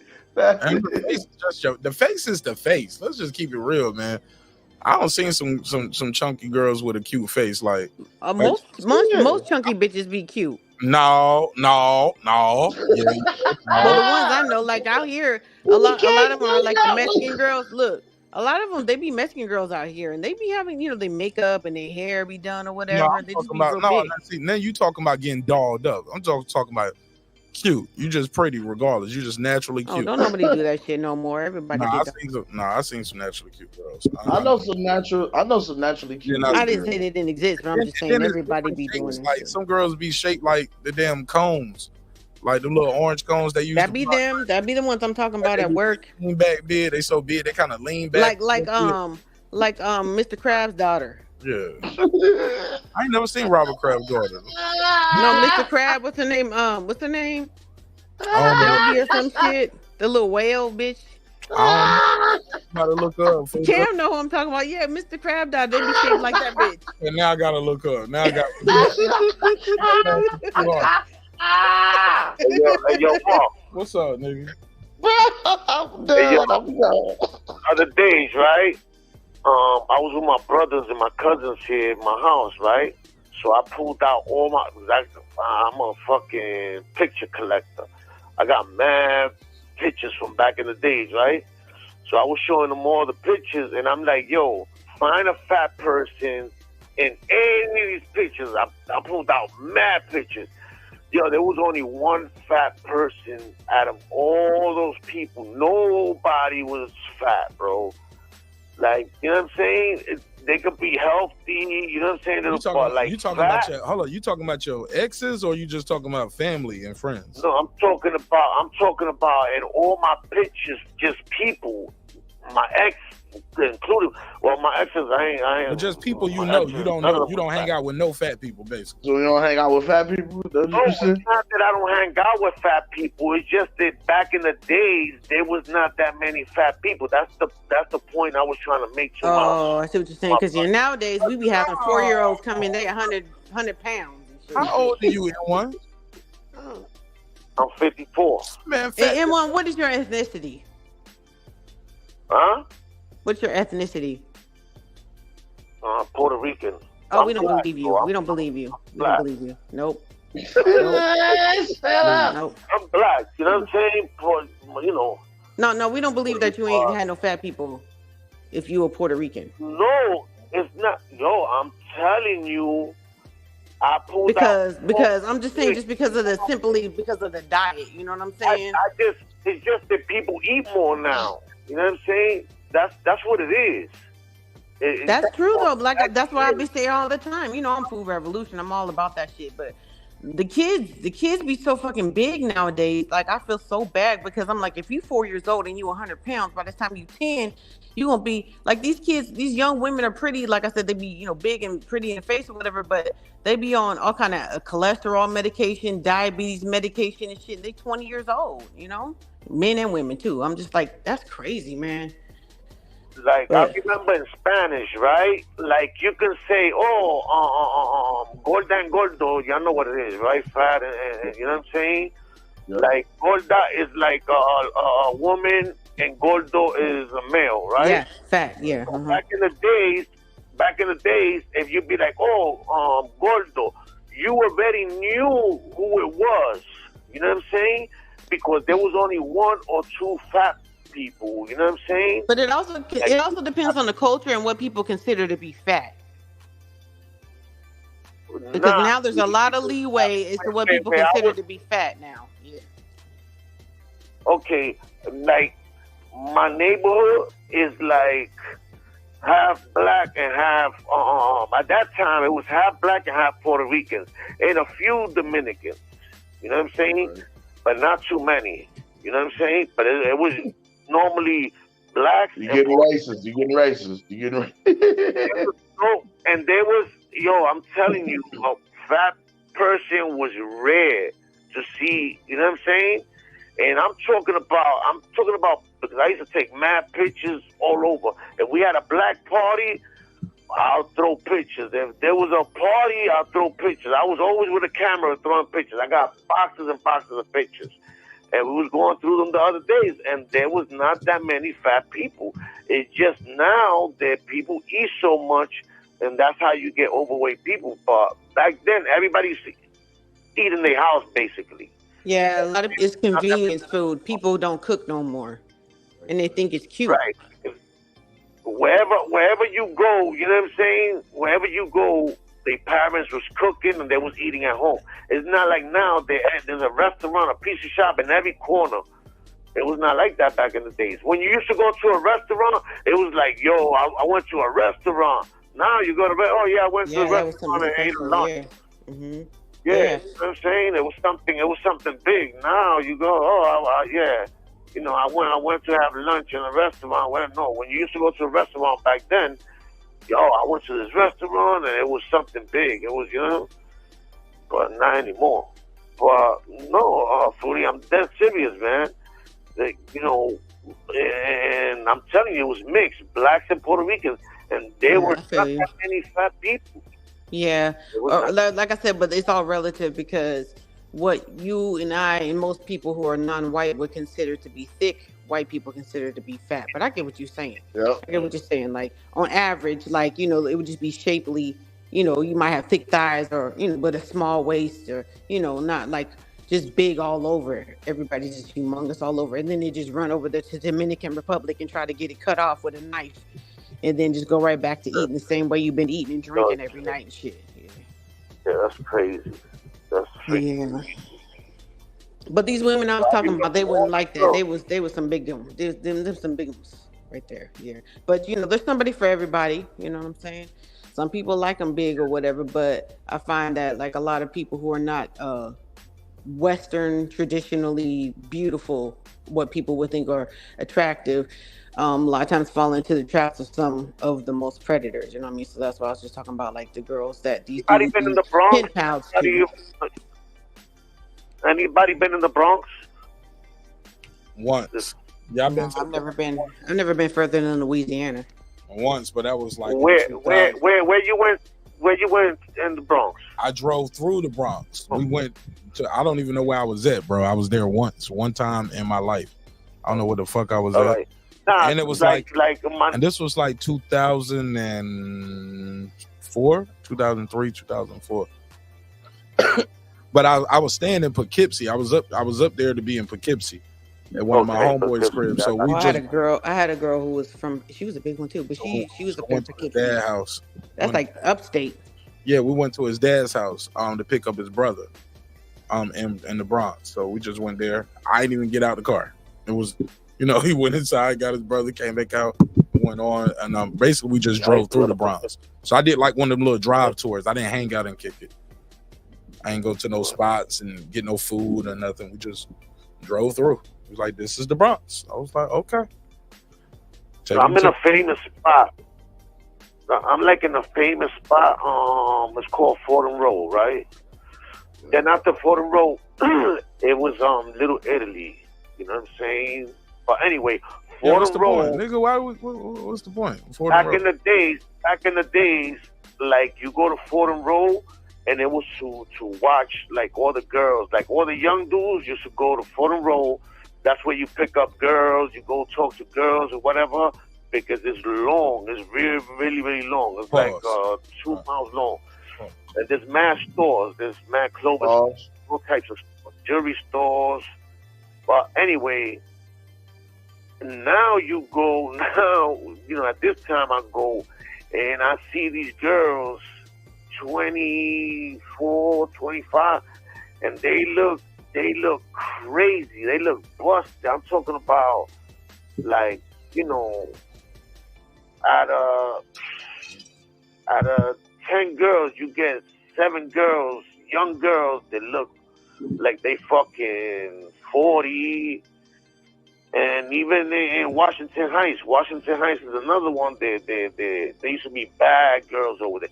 Now all of them, you know what I'm saying? There's got a lot of Dominicans up there in Washington Heights. Right. I lived over there too. But they all got surgeries. They all got their fucking body done. Like mostly all of them. Like at least 60% of them got their body done. Hey, let me stop that shit. That's some dumb shit. Yeah. Oh, that does be making them look old though. Like what's her name? No, like Kylie Jenner. She look like she's around my age. That bitch like 27 because she had so many surgeries now. I don't know what it is or why, but they be making them look older. But anyway, I was talking to Mark earlier, or like a couple of days ago. Remember that story that he had broke about that dude who had jumped over and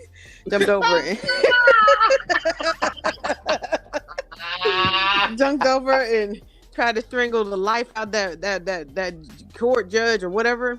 He dove over the bitch. Yeah, Wait. so there's been an update. Like he I think they had, how like the drunk tank on some of them places they have to put that mask, that spit mask on people.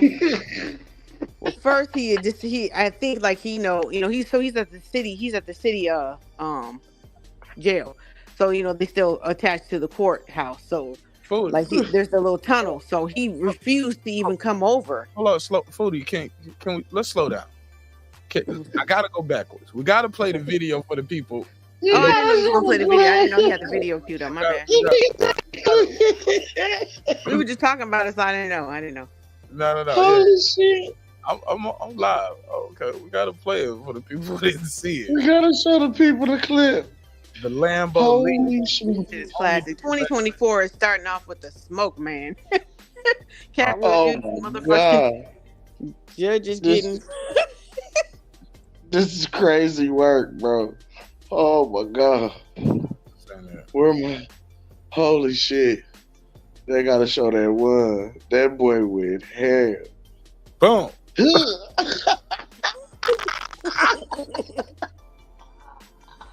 Early with it. Get busy. It was right there when he knew he fucked up. Okay, so that's what happened. This was in Las Vegas. Hold on, let me get that pause one more time, Mark. On BET, right? It was right there. When they know that he had fucked up. Right there when Jerome knew he had fucked up. My life wasn't always like this. Let me take you back to last summer. Like, Cam, write that down, bro. Cam, you gotta use that, bro. You gotta use that, Cam. Oh my God. Down, bro. Oh my God. Mark, you had a video of what was said before he got sentenced. Do you have that one still? I do. When she said, I think he needs a taste of something else. Need a taste of something. Before that part, you had something else. Oh, he said, no, fuck that. IG? Yeah. Okay, shit. Okay, let me show. Okay.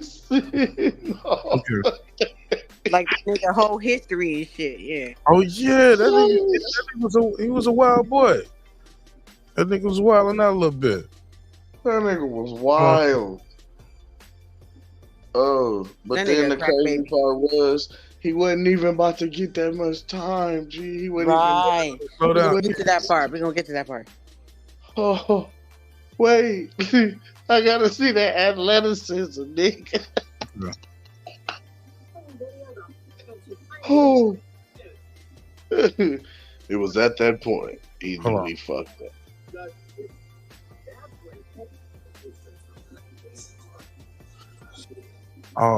So we've been following this story. Hold on, so we've sent multiple messages back and forth about this case. Hold on, I got to scroll up in our history. Man. Okay, here we go. On behalf before I pronounce it. Okay, let me see. Is this it?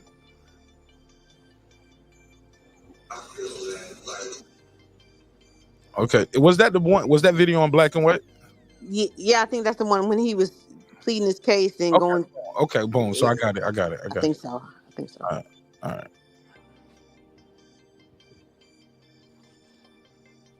Hold on. Let me play. I'm gonna play it from. I'm gonna play the audio. Do y'all need the video? Or y'all want to just hear the audio of the cases? Well, yeah, we need the video, nigga. You can't show the video. video. I need the video, man. You can't show the after without showing the prequel. You can't.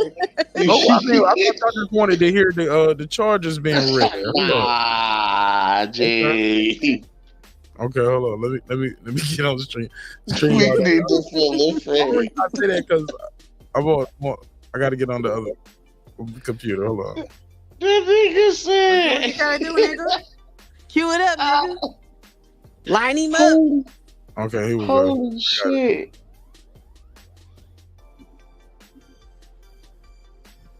Prison for a second time. Have you looked at your criminal history? 3 felonies, a gross, 9 misdemeanors, multiple DVs. Got a lot going on, sir.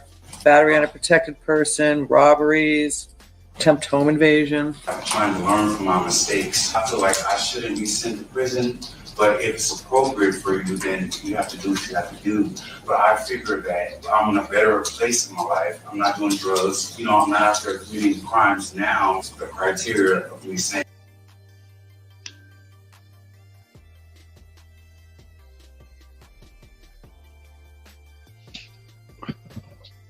I hate when niggas get the main line away. Hey, what happened? I'm not doing drugs. It's erratic hand movement, sir. You're definitely on drugs. That's a crackhead move. Anything you want to say on your own behalf before I pronounce sentence? I feel that I shouldn't be sent to prison for a second time. Have you looked at your criminal history? 3 felonies, a gross, 9 misdemeanors, multiple DVs. Got a lot going on, sir. Battery on a protected person, robberies, attempt home invasion. I'm trying to learn from my mistakes. I feel like I shouldn't be sent to prison, but if it's appropriate for you, then you have to do what you have to do.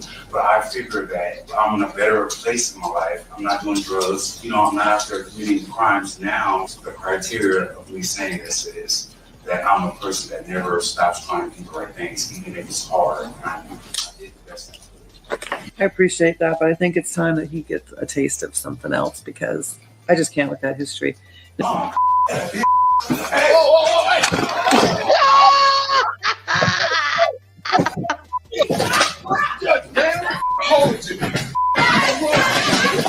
Mr. Redden, is there anything you want to say on your own behalf before I think he said it. He said, no, bitch, you need to taste of something else. He said, no, fuck that shit, bitch.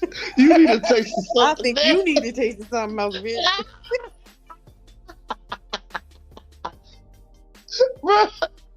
It was at that moment. He knew he fucked up. You know you done fucked up, right? Yo.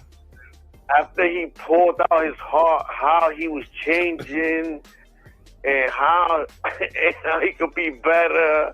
And then the nigga do the Superman. My life wasn't always like this. I bet you wonder how I got here. It all started last summer. Cam. Yo, Cam, bro, that was some Superman shit for real, Cam, man. when you next time you do your stand up, they got one of them stools. You got to get on the stool and stretch out and do the Superman pose like this. You got to act it out like No, that. but he came off the floor. He didn't use no stool. No. Cam does stand-up comedy. I got you. I'm trying to convince him to add this to his bit. Cause bro, look, the full stretch. That nigga, so Foodie, so look, cause you right on time. Come about to end this shit in a little bit. Hey, look, what's this shit right here that I'm hearing? Now you said something about he came back with a spit mask for one hearing, right, to get his sentencing, but then they called him back to court for his new charges for attacking the judge, and he refused to come out. Yeah, some shit like that. Yeah, I sent that to you as well. To stay in there with the 19 months he got. Nah, nigga, you got some more time. Nigga, yeah. Nah, nigga, it ain't gonna work like that. You just added, that nigga probably added 10 years. 10 to 15. 15. They can get. He's facing 10 to 15? No, the 15 is the max that you can get for assaulting a judge in the courtroom. Oh, he about to get all of that. And then maybe then some. And then they gonna fuck around and run it. They gonna fuck around and run it concurrent. Bro, because he hit the jail. He hit the officers too. And look, and then I think that kid's out. He got multiple charges of assault. Everybody he hit and fought. He probably got 4 or 5 charges. Exactly. Yeah. So judge, 2 or 3 bailiffs, the court, the judge, court reporter, assistant, whoever that person was that was throwing them weak ass jabs at him. Like this. Yeah, but what I sent you is like they were talking about like You just sent it? I think it was this. No, it was his foster mom talking about. Oh no, he doesn't usually act like that. He hadn't taken his medication. Like so, that nigga grew up in the system. That nigga came with the outfit on like he was ready to go to jail. He had that Biggie hoodie, that Biggie sweater on. Man, ready to die. He's 25. He's my son's age. And when he get out of jail, it'll be life after death, my nigga. Like, he's gonna die in that jail, bro. He about to die. That nigga might die in jail. He ain't coming home. That attitude, no, I don't think the way he is, he'll never see the life again. No, in jail, the thing is they'll give him his medication and they'll make him do psych. He'll be psych, but they'll make him take his medication. Yeah, for 45 years. They better have a wall that's like 30 feet because he's gonna jump over that shit. That is funny. He gonna clear the bench for real. Joe, that nigga clear. He said he gonna clear the bench for real.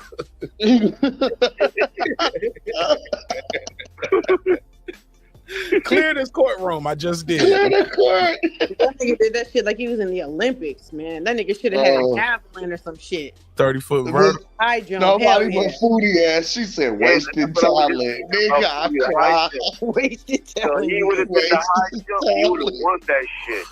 Look, hey, that little gymnastics girl, she grew up in the system too. That look at what could happen if you put the energy in the right area. You know that nigga. Girl. He must. The little Gabby, whatever her name is. Oh, that little black girl. Yeah. Isn't that her name?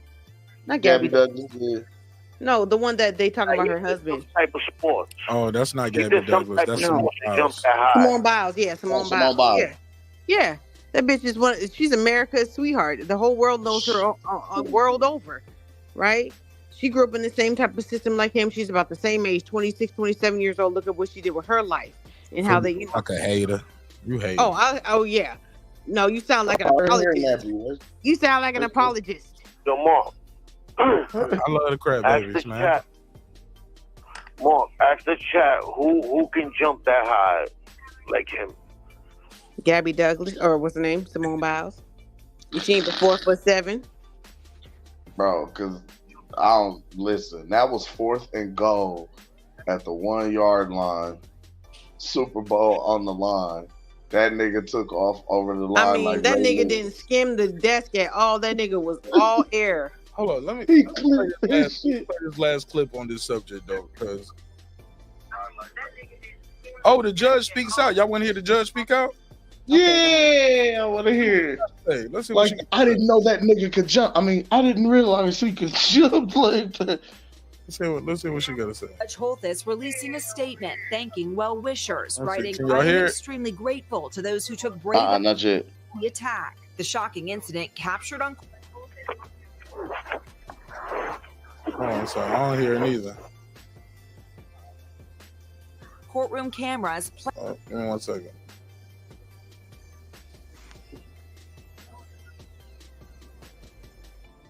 Audio.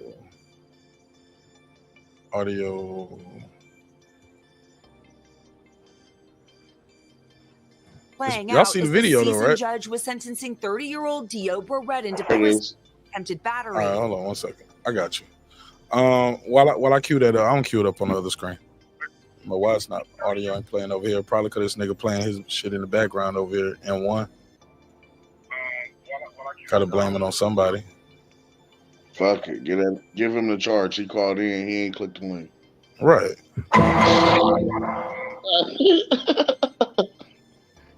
Fuck it. I don't know why it's not playing the audio, but Like this incident in Mississippi, a suspect caught on video throw. You want me to hang up? no, you good. I'm about to. No, you good. You can stay on for this last little bit. After that brutal attack. I play the audio from the phone. I play it from over here. But I definitely want to hear what she had to say though. Oh yeah, it's playing on in one phone in the background. I can hear it. I can hear it on his phone playing in the background. After that brutal attack in a Las Vegas courtroom, officials providing a highly anticipated update on Judge Mary Kay Holthus. Judge Holthus was injured and received medical attention. She remains sore and stiff, but thankfully it was not more severe. Judge Holthus releasing a statement thanking well-wishers, writing, "I am extremely grateful to those who took brave action during the attack." The shocking incident captured on courtroom cameras playing out as the seasoned judge was sentencing 30-year-old Deontay Redden to prison for attempted battery. The defendant, who has a history of violent assaults, jumping over the bench, tackling her to the ground, and sending a court-martial to the hospital. The terrifying episode calling into question security procedures in our nation's courts. How common is it to have attacks or threats like this in a courtroom? Attacks like this, these emotional, impromptu acts of violence occur probably daily in courtrooms across the country. Like this incident in Mississippi, a suspect caught on video throwing things at the judge. But Las Vegas officials say they've never seen anything like this. There's plenty of instances where somebody is, becomes rowdy in the courtroom. This is the first one I've seen where somebody supermaned over the judicial bench. Redden faces multiple new felony charges of battery, including battery against a protected person, meaning the judge and her court staff. According to court records, he refused to appear in court Thursday to face those new charges. Clark County's district attorney says the court is now reviewing its security protocols. Redden's reaction happened so quickly. I don't know if anything could have been done to prevent him from what he did. It's playing double. Now, according to those court records, Redden is set to return to court on Tuesday. Judge Holthus is still planning to oversee that hearing where she's going to sentence Redden for his initial crime. The court does plan to add another court-martial for extra safety, and we did reach out to Redden's lawyers, but they're not commenting, Craig. All right, glad that judge is okay. Liz Court's force. Let's thank. And as you know, he ended up. She sentenced him to a minimum of 19 months. Mm-hmm. Or he was going to. That was a no. That's what he got. She read the sentence for the original shit. She was like, "I want everybody to know I'm not modifying my original ruling for the sentence of the original crime based off the defendant's action." And in her mind, she probably think, "Cause I ain't got to." Like, he gonna get enough time for that anyway. This shit right here, you do your 19 months on this. So she's not going to try him for the offense. The new one, right? No. I don't think she can. She's the victim. Nah, yeah. She's the victim. Be a different one. Yeah, I didn't think about that's that. a conflict of interest. Yeah. She got to recuse herself. Another judge gonna do it. He gonna do all the work for her, and he gonna get the max. Yep. Consecutive on all of it. So she's a protected person. Her staff are protected people. And that's about 10, 15 years per consecutive. I see him about 50. Young man. Goddamn crazy, man. What a waste. But you know what, though? I know some people ain't gonna like me saying this, but can I say it? Speak your mind. Cam, can I say it? Cam don't want me to say it. He already know what I was about to say. Fucking, I ain't gonna Nope, say that shit. Say that shit. I was muted. Say that shit. I'm not mad that they locking that nigga up for however you forgive him. He deserves it. I don't care if they gave him 80 years. I'm like, yeah, that's some 80-year type shit, right? Nigga's a menace to society. You are a menace, bro. You have zero self-control. If you do that in court, man, he'll rob and kill. Not only that, all the other shit he did before to get into court. Nah, bro. All the domestic violence. Attempted home invasion, hella domestics. Yeah, you was just doing shit, nigga. That's I'm glad they locked him up. Get your ass off he the grew street. up to be a straight up menace. That's what you wanted to do. Listen, I know crackhead behavior. And that's drug That's what I fiend said. That's behavior, what I told man. Mark. I said that nigga's a crack baby. This is what happened when crack babies are allowed to grow up. Yeah, that's This kind of shit, crackhead man. behavior. Fool, he said they gotta get aborted. You gotta yank them babies. I'm saying somebody. Yo, if he does that to a judge, man, imagine what you will do to your mother or your grandmother or Oh, somebody. what he's done to someone else's mother or grandmother already, yeah. Bro, he did that. They tried with that nigga, yeah. He did that in court in front of his mama, in front of his Without a second thought. victims. He didn't even Think wait about to see how much time he was getting. Right. Hey, you Yep. know what that means? That's the He did all that line in the face. Hey, look, he didn't even come ready for jail. I mean, he didn't even come ready to go home. He came dressed. You gave him 19 months? He didn't even know she was getting it. He got 19 No, months. no, but you gave him 19 months, right? Man. After everything. Right. Oh my God, bro. All Now he you had about to to do do. was chill. All you had to do was chill and get 19 months and go home. But anyway, like you said, He probably bro, would have did 12. Imagine if they would have let him go. Imagine if they would have let him go with his attitude and you know what I'm saying? He don't got no self-control. She knew not to get this nigga probation. Like, he was trying to get probation. Thank God he ain't on the street. I think he was on probation, but he violated because he didn't go to his anger management classes. Yeah, that's how he violated. He didn't do his anger management. Clearly. I gave him clearly shit. We see that. Lock this nigga up, man. Throw away the key, my nigga. I'm good. I'm sorry. I know, and some would say, Mark, you wishing jail on him? No, I'm not wishing jail on him. I'm just saying, I saw He him. wishing jail on him. So that nigga did everything he could to go to motherfucking jail Control, and not to be out. This nigga was beating up like mad cases, beating on women. Now you beating on the judge. Man, I don't give a fuck about this nigga, man. Fuck that nigga. Like, get him off the streets. I have a mother. I have granddaughters. No, I ain't got no granddaughters. Why? My wife, my mother, I have grandmothers. And I'm about to say what? My wife, my sister. I say wives. Man, the show over. I don't have too much. I was gonna say, what kind of Marty McFly shit you on? You Back to the Future ass nigga? And then check this out. When I my son had his friends over and I was watching it and they're in the garage, I was like, they were smoking. I was like, hey, y'all seen this shit? And one of his friends, the big dopey one, was like, yeah, we seen it. And we're just saying, yeah, and it's a female too. He gonna get all the time. I'm sitting there thinking, you red pill dumbass motherfucker. But I was like, but you know what? If it was a white man, he would have got even more time. For sure.